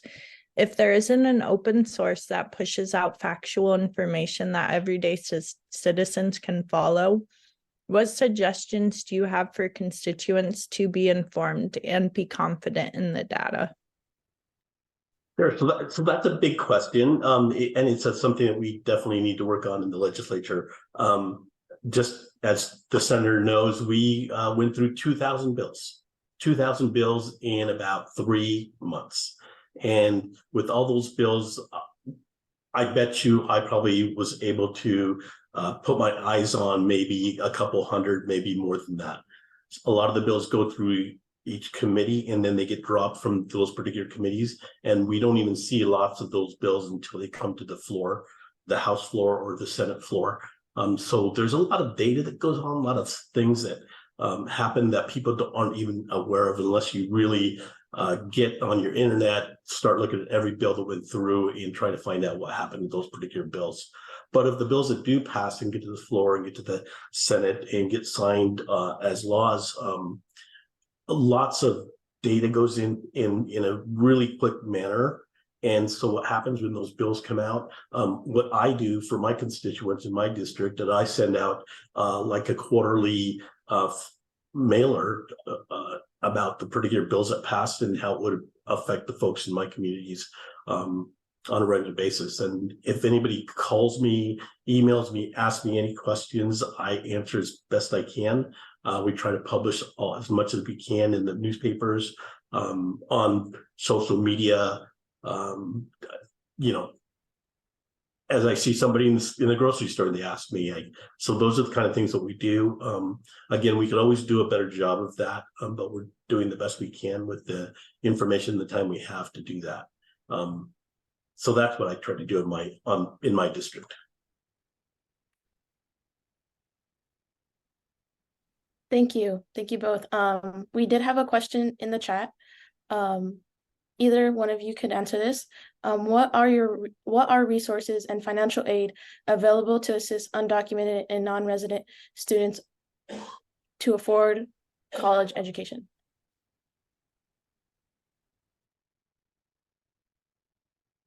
I guess I can start. Okay. That's okay with you, Senator. Yeah. So like I said, my particular, actually my town of Quincy, we have 87% of our kids in my district are Hispanic.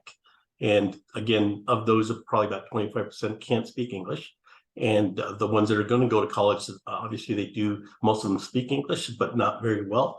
And so they have, so what we've done in our particular school in my district is that we've got translators, we've got counselors, we've got lots of folks in my school district that support the kids that need that type of support. And in fact, it also, because we have a lot of farm working folks, a lot of farm workers, parents usually are not educated if they are farm workers and have never gone through the process. So they're just as much lost in the paperwork of going to college as the students. So we have a lot of, again, counselors that speak Spanish in our area in order to support that effort.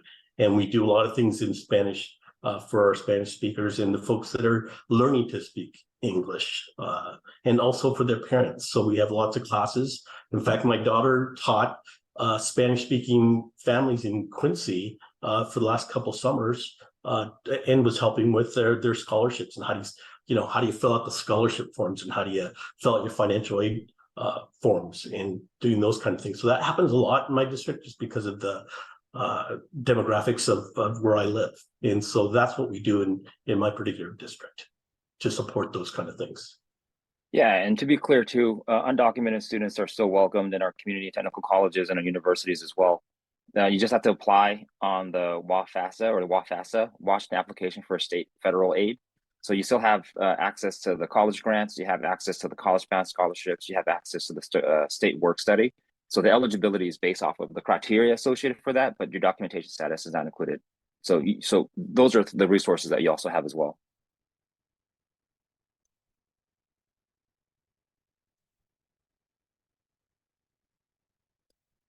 Is it okay if I push back on that for a second? Yeah. If I ask a question, for the eligibility of those of the WA-FAFSA, a lot of the first things that shows up is that the students have to be a resident, and a lot of the time we end up working with students that are not resident or that are in between status, or that are clearly that are just undocumented in the moment, and that's basically prevent them from as far as I understand, or as far as they have been taught so far, that prevent them from accessing any of those financial any of the financial aid program that are run on the state level. So there. Oh, there you go. I can't tell. Is that me? Yeah. So yes, you're correct. You're correct that undocumented students can't get financial aid, not all the financial aid that everybody else can, to the best of my knowledge. So in fact, I had twin girls that graduated from Quincy. They were valedictorians of the school. And what kind of happens in my when we have farm workers and a lot of undocumented, their parents were undocumented, but they didn't know it. So they were planning on going to college. They had 4.0s. They were best students we had in my town at the time, and their parents told them that they were undocumented. They didn't know until they were seniors in high school. And unfortunately for those two, they weren't able to go to college. I'm not sure exactly what happened to those two. I'm sure that they're doing just fine now, but they weren't able to go to college for some years because of the dilemma they were in. That happens a lot in my district because we have so many undocumented folks around here. and we're trying to fix that. And we've been trying for a while, but again, that's more of a national level type laws that we have to pass. But we're still trying in the state of Washington, trying to resolve that issue. Yeah, and just to be, I don't know, maybe I'm confusing something. So they would not have access to the federal dollars. That's clear. There's state dollars that you would have access to, which I think is clear. And then the residency component, that's everybody. So everybody has to live in Washington State for the last 3 years to have access to those funds. So I'm not sure where that all plays in. But yeah, you're right. They won't have access to everything. But Washington State, through the Real Hope Act, hopefully has helped. Yep. Okay, thank you.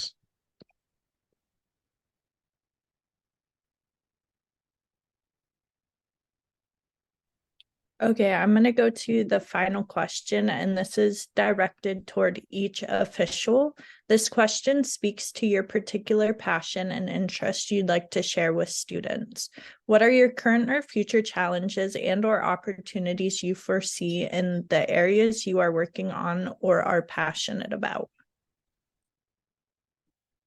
I can jump in real quick if you want. I work a lot in our climate policies. So as the chair of the Environment, Energy, and Technology Committee, a lot of the work is ensuring that we are able to decarbonize our industries so that we can have clean water and clean air for future generations as well, and really be a leader in that space for the rest of the nation and also that work and the world as well. So for me, a lot of it is how do we kind of figure out this complex problem of changing behaviors, changing habits so that we can have a more clean future, but ensuring that folks don't get left behind. So in general, that's kind of where my head's at most of the time.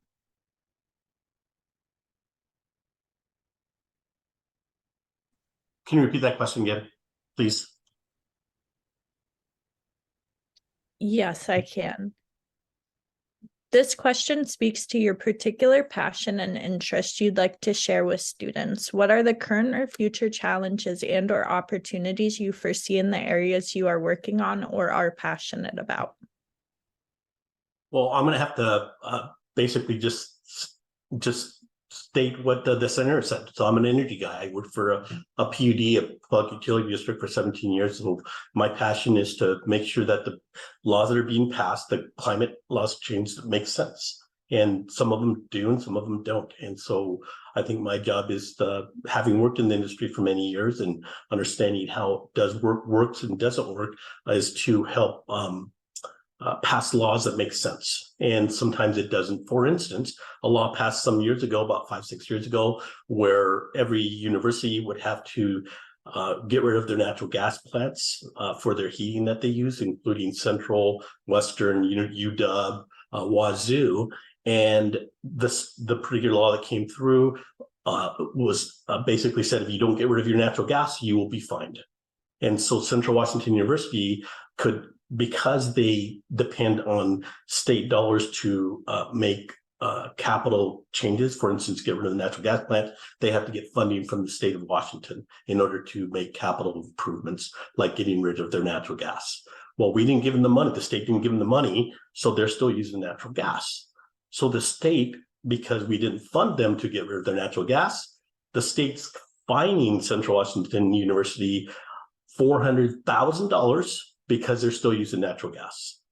So that's a particular type of bill that I see that makes little or no sense. I understand what the bill's all about, but it doesn't make a lot of sense to fine universities and colleges that are using natural gas when they're not able to secure the funding from the state of Washington. So the state of Washington basically gave Central $400,000 so they can pay their fine to Washington State. So to me, it makes little sense. I think that we could look at that law and make it a little bit different. So those are the things I'm kind of working on. When it comes to higher ed, though, really working hard with the higher ed. I'm the ranking member on the higher ed committee with Reverend Slaughter, and she's just wonderful. She's just a great chair, the best chair I've ever worked with. And she and I have a good relationship, and we're going to try to make a lot of improvements in higher ed in the near future, and hopefully this coming year and the next sessions we have in the future. So I think you'll be pleasantly surprised, I hope. Yes, thank you guys so much. We actually have a little bit of extra time. We should go back into the main room at 12:25. So we can ask a couple like extra questions. One being, what are the potential future challenges or opportunities you foresee in the areas you are working on?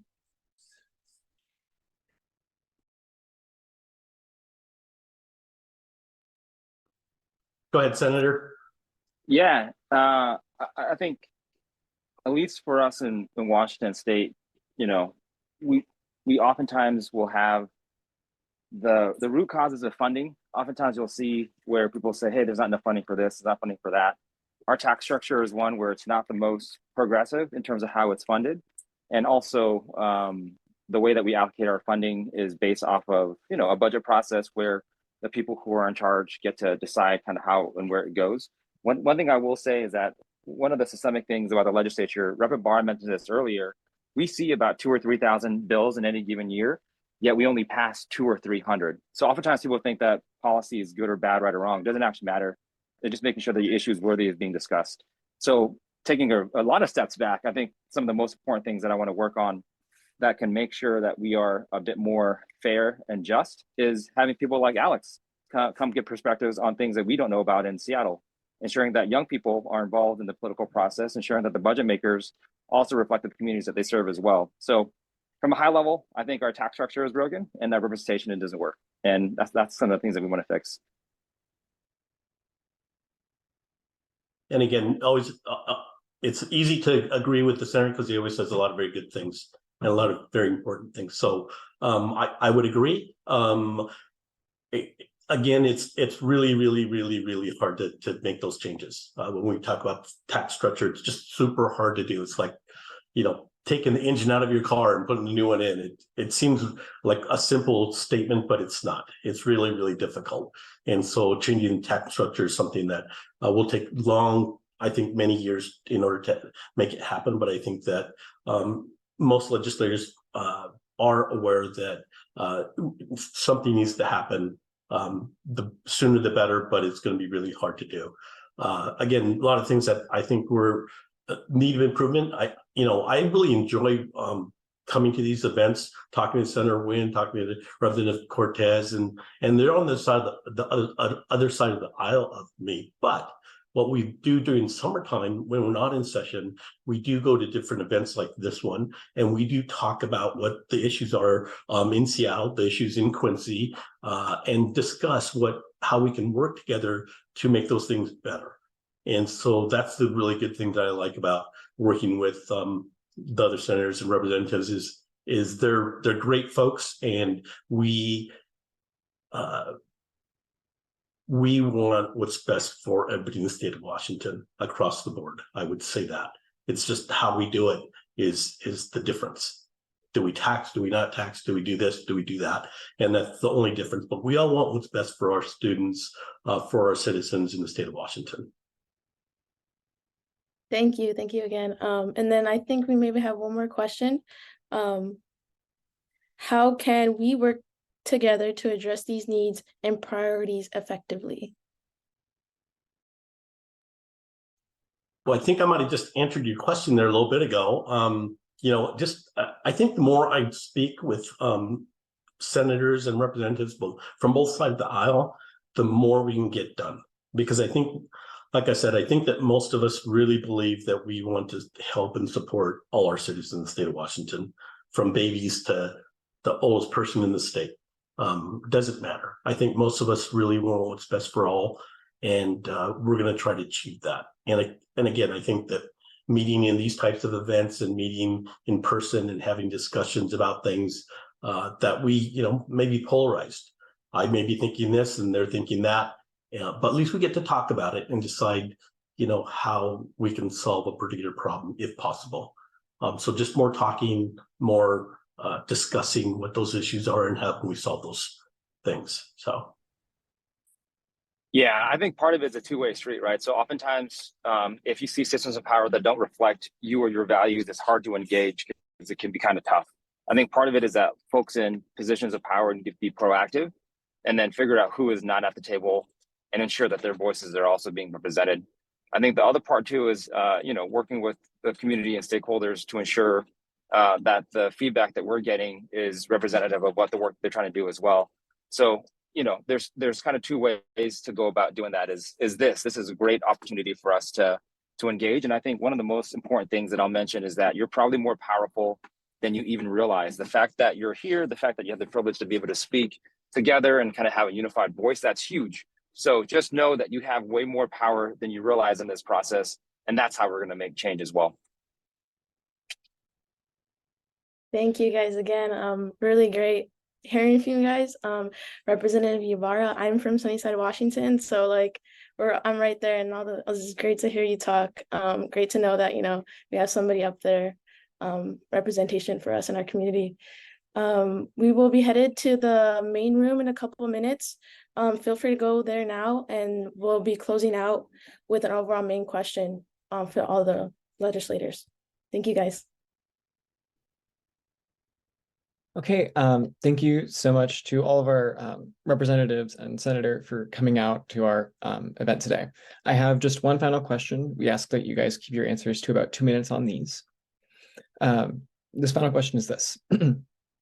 What words or advice, suggestions, or stories can you share to encourage community engagement from students and the ways they can participate in the legislative process?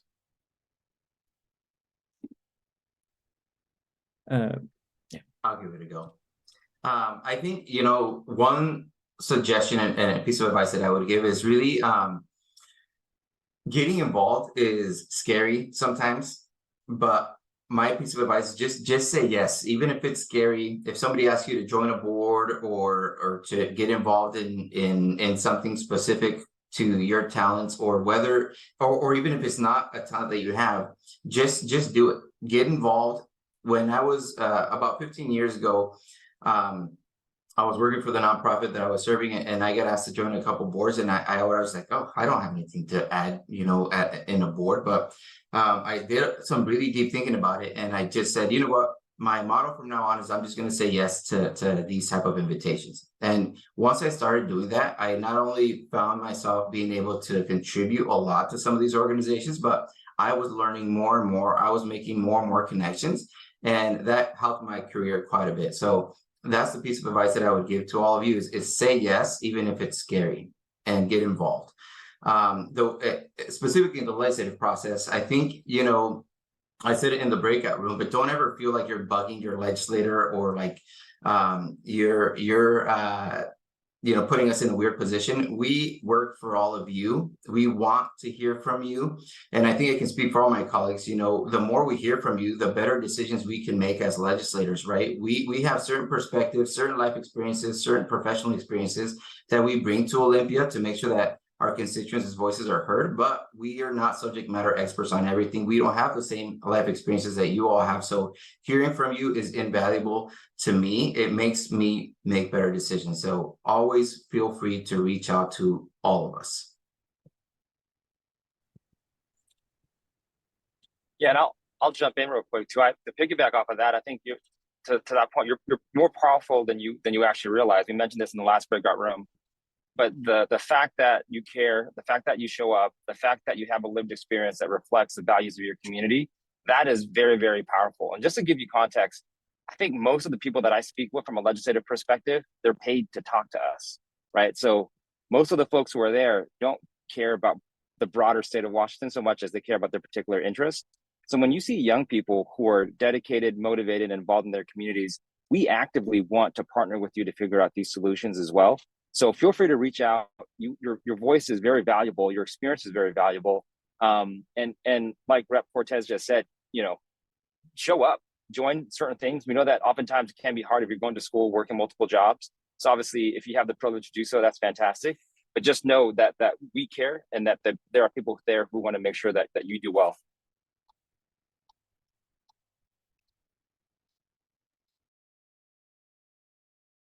Rep. Ybarra, do you want me to go? Yes. I got a smile from Yes. you. Okay, I thought. I think you got some great advice from both Rep. Cortez and Senator Wynn. I would say, don't worry about being perfect. Be imperfect. Follow your heart. Be who you are.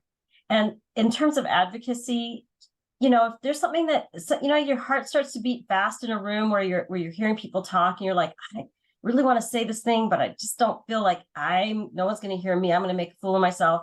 That moment where your heart starts beating, that's the moment you need to speak up. And it does not matter what you sound like. It will come out right. One thing I want you to know is that in our lives, if we've lived to the age that you've lived to, that I think I can assess, is you've already advocated for something that you care about. Maybe it was your friend, maybe you were asking your parents for something, maybe you fought for somebody's rights in some way, shape, or form. You already advocated for it, and it did not matter what people thought of you when you were advocating for that thing, because it was so important to you. That's the energy that will take you to the next stage and will allow you to be successful. So you already have all the tools you absolutely need. You're already super smart and understand your heart and can advocate, and you don't need to be perfect. We need to hear those voices, because that is what makes our country great, when we can actually access that diversity. I always forget to never speak after Representative Slaughter, because she always makes a lot of sense. Very smart. So I think I'm just going to relay the same message that we got from the representative and the senators, is just ask. For instance, tonight, I was going to be watching football games tonight, because that's what I like to do, and probably drinking a beer or something with it. But students at Central Washington University asked me to go to a fundraiser. It's a second annual Apoyo Fiesta Latina fundraiser for the college students of Washington. I never would have gone unless you guys would have asked. So now I'm going to go to this fundraiser, and it's basically just a pantry for students at Central Washington University. Wasn't planning on going, but I'm going to go. And that's because you guys asked me to do it. And so I think, again, the message is ask, tell us what you think, tell us where we can support you, and we'll try to be there. And I think all legislators are similar in that manner, is that we just need to know what you guys want. So please let us know how we can support you guys, and we'll do it most of the time if we have the time available and the funding available. So. Great, thank you. all the legislators. And speaking of time, we know that Rep. Slatter, you have something coming up, but if we could hold on for a second and get a group picture, that would be awesome. Chris, are you doing that? I think Tom's going to do it too. And so if we could get everyone else, all the students, if you want to switch on your cameras to be part of this whole group gathering, we'll have it in the gallery setting. Everybody kind of get ready if you want to switch on and be part of this inaugural, very first virtual town hall for WA-SEN, centered around education from the 3 sectors and all the aspiring students that want to get to where all the amazing places you are. Chris, before everybody says cheese, I want to say thank you to our representatives and senator for participating today. This was really a big deal for us. It really was.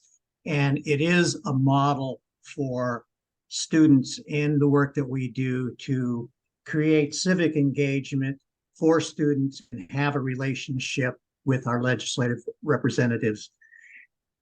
I hope that Dr. Paul takes notice of the interaction that we had today. You said, just ask, or the legislator said, just ask and you'll come. Well, in February the 4th, we have our legislative day, our Capitol visit, and we're asking for you to come and talk to our students at that particular time who will be coming to the Capitol and meeting you and talking about our aspirations. Chris is right, or Thank whoever you, Dr. said that, yeah, Chris is right that we're not lobbyists. We educate our students. And across the system, we're 500,000 students strong, 50 colleges.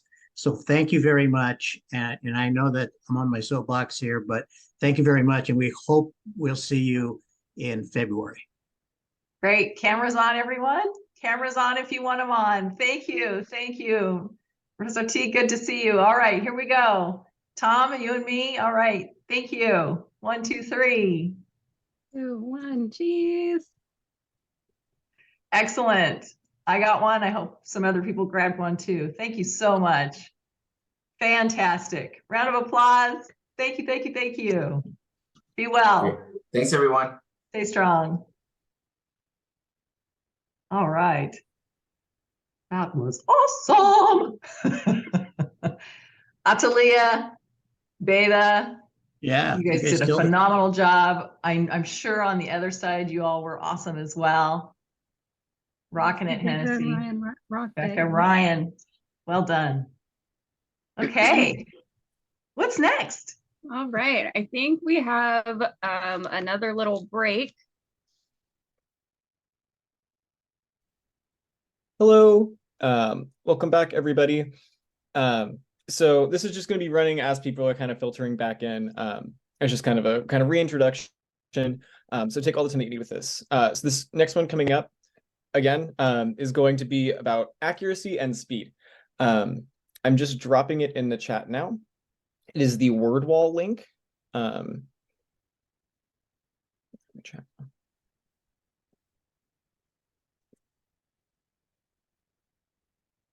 Sorry, give me 2 seconds.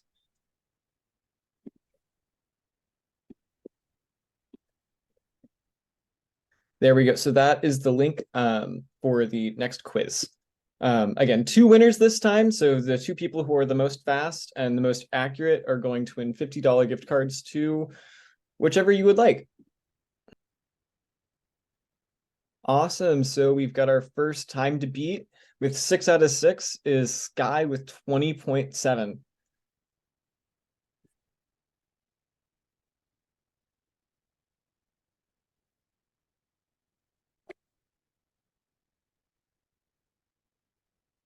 Sweet. Oh, no, probably not, Katrina. It just takes a second for me to just refresh it. And your name should pop up.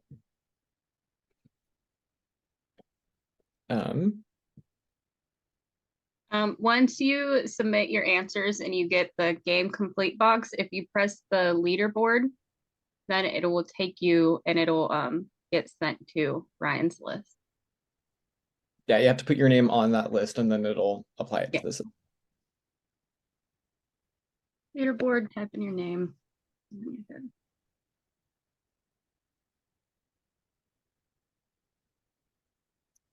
There you are.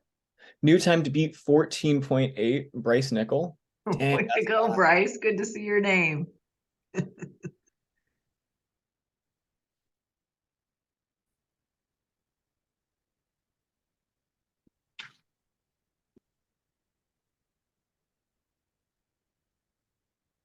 Holding out, dang. It's impressive though. Tammy in second place, our winner from the first round too.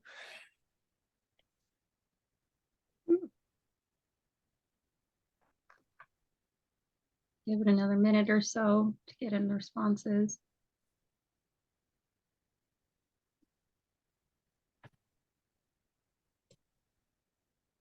Ooh, wow.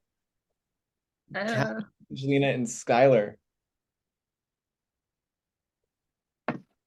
Angelina, wait a minute. Wasn't Angelina the one that got that was our 100th registrant to this time?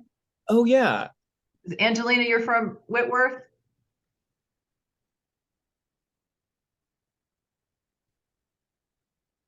That's great.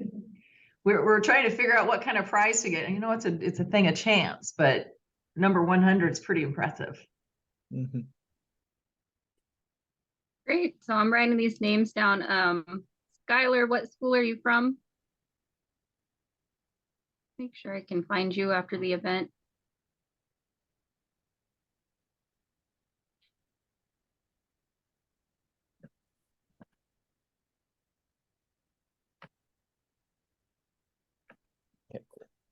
Oh. I'll track you down. Yeah. Awesome. But congratulations to Skylar and Angelina. You'll both be winning $50 gift cards to the thing of your choosing. Fantastic. Well done. Our next thing in our agenda here, I'm going to hand it off to Beta. And Beta will be telling us about Olympia Days, the event that Dr. Esparza was describing in our breakout session with the legislators. Alrighty, hello everybody. In case you don't remember, my name is Beta and I'm the North Regional Coordinator. I'm going to tell you about an exciting event we have happening in February.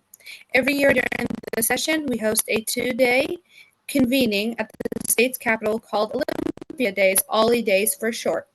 This event is totally free and will be happening February 4th through the 5th. The first day, a Sunday, we will have charter buses that will pick up students from central locations in each region and meet us at a hotel in Olympia where we will have a room for every 2 students. That evening, our programming will include dinner, networking, and advocacy training to prepare us for the following day that will be filled with 10 to 15-minute appointments with legislators from your district. As you may remember from this morning, WA-SEN's flavor of advocacy is through educating and storytelling. The 10-15 minutes appointments will be an opportunity for you and 2 to 3 other students in your group to share your personal story of getting to and through college. We've provided you all with some worksheets to help you craft your story, condensed it to 3 to 5 minutes, and practice what a legislative appointment will look like.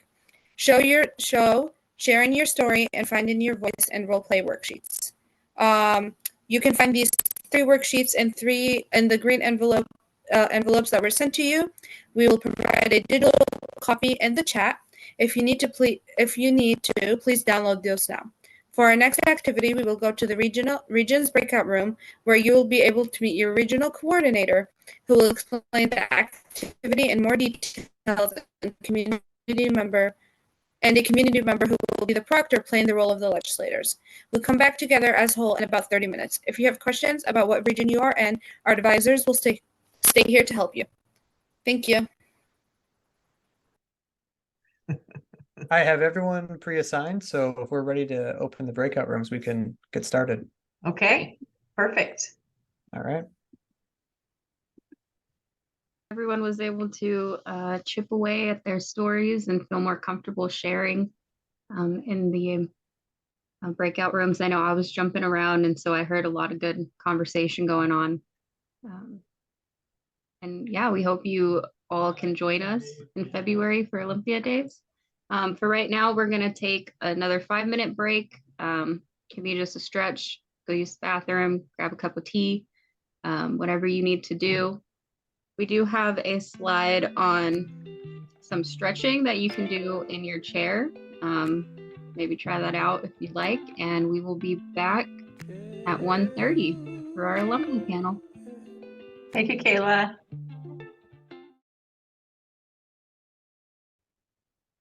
Thank you, Kayla. Hello, everybody. Thank you all for staying with us. In case you forgot, yes, I am the Eastern coordinator, and my name is Atalia Wanet. I'm in my 2nd year at Whitworth University, double majoring in political science and community health.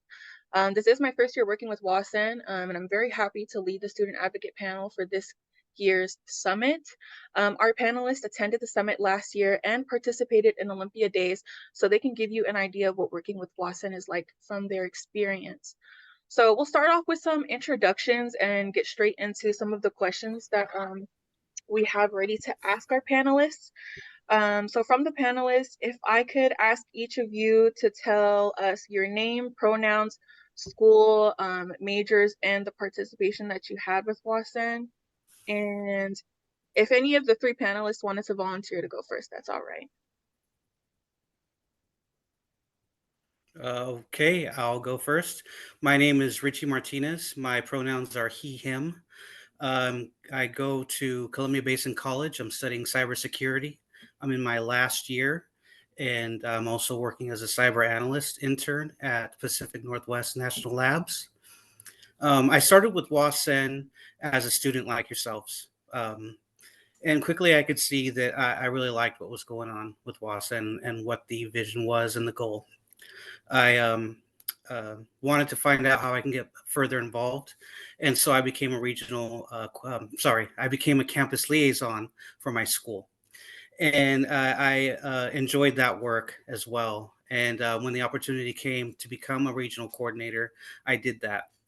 And I found it to be very valuable experience and to be, um, uh, I'm going to remember it for the rest of my life, to be quite honest with you guys. It was a really important work. And WA-SEN, on a separate level, it will always stick with me as well. The network, because it is the most inclusive, diverse network that I've ever been a part of in my life. I was really happy to share that with my kids. You see every walk of life, you see every type of person, and it's so welcoming and encouraging. So outside of advocating for funding for higher education, there's a underlying thing happening within WA-SEN that is just above and beyond that. And so I just wanted to say that. Thank you. Thank you, Richie. Thank you. We're so glad that you're here with us today. Would it doesn't matter the order, any of the other panelists, would you like to introduce yourself next? Sure, I can go. Please forgive me if my internet is choppy. I live in a very rare, and I'm currently a student in organizational leadership master's program at Eastern Washington University. I am an alumni of Grace Harbor College, and my journey started being a campus liaison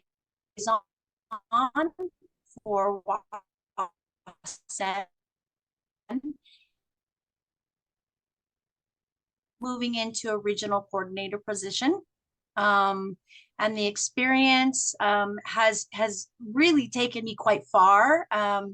Probably not as far as I would like to go, but I'm currently stepping into the Washington State president position for TRIO programs across Washington State. And we'll be advocating for TRIO programs at a policy seminar in March. So, yeah. Thank you, Shelly. Thank you for so much having me. Yeah, thank you for being with us. And then our last panelist. Hi, I'm Destiny. I use they, them pronouns. I go to Western. I'm a senior political science student. I started off at BTC, Bellingham Tech, as a medical administration and worked in their the director of legislation position, which is where I heard about WA-SEN. And so my final year there, I applied to be a coordinator. I didn't start as a liaison. And I worked there last year at WA-SEN. And I remember it was a little weird because we were still post-COVID and figuring things out, but honestly, it was a lot of fun. I made a lot of friends. I met a lot of people, especially like as in regions, I think we have like 15 schools. So like I met a lot of people I would have never had the chance to if I wasn't in WA-SEN. So it was definitely a really good opportunity. And I definitely recommend if you have the chance to like stay involved with the group to do it. Thank you, Destiny. We're so happy to have you here today too. So before we get started in our list of questions, I do want to give a disclaimer. For timing purposes, we may not be able to have each panelist answer every question. However, if there is anything that you feel is so important or you feel so convicted to speak on, please feel free to jump in and add anything. Okay, with that being said, I will start. Oh, actually, no, I will not start us off. Our first question will be coming from one of my liaisons, Lyra. Hi, I'm Eastern Washington University's liaison. This question is directed to Shelly and Destiny. What advice would you give a student constituent who is nervous about connecting to their elected officials?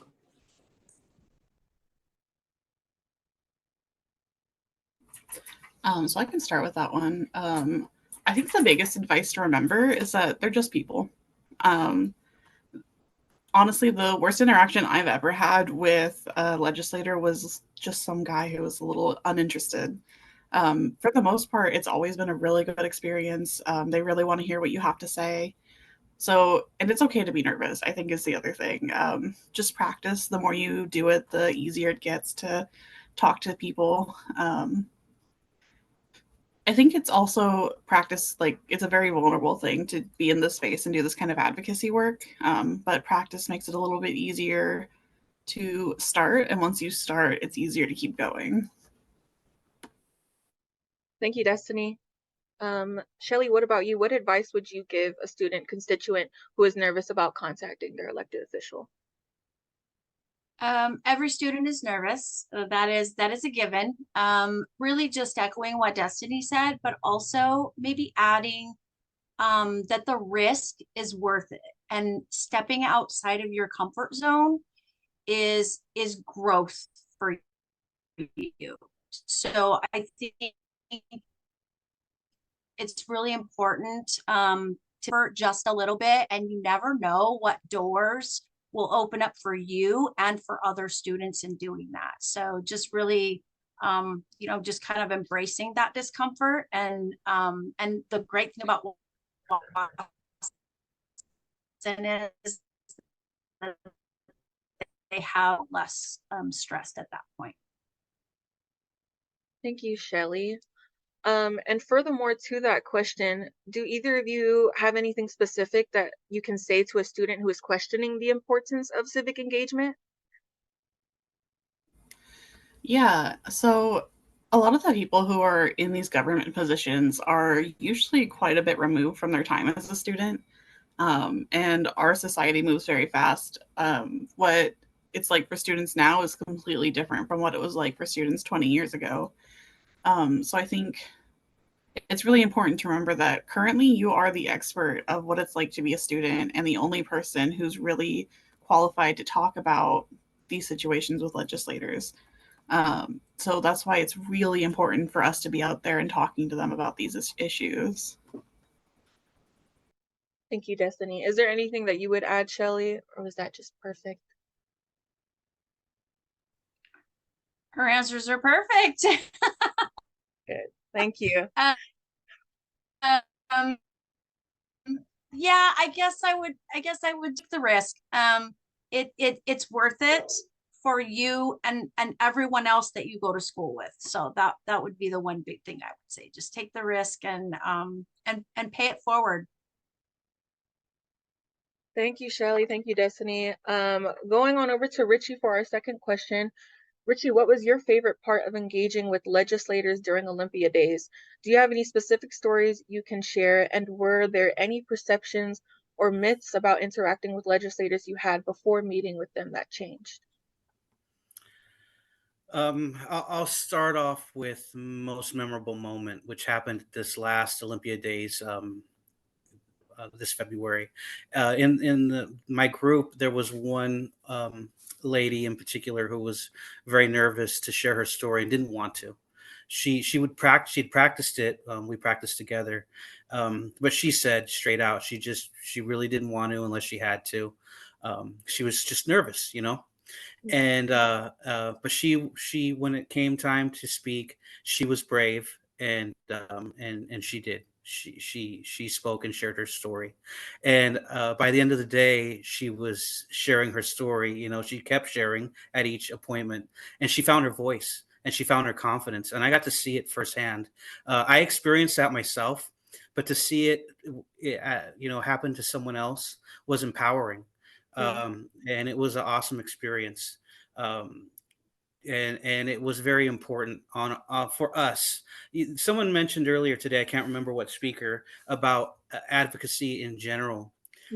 Yes, we're advocating for higher funding, but advocacy is important work in our lives, and that's what I learned from this experience through WA-SEN, is that we're going to continue to advocate for ourselves in every way, whether it's in the healthcare system, whether it's for housing, whether it's for opportunities to eat, a job position, whatever it is. We've got to find ways to do that, and this experience is valuable in finding our voice and empowering ourselves to be able to do that in our future experiences. And the big myth, I think, is that they sit on a pedestal above us. They're public servants. They're very down to earth. You heard Representative Ibarra talk about wanting to watch football today and have a beer, and I think that really speaks to how human they are. They don't sit above us. The position is important.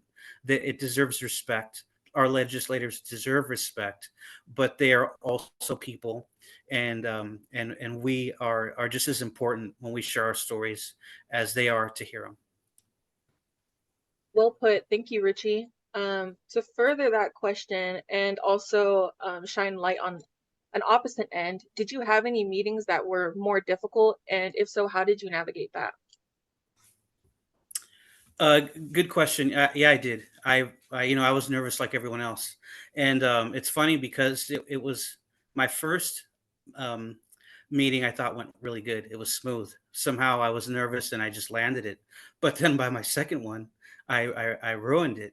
We're our own worst judge. We're our own worst critics, and I just didn't feel like I was speaking well. I didn't feel like I was making all the points that I wanted to make like the first time. But I'm the only one that noticed. Everyone, we're all here to support each other, and the representatives are also very supportive as well. So that's what I learned from that experience: is that no one's going to let you know, oh, you did horrible. We're not judging each other in that way. We're all winners because we were brave enough to do it in the first place. Thank you, Richie. You're welcome. All right. For our next question, this question is first for Destiny. Destiny, can you speak to what it was like engaging in issue-based advocacy versus lobbying? How did you avoid coming across as lobbying? And lastly, how do you respond to a specific request on active legislation? So for the first part, in some ways it's easier to do advocacy versus lobbying. In some ways it's much harder. You don't have to like remember bills. You don't have to like know current policy on anything if you're doing advocacy work, but you do have to be really vulnerable, and it's really hard to tell your story, especially if it's not something you're used to talking about, or if you're like a more private person, but it's very important.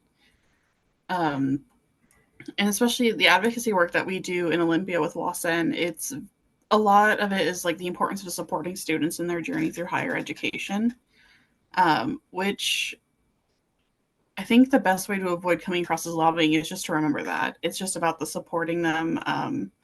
It's about not like speaking to specific like bills. I think is the best way it's been put, is just if someone asks about a bill, just comment and say like, in my current role, I'm unable to comment on that. It's very, very normal for people to come to legislators in different roles, sometimes lobbying, sometimes advocating. So it's perfectly okay just to say like, I just can't comment on that in this current thing that I'm like here for. Thank you, Destiny. Shelly, do you have anything to add to question number 3? Can you speak to what it was like engaging in issue-based advocacy and lobbying versus lobbying, I mean? Yeah, sure. I would say that a majority of the legislators that I met with over the couple of years about bills. So I think that's a less happening occurrence. But in the cases of legislators who would bring up oh, this bill, it's really simple to basically state to that legislator, like, that is not what I'm here for today. What I'm here today to do today is to educate you on what myself and my peers need. And I think it's as simple as that. And that a lot of times will shut the door if they're choosing to kind of bring those bills into place. And as Destiny said, it's a lot you feel passionate about. When you feel passionate about something, your story shines, and people, and that isn't just legislators, that's just people in general. Like, we love to hear people's stories. It's what impacts, knowing we're not alone. And so I think it's really, if you go into it with that perspective that you're going to share a story and that you're going to create something bigger than yourself, I think that the lobbying can be squashed fairly quickly. because that's what I would add to that. Thank you, Shelley. Richie, is there anything further that you would add? Yeah, I encountered this, and one of the things that was really cool was it early on, is that there's usually an extra person, and typically it's a regional coordinator or even a campus liaison that's there in the meetings with us. And many times, if they see that the student is struggling to answer those questions, in my experience, I saw a coordinator jump in and say, we're not here in that capacity, we're here to advocate, and they handled it very professionally. And so their support, always remember their support. You're never left alone as students in these situations, and it could even be a fellow student in those situations. I just want to encourage other students, if you see your fellow students struggling and you have the words, then step in that brief moment, and do what's right. Thank you, Richie. As I'm sure you all remember from previous summits, an activity we value is beginning to mold our personal story in preparation for Olympia Days, which is what we just did before this panel. So this question is directed for all of the panelists. Once again, does not matter the order, however ready you are to answer. How is preparing for Olympia Days? Do you have any pro tips that work best for you? And is there anything you wish you would have thought of before experiencing Olympia Days? So I think preparing for Olympia Days, the story sheets that we filled out are super important.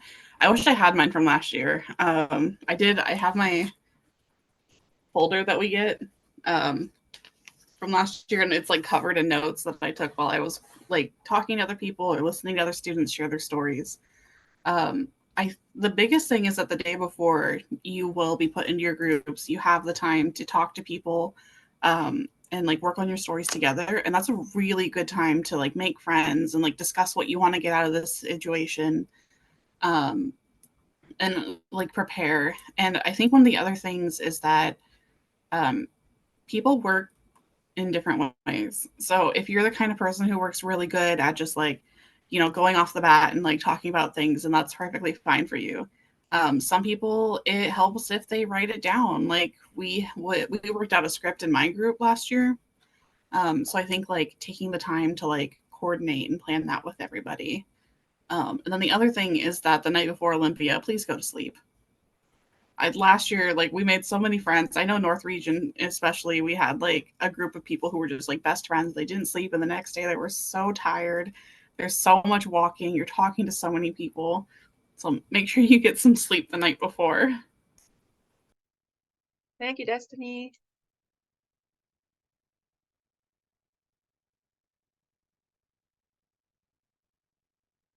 Shelley, would you like to answer the fourth question? How is preparing for Olympia Days for you?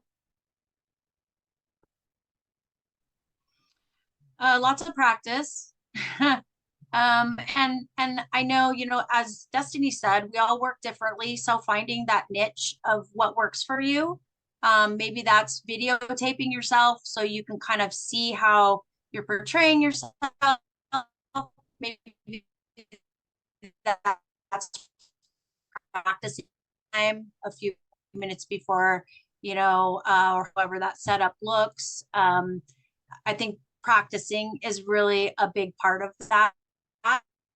And just, being in that brave space, right? As Erin mentioned before, being in that brave space to know that you're there for a reason, and you're advocating for what you feel is right and is needed. So just really having that time to reflect and practice. That would be my recommendation. And what I wish I would have thought of at the time, I guess I wish I would have considered myself as a started. There was a lot of fear because I felt like I was stepping into a place with people who had power and who were bigger than myself. And so I encourage all of you just to consider that, you're all already leaders. Because you're in this space, you're a leader. And just remember that. Thank you, Shelley. Richie, how about you? How was preparing for Olympia Days for you? I think the biggest thing that I learned was to try to make my story high impact. Try to drill down into the most important parts of what I was trying to relay. So I have a couple different funding, personal stories of funding and how it affected me, and I just tried to narrow it down to that and just get straight to the point with those issues to make it memorable and easy. And then I think it's also important to remember the call to action. I know in a couple of my appointments, I forgot to even make a call to action. And so that's very important that we remember the Washington Opportunity Grant, that we remember equity for financial aid and those things that we're advocating for. And so don't forget the important reason why we're there is to share those things. And also, I would like to let everyone know that on the other side of that, these senators, they go and they have to vote on the budgets for higher education, right? And when they're speaking to their fellow colleagues, it's some of our stories that they use on why they're defending their stance on an issue. So don't feel that it's not important, because and we'll never know, but it could be any one of our stories, which was the one that they resonated with, that they're sharing to say, this is why we need to keep this bill in place, or this is why we need to add more money for this person right here, and those like them. So just remember that. Thank you. Thank you, Richie. Richie, I've heard through the network about the commendable way that you articulate and condense your story. It's important to articulate your experiences in a condensed manner, perfect for legislative appointments, which leads me to my next question. Can you share your story with the group, and furthermore, how it felt sharing your story with legislators? Well, I wasn't prepared to do that, but here we go. Hello, legislator, senator, so and so. Thank you for taking the time to meet with me today. I really appreciate that. Here to share with you some of the ways why funding is important to me. Oh, sorry, backtrack. My name is Richie Martinez. I go to Columbia-Basin College. I'm studying computer science.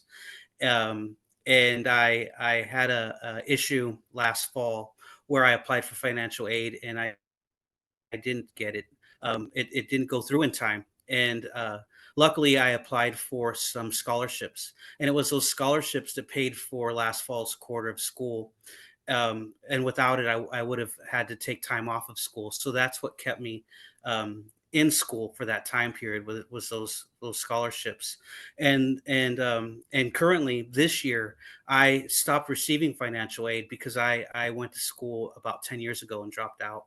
And I used a year of financial aid in that time, which took off funding for my final year of school. And the reason I'm here today in school is because the Washington Opportunity Grant. That's what's paying for my final year of school, and that's why it's important for students to have those programs in place. Because without it, I wouldn't be achieving my dream of a higher education.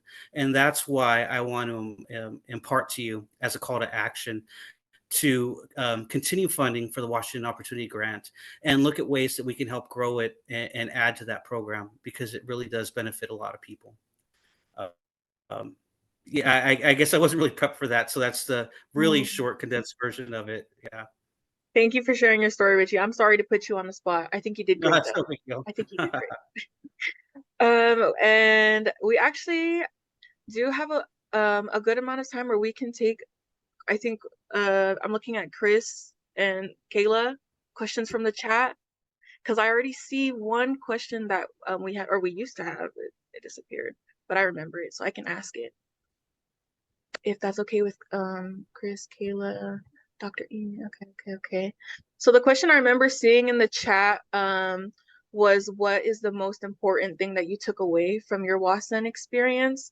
And before either of you answer that question, if anybody else has any questions they'd like to ask our student panelists, drop them in the chat now. Yeah, would either of you like to answer that question? I think the most important thing I took away from it was honestly just the practice. When I first started doing anything with talking to legislators, I was always super nervous. But just recently I was talking to somebody and they were like, oh, like, how do you do that? And I'm like, I don't know. Now I just love bothering legislators. Now I just love being like, hey, there's like this issue and I think like we should talk about it. You can just like straight up make like an appointment to talk to a legislator. You don't have to do this like through WA-SEN or anything else. You can just do it. I love that. Thank you, Destiny. Richie? Yeah, I want to reiterate what I said a little earlier because it was very unexpected for me. And that was that's the diversity that WA-SEN represents. I have a daughter who's a sociology major. She's really involved in equal rights for all people, right? And she's a big fighter for those things. So I just felt so proud to tell her about my experience in WA-SEN and how inclusive WA-SEN is and how welcoming it is to all people of all walks of life, of disabilities, of every race, gender, and sexual orientation. And it just feels proud. I feel very proud to be involved in a group that is so welcoming in that way because I think it's important. I think that, that's how we start to open doors for people is when we welcome all people to the table and hear from people's different experiences. And that was just it's not even talked about. It just is. And I just want to shine a light on that because it's a very special experience. Thank you, Richie. Okay, well, I would like to say thank you both and Shelly. I know she dropped off, but thanking her in spirit for being with us and being willing to share your guys' stories and answer my questions, even though some of them might have caught you off guard. I apologize. Yeah, are there any last things that any of you would like to share? I can throw in a question. If, because I know I worked with both of you last year, so we all kind of experienced this. Can you speak to town halls and different opportunities that come up that WA-SEN does get involved with? But while we do hold Olympia days, there are more activities. Can you guys speak to that? Have any comments?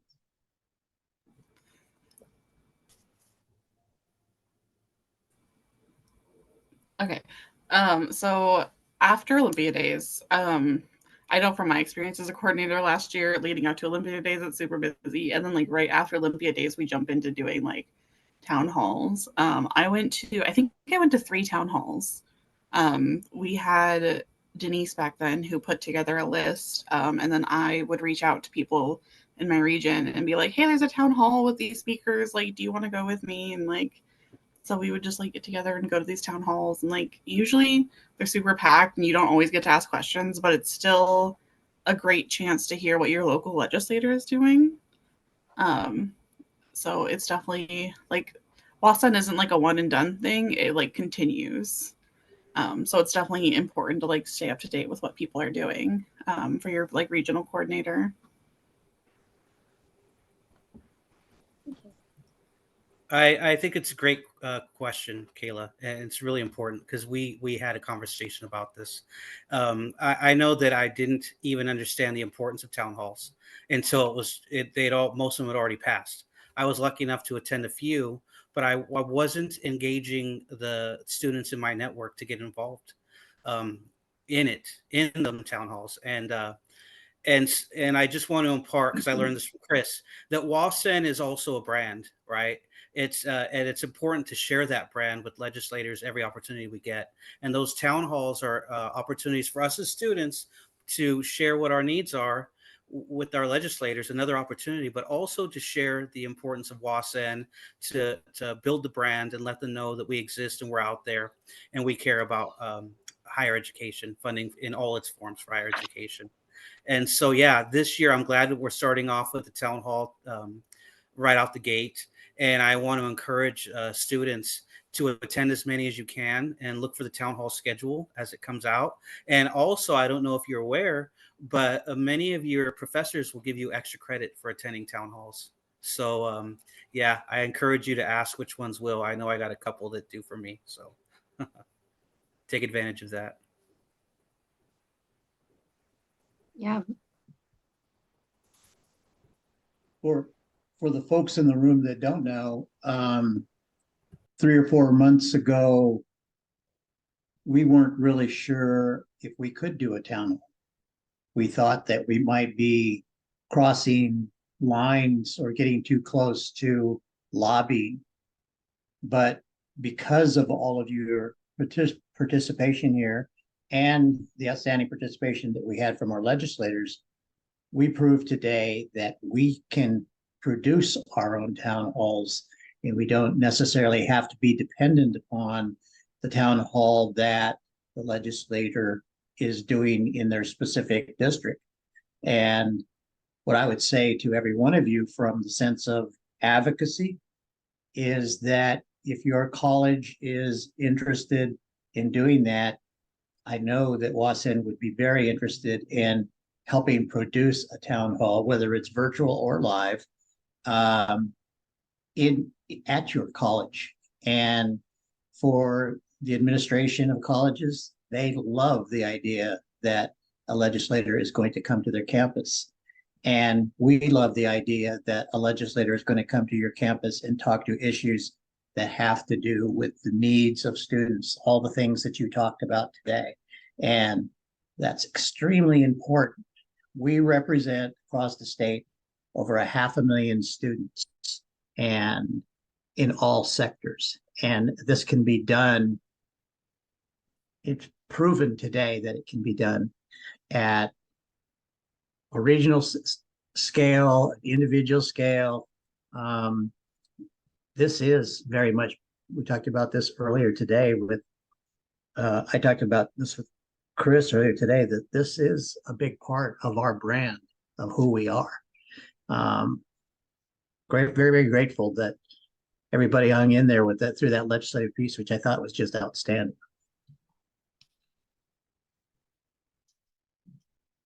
Is there any other questions or comments from any other alumni or liaison students, first time, you've been here a while? Anything else that we can get in before we move on to our fabulous closing speaker? Yes, I have a question. It's Queen Sheba here with my daughter Layla. And I am curious about how we are bringing in the aspiring college students and how is WA-SEN giving them a voice so that they can advocate for things that might not be phasing them at the moment, but will when they do enter into the collegiate realm.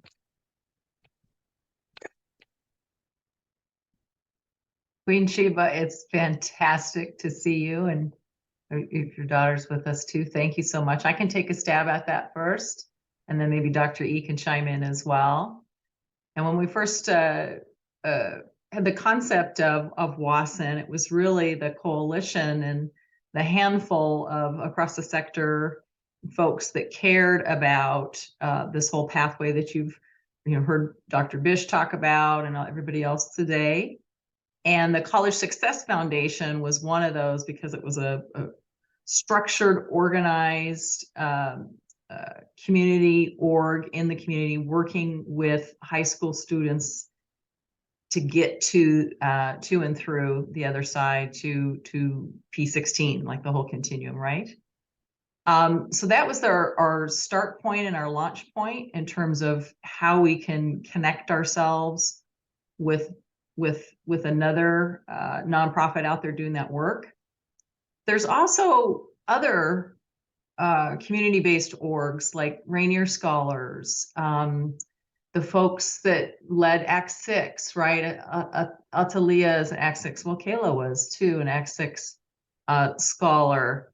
And so are those ways, I think with the capacity and more funding from our friends at the Gates Foundation or others, there's a potential of expanding that too. You heard Bish reference this morning that they're very interested in that spot between once folks finish high school and all the good stuff that's happening before then, right? When we're talking about the college and beyond plan and other things and how they work for the K through 12 well to get that piece of it. But then before they get over to make the decision of a credential or 4-year or 2-year, whatever that path is, we lose a bunch of folks, you know, which I think is probably what you're alluding to too.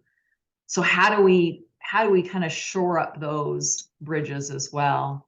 And I think that's through, again, your voice and advocacy and saying, hey, listen, right? The aspiring, to your point, how do we convince them too, so we can really lock arms? I know that Dr. Angela Jones at the Gates Foundation and the Partnership for Learning Folks and all these people that are in the space are interested in that. It just takes a while to move the big ship. Edward, I don't know if you have other things that you want to add to that, but that's just my thinking right now in terms of there's a scope that we've proved, you know, in terms of proof of concept, right, of WA-SEN. And then how do we start to shore up those other gaps, and exactly what you're saying, Queen Sheba. Well, the way I see this is this room of folks that registered and participated in this conference today are all, in my mind, leaders. And part of that leadership piece, we'll say via WA-SEN, is to look at advocacy in the areas that Dr. Paul talked about today. And we heard that the low amount of individuals that fill out financial aid applications. And we know that what money is, what the largest barrier there is for underserved or underrepresented populations in college.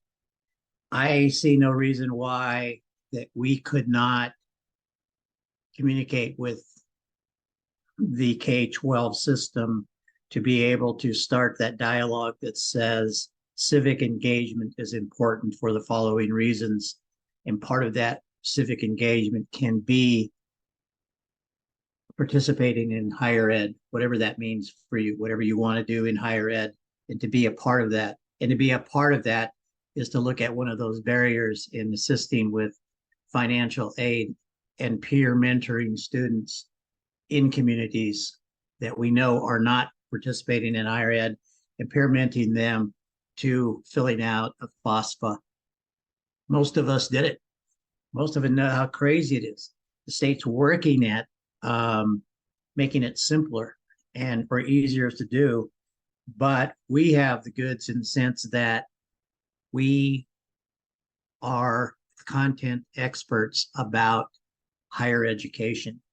Every one of you carries a tremendous amount of credibility when you go talk to a legislator because of your educational experience. So if you, rather than going talking to the legislator, why don't we go talk to the sophomores, juniors, and seniors and begin that dialogue about having them understand how important this is.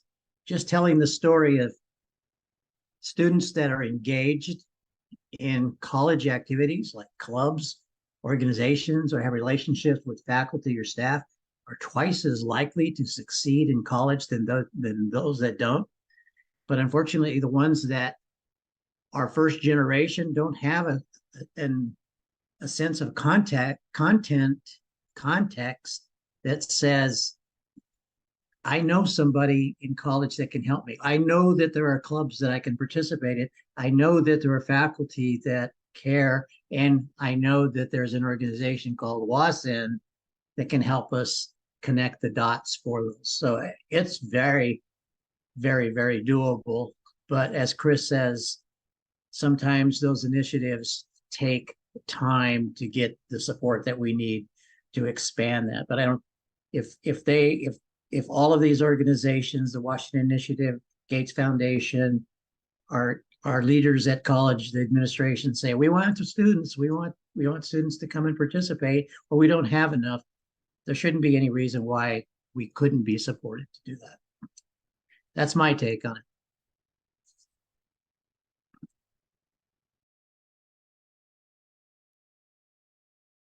I have a question for all of the coordinators and the event people that put the events together.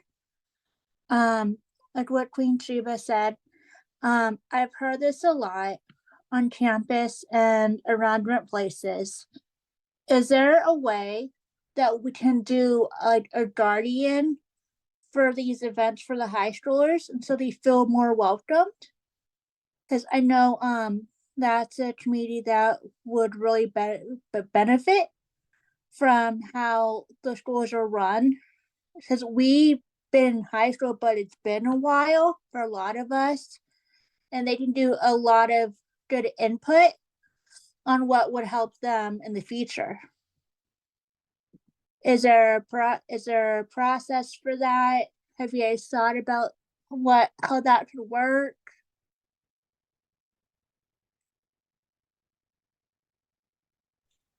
I've definitely been thinking about it. And I'm sure Chris remembers when I first started with WA-SEN that I did share about the organization to the contacts that I had at my high school, and just letting them know that this is something that's available when you do get to college. Keep an eye out. Even starting something somewhere small like that, I think is kind of where we're at. I mean, we are a network. So like Chris mentioned, we have these other partners that we work with, and we get into the same room as them, and they work more directly with the students. So there's that going on, but there's definitely room to grow. Similar to us holding a town hall this year is, that's a new thing, but we made it happen.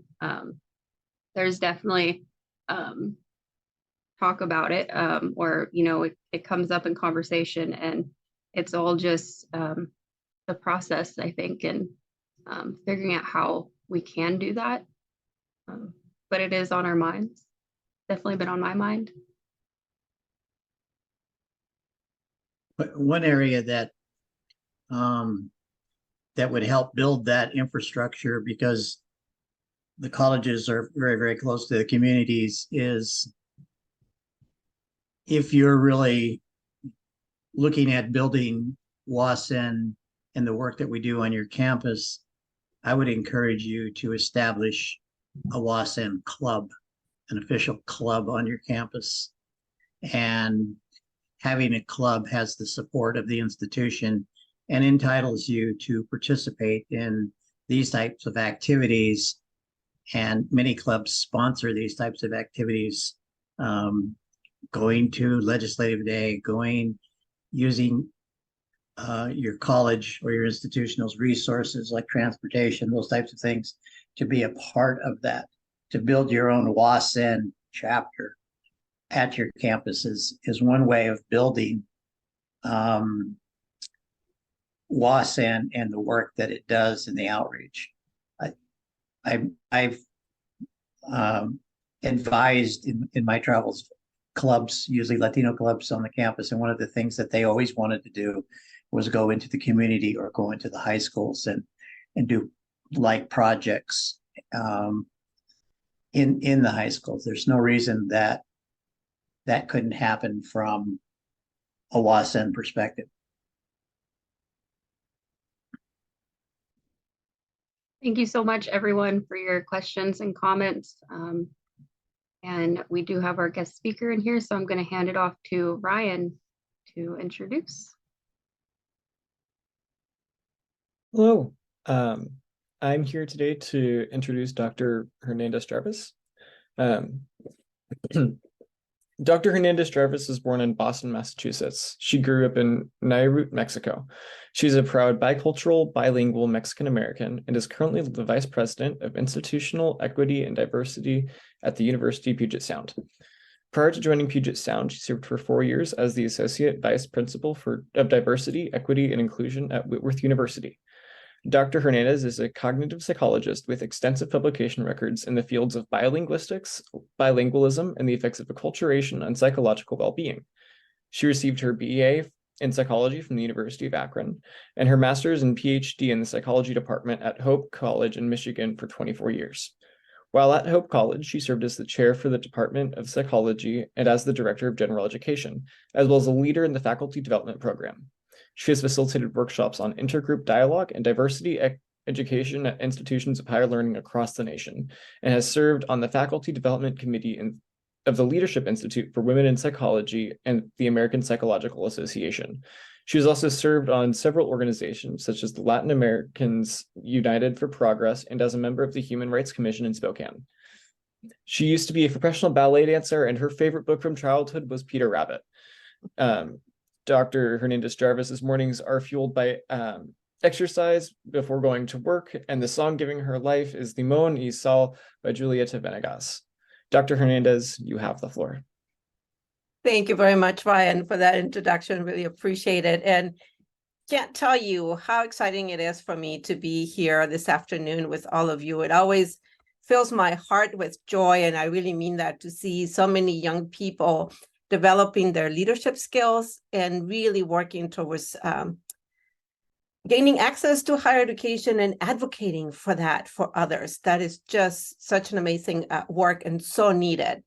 So really, really appreciate the opportunity to be here with you. And you know, what I'm going to share is really my personal journey with all of you as a way of helping you think about the power of stories as we advocate for this higher education. So I hope that you can find a way to connect to that story, or at least to have that story help you and inspire you even more to do the work that you're doing. So one of the key takeaways from this summit, I hope, is to learn about the power of stories, the power of stories of access to education and why education matters.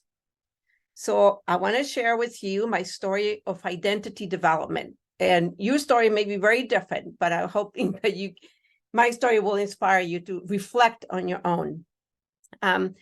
So share my story of identity development and how education impacted my personal journey.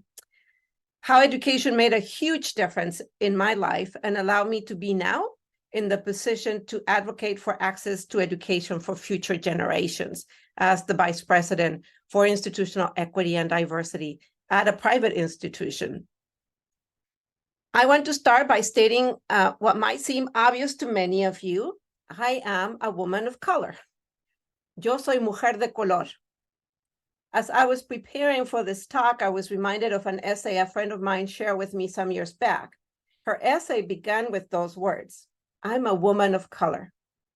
I'm using her prompt or her title to tell you about myself, the impact my identity has had in my educational and professional journey, the importance of embracing all of who you are and develop a sense of belonging even in places that were not created for people that look like me. I hope to encourage you to reflect on what gifts you bring to your community and about what it means to take space and assert that you belong in higher education. Yo soy una mujer de color. I'm a woman of color. I say that with confidence now, but as a child and an adolescent, I did not see myself as one and did not know what that meant for me. I was born, as Ryan mentioned, in Boston, Massachusetts, but grew up in Mexico. Growing up in Mexico, I was not aware of the importance or meaning of race, primarily because I wasn't the majority. All others around me looked like me. Most of us were brown. Many of us were mestizos or mixed race. Race and the race conversation did not seem central to my experience as a child. Don't get me wrong. Of course, racial identity does impact life in Mexico. And racism exists there as it does here and in other parts of the world. But racial identity was not important or relevant in my early childhood because, again, I was not being minoritized. But racial identity was not important.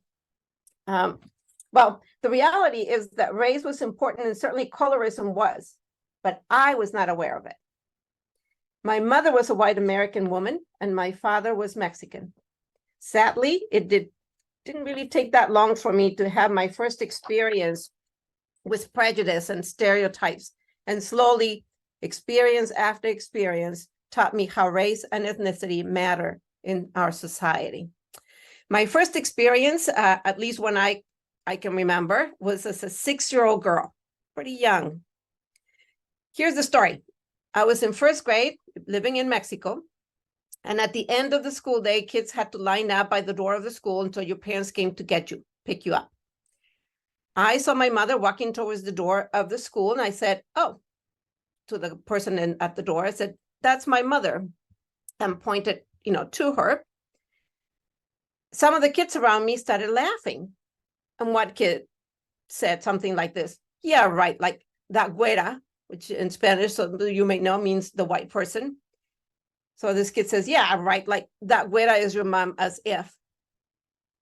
So I did not understand why they did not believe me, or why it was difficult for them to see that she was my mom. I remember their faces when my mom called me and I started walking away with her holding my hand. The impact of that experience stayed with me, and it marked the beginning of my journey to understand racial identity, racism, and the impact of social identities in people's life experiences. I began to understand what white people held privilege not afforded to those that look like me. I slowly learned that I am a brown woman, a mixed race Mexican American. I learned what that meant to me and learned to value and love my racial identity. The pride I developed as a woman of color came from understanding my roots, in particular, my paternal roots, my Mexican family history, and the history of the Mexican people. I learned to love and be proud of La Raza de Bronce, the bronze race, in reference to, of course, our brown or bronze tone of our skin. I am Latina. Yo soy Latina. As a child of an American mother and a Mexican father, I had the privilege of moving between the US and Mexico at different points in my life. This meant that I shifted several times from being in the majority, as I was in Mexico, to being minoritized, and then back again. This shift led me to face what it meant to be minoritized, and in particular, what it meant to be Latinx. I never thought of myself as a person of color until I came to live in the US. And I learned that was a label and an identity given to me by those I interacted with, not something I had chosen. Here is a story to illustrate this. I attended a private college in Indiana for my first year in college. I received a full scholarship and I moved from Mexico City to rural Indiana. I was excited to be there, was proud of having received a merit scholarship.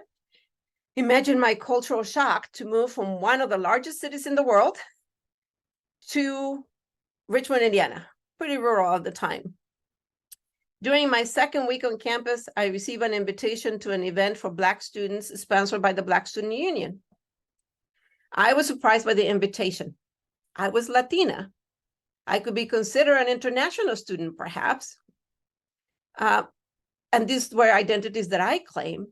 But why was I being invited to a Black student union or meeting? Not knowing how to respond to this invitation, I asked my advisor about it. I asked him to help me understand if this invitation was really for me or if there had been a mistake. I did not want to show up only to learn it was not a space I was welcomed. I did not want people to think I was claiming an identity that was not mine. My advisor explained that I had been invited because there were only a few Latinx students on campus, and the Black Student Union wanted to include us since there was no Latinx club. Their intention was to help me find community and a sense of belonging. I remember thinking that I appreciated the gesture, but I wondered whether I would feel I belong or that I would feel in community. I did go to the event and made some friends and engaged with that community.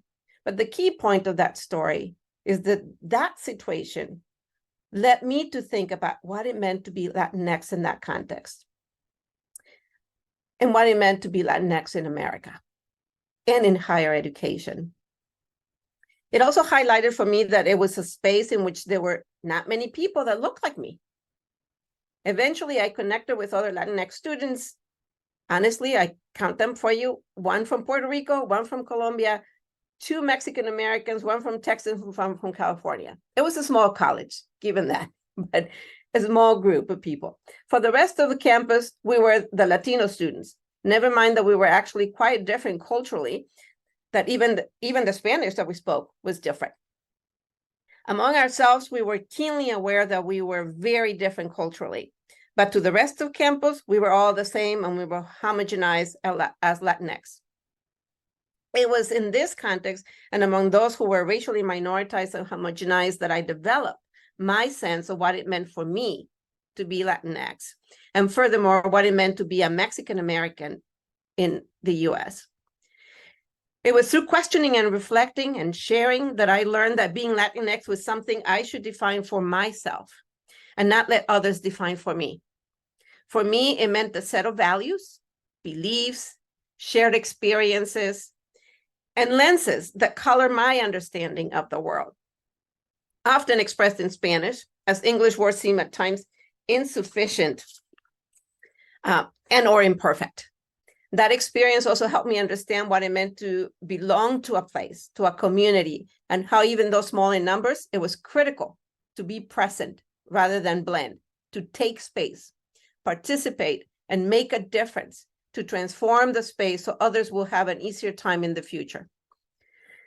At that time, little did I know that I was going to spend the rest of my life as a professional doing diversity, equity, inclusion, and belonging work. So anyway, in childhood, I learned about race. In college, I developed a more complex understanding of my ethnicity, my Latinx identity, and what equity, inclusion, and belonging should look like.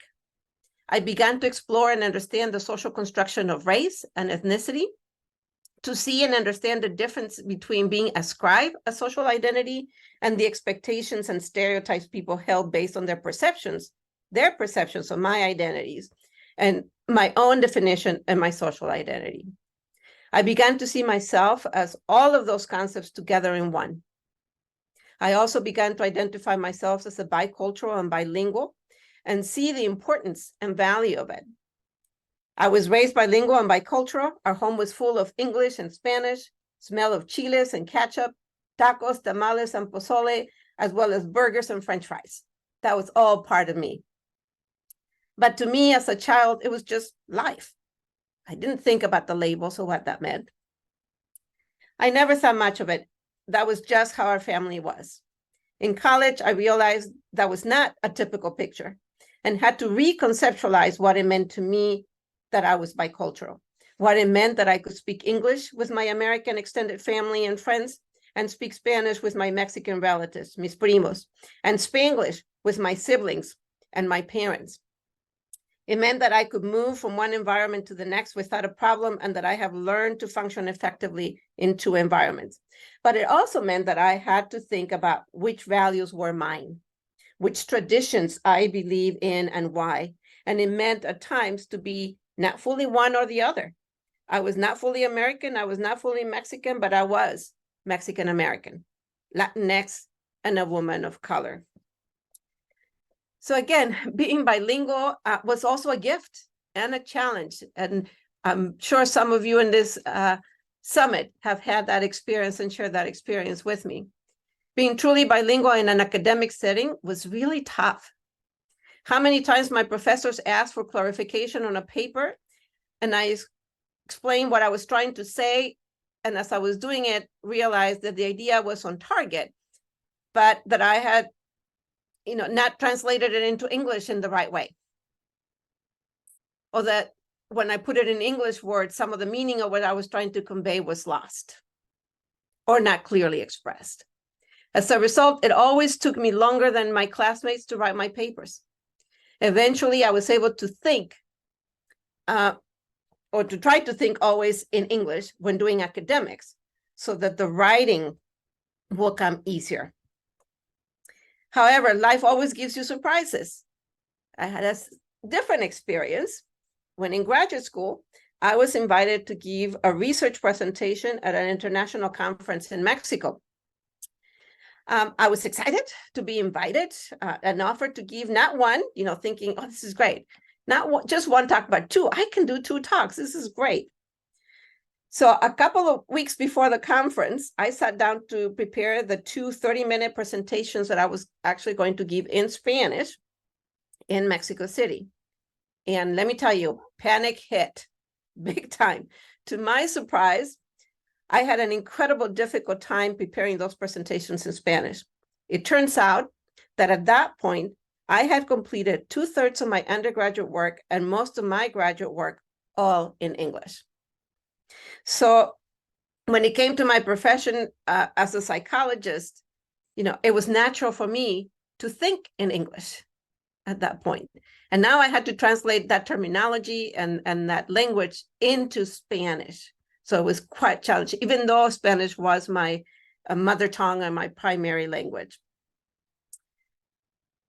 So what does that mean, or why this story is important to what we're talking about today is that I learned what it meant to be bilingual in an academic setting, which is very different than just being bilingual in a cultural setting.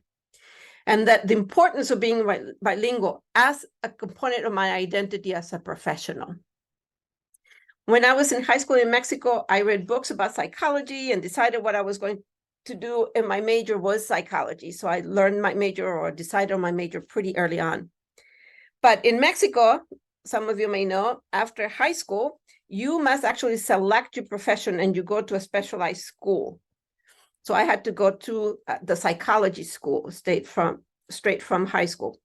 There is no such thing as liberal arts and no opportunity to explore different career paths before deciding on a major. So I had completed my first year of college in Indiana at a liberal arts school, then went back to Mexico to continue my schooling, and I had to start all over again and start with my first year in the School of Psychology. So by the time I finished my third year in Mexico, I had done mostly psychology courses. But after that 2 years in Mexico, in the university in Mexico, I came back to the US. So I came going back and forth, came back to the US to finish my college education. At that point, I had taken 16 psychology courses, as well as math, statistics, and research methods. So when I came back to the US, it's like, oh, you've done all the things for your major. What you need to do now is do the general education. So I went back and started taking freshman classes and things like that. So again, another experience that made me feel, do I really belong here? How do I make sure that I understand what this experience means to me? Okay. So graduate school, again, was very challenging, not only because of the demands of the program, but because of a class of 25 graduate students that were accepted in the program I was in at Kent State University. I was one of 2 students of color. And there were only 2 professors of color in the program. Not many people looked like me or related to my experience. I often felt that I did not belong and felt like an imposter, and that at any moment people were going to realize I should not be there and would kick me out of the program. Pretty common for people like me to feel that way in college as well as in graduate school, especially when you don't see other models, which again gets me to why it's so important the work that you're doing to provide access and change that reality.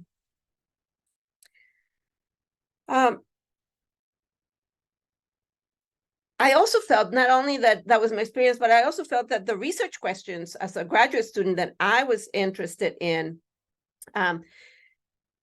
were different than the mainstream. I was interested in questions that impacted Latinos, impacted my community. And that was not mainstream at the time to be studying. So another strike. And well, am I asking the right questions? Is my research really that important? Am I just not really prepared to ask the right questions? All of those were part of my development as a graduate student and professional psychologist. So I was researching how young kids, for example, develop language and how learning 2 languages or being bilingual impact the cognitive development of the child and the impact of the acculturation process on their well-being. Based on my life experiences, these were very important questions, practical questions that research that not too many people were investigating. These were topics that could make a difference for our people, or people like me from immigrants. I was fortunate enough to find 2 professors that mentored me They thought the questions I asked were innovative and practical and supported me through 5 years of graduate work. However, what sustained me through those challenging years of graduate school was that I knew, and my Latinx community let me know, that what I was researching could potentially make a difference in their lives. They reminded me that the questions I was asking as a researcher may not be mainstream, but were critical to the experience of Latinx people and that it mattered to them. I won't lie, there were many struggles, but I eventually learned to be confident in my professional identity. And more than being confident, I learned how that professional identity as a psychologist meant to me and how it complemented and intersected with the other aspects of my social identity as a woman of color, a bicultural, and bilingual Latina.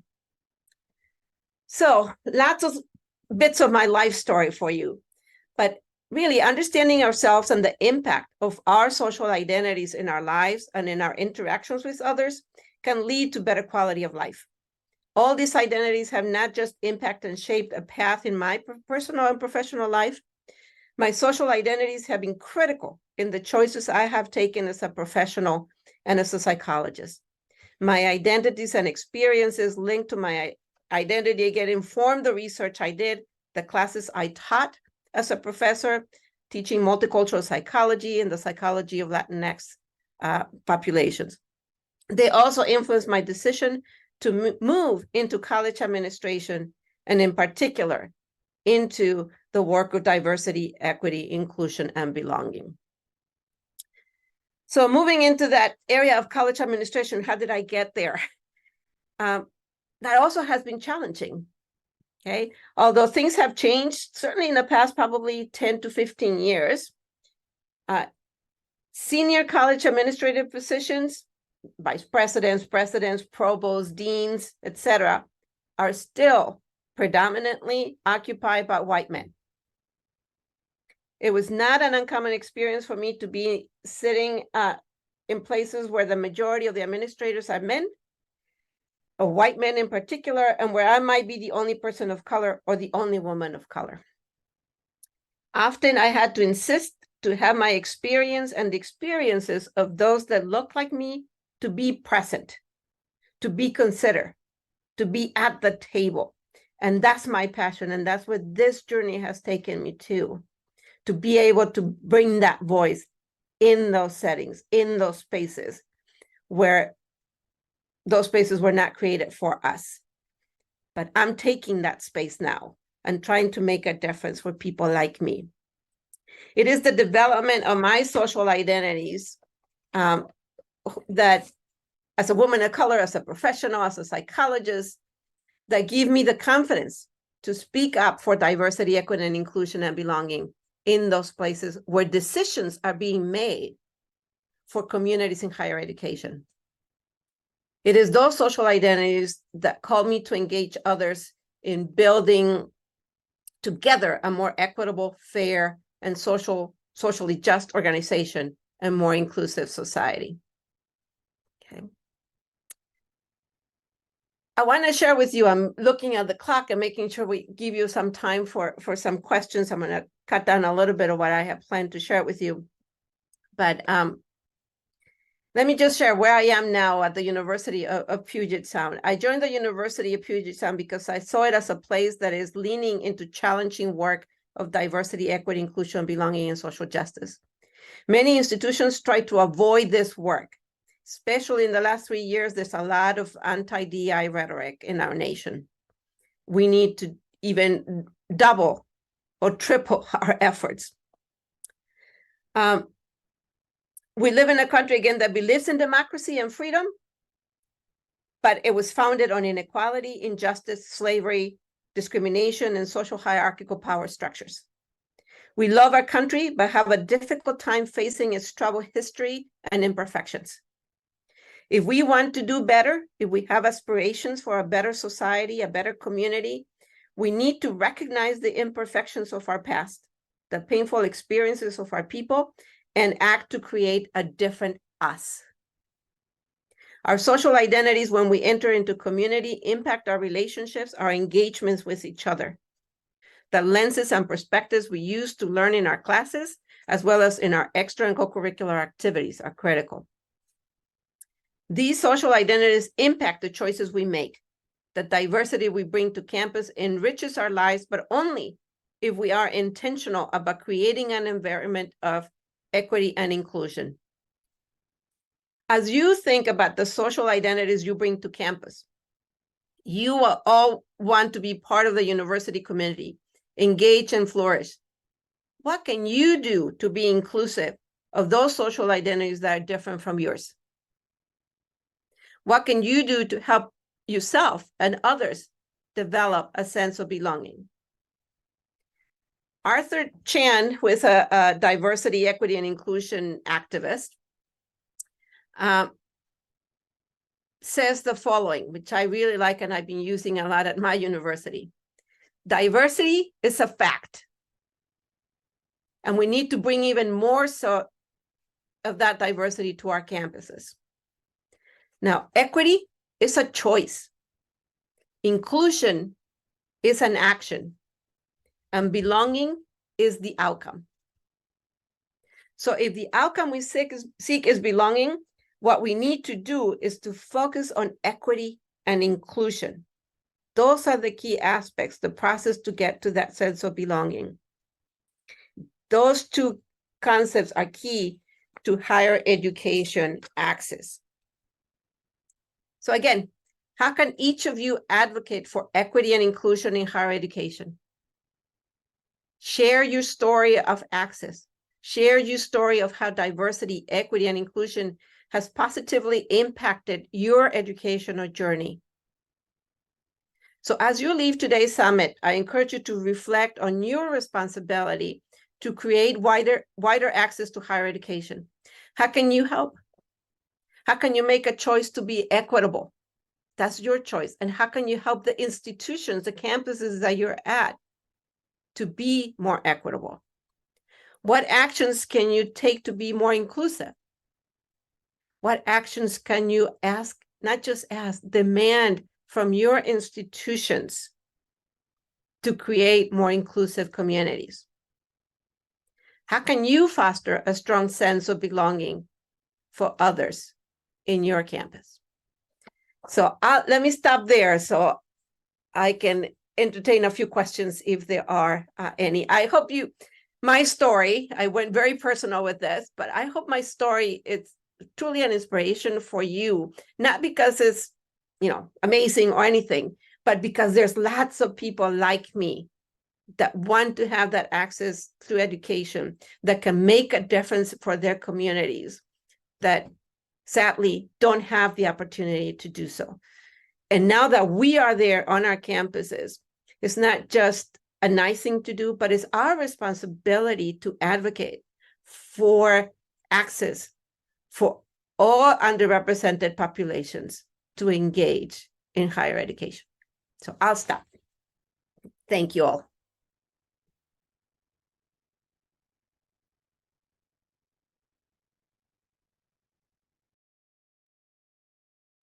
Thank you, Dr. Lorna. So one of the things that sorry, I have somebody knocking at my door. That was timely. One of the things that I'd love to be able to ask as folks are thinking about what they'd like to ask. You talked about the importance of DEI and belonging work, and over the past 3 years, really your profession, right? Your world is under attack.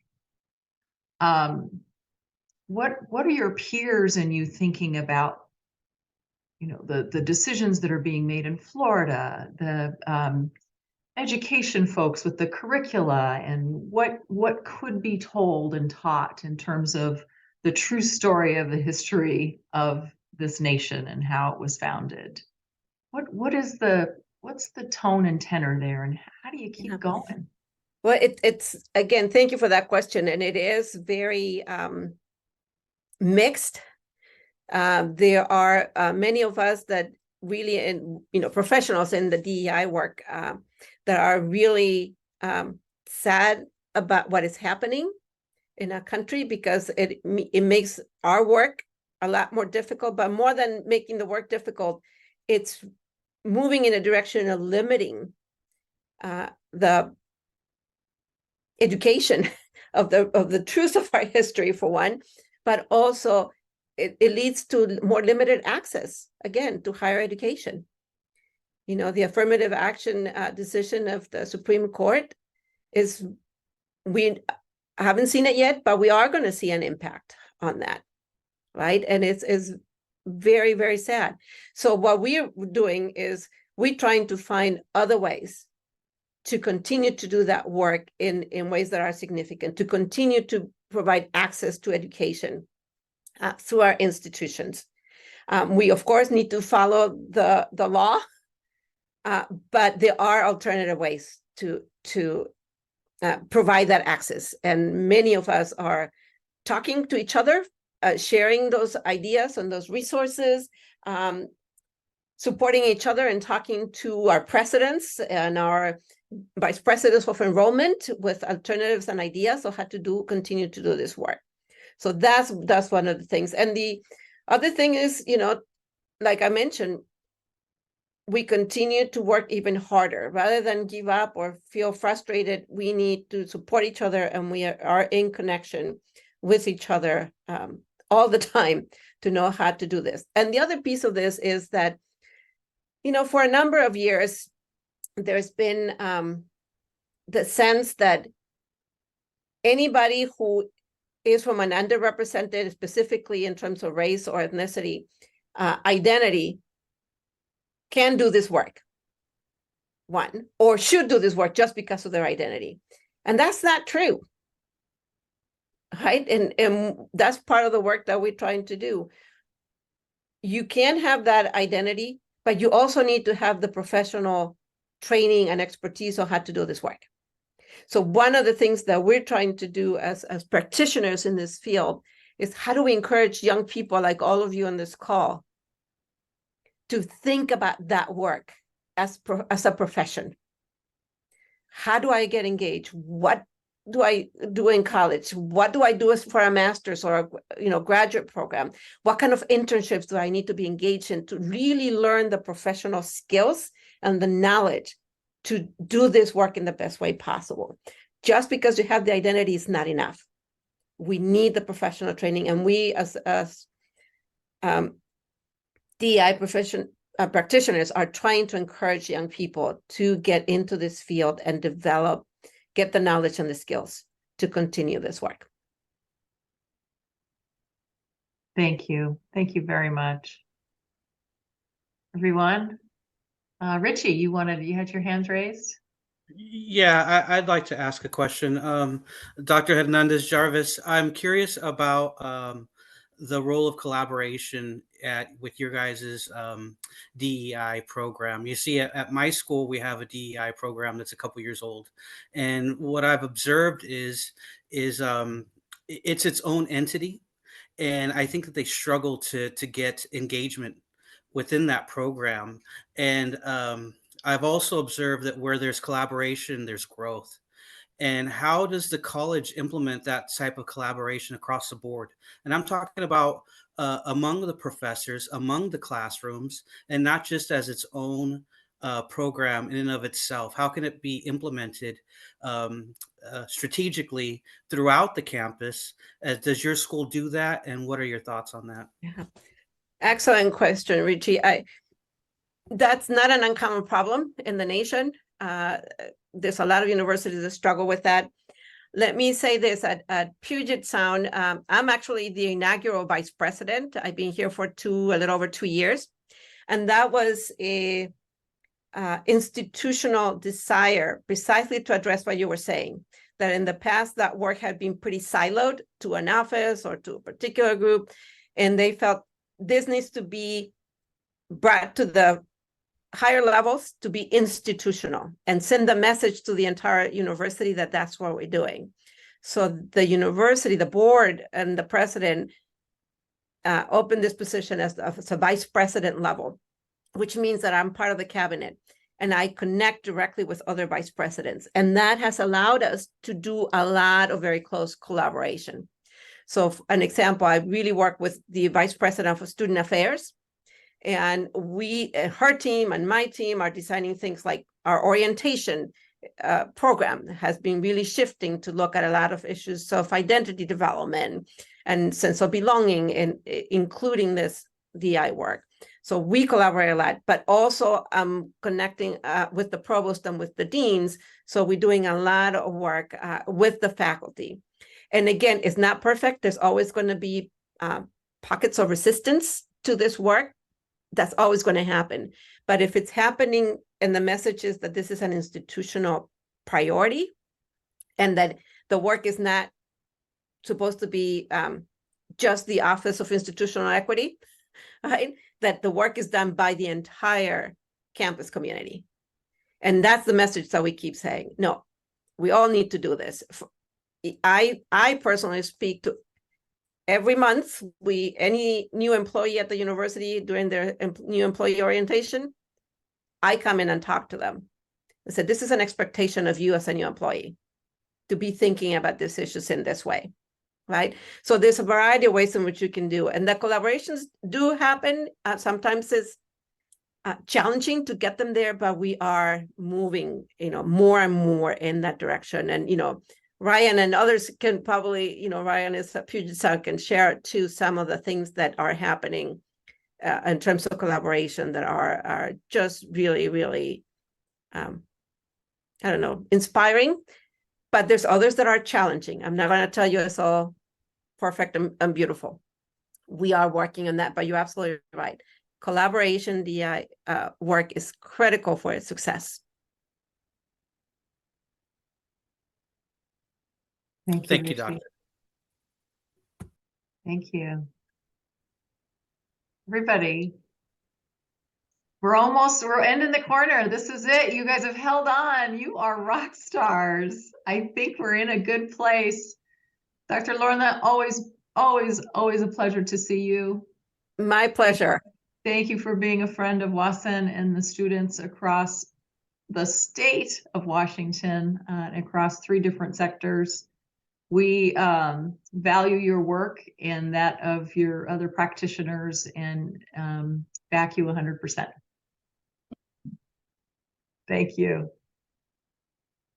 All right. Where does this go? I think this goes to money. Do I hear that jingle? I don't know. Yeah. About that time. Okay, so this is our final opportunity for a $50 gift card. This time, instead of 1 or 2, we're going to have 3 different winners. So I am going to drop that link in the chat right now. Like with our previous trivia quizzes, again, the fastest and most accurate will be at the top of the leaderboard. This quiz is structured similarly to the first one that we did this morning. Have at it.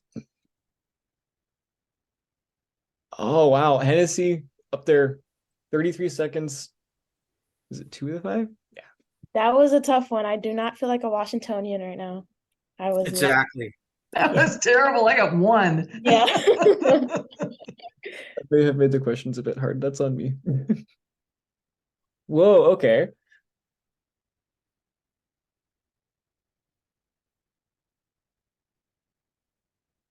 Here you go, Cat with 14.5. That's pretty quick.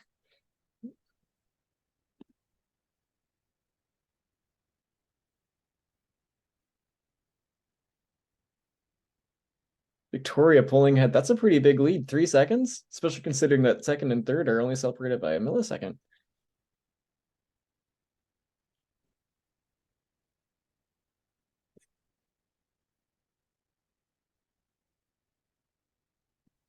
It's good to have some new leaders there. I hope we've got some good new peeps there.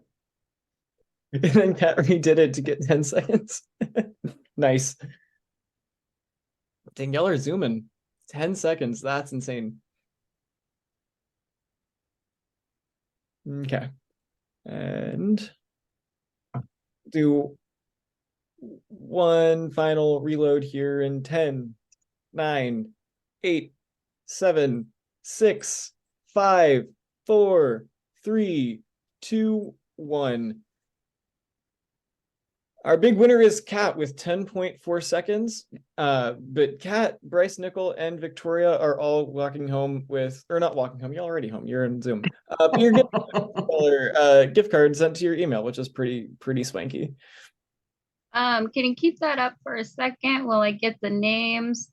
And Kat, can you let me know what school you're from?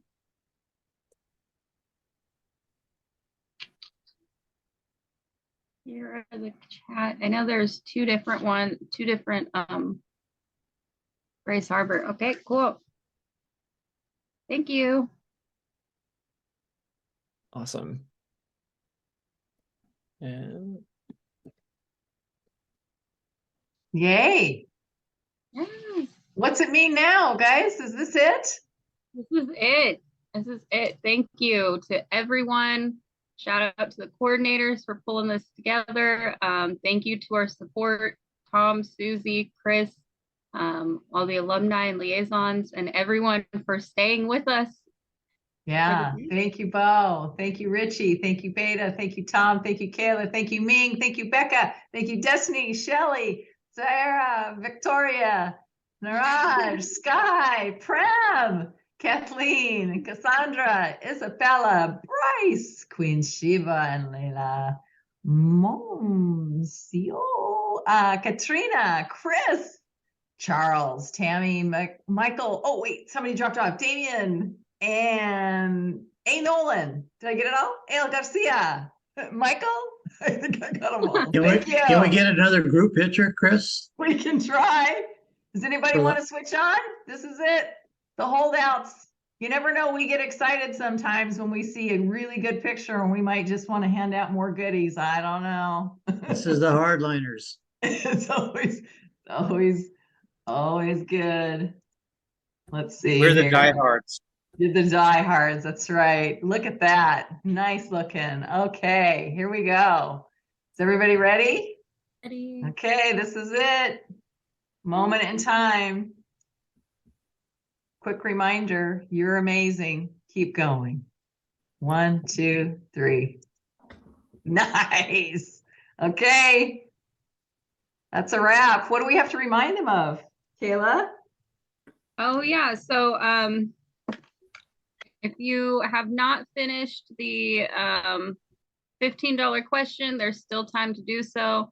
I'll drop the link here. You will have another opportunity when the post-event survey comes out.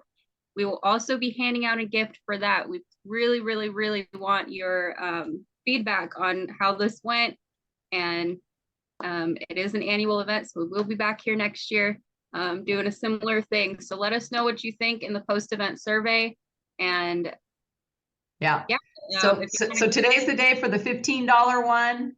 And then so you can get two. If you didn't finish the $15 one, make sure you finish that. But anybody that fills the post event, they'll get an incentive too. You know, we do socks and we do fun things. We'll figure out what it is and you'll get a nice surprise in the mail. Yes. Yes. The surveys matter. We don't do enough. Please fill out a survey. Yes. Yes. And if you're not following us on social media, please do so. That's one way you can stay up to date on what's going on, current events with WA-SEN, as well as our emails. Please reach out if you're excited about what's going on and you want to get involved. We are going to continue this work through the winter. We'll be back for an event in February, but we do have stuff going on before then. So please stay connected. And yeah, thank you for a great day. Edward, is there anything you would like to add? No, you said it all. It's great. I couldn't agree with you more. It's a team effort. Glad we had all the participants that we did. I loved our speakers, great stories, and the legislators rocked. And they all showed up. It's all showed up. They all showed up. That's awesome. Just wait till the next one. Yeah, you made it all happen. Thank you all so much. I think Becca dropped the playlist in the chat. Thank you, Becca, for coordinating that. Lots of Leah. You all were just Stella. Ryan, Beta, Becca, you rock. So proud. So proud. Hennessy, thank you. Okay, bye all. What are we playing music just to wrap it up? Yeah, a little dance party. Little dance party. Woo.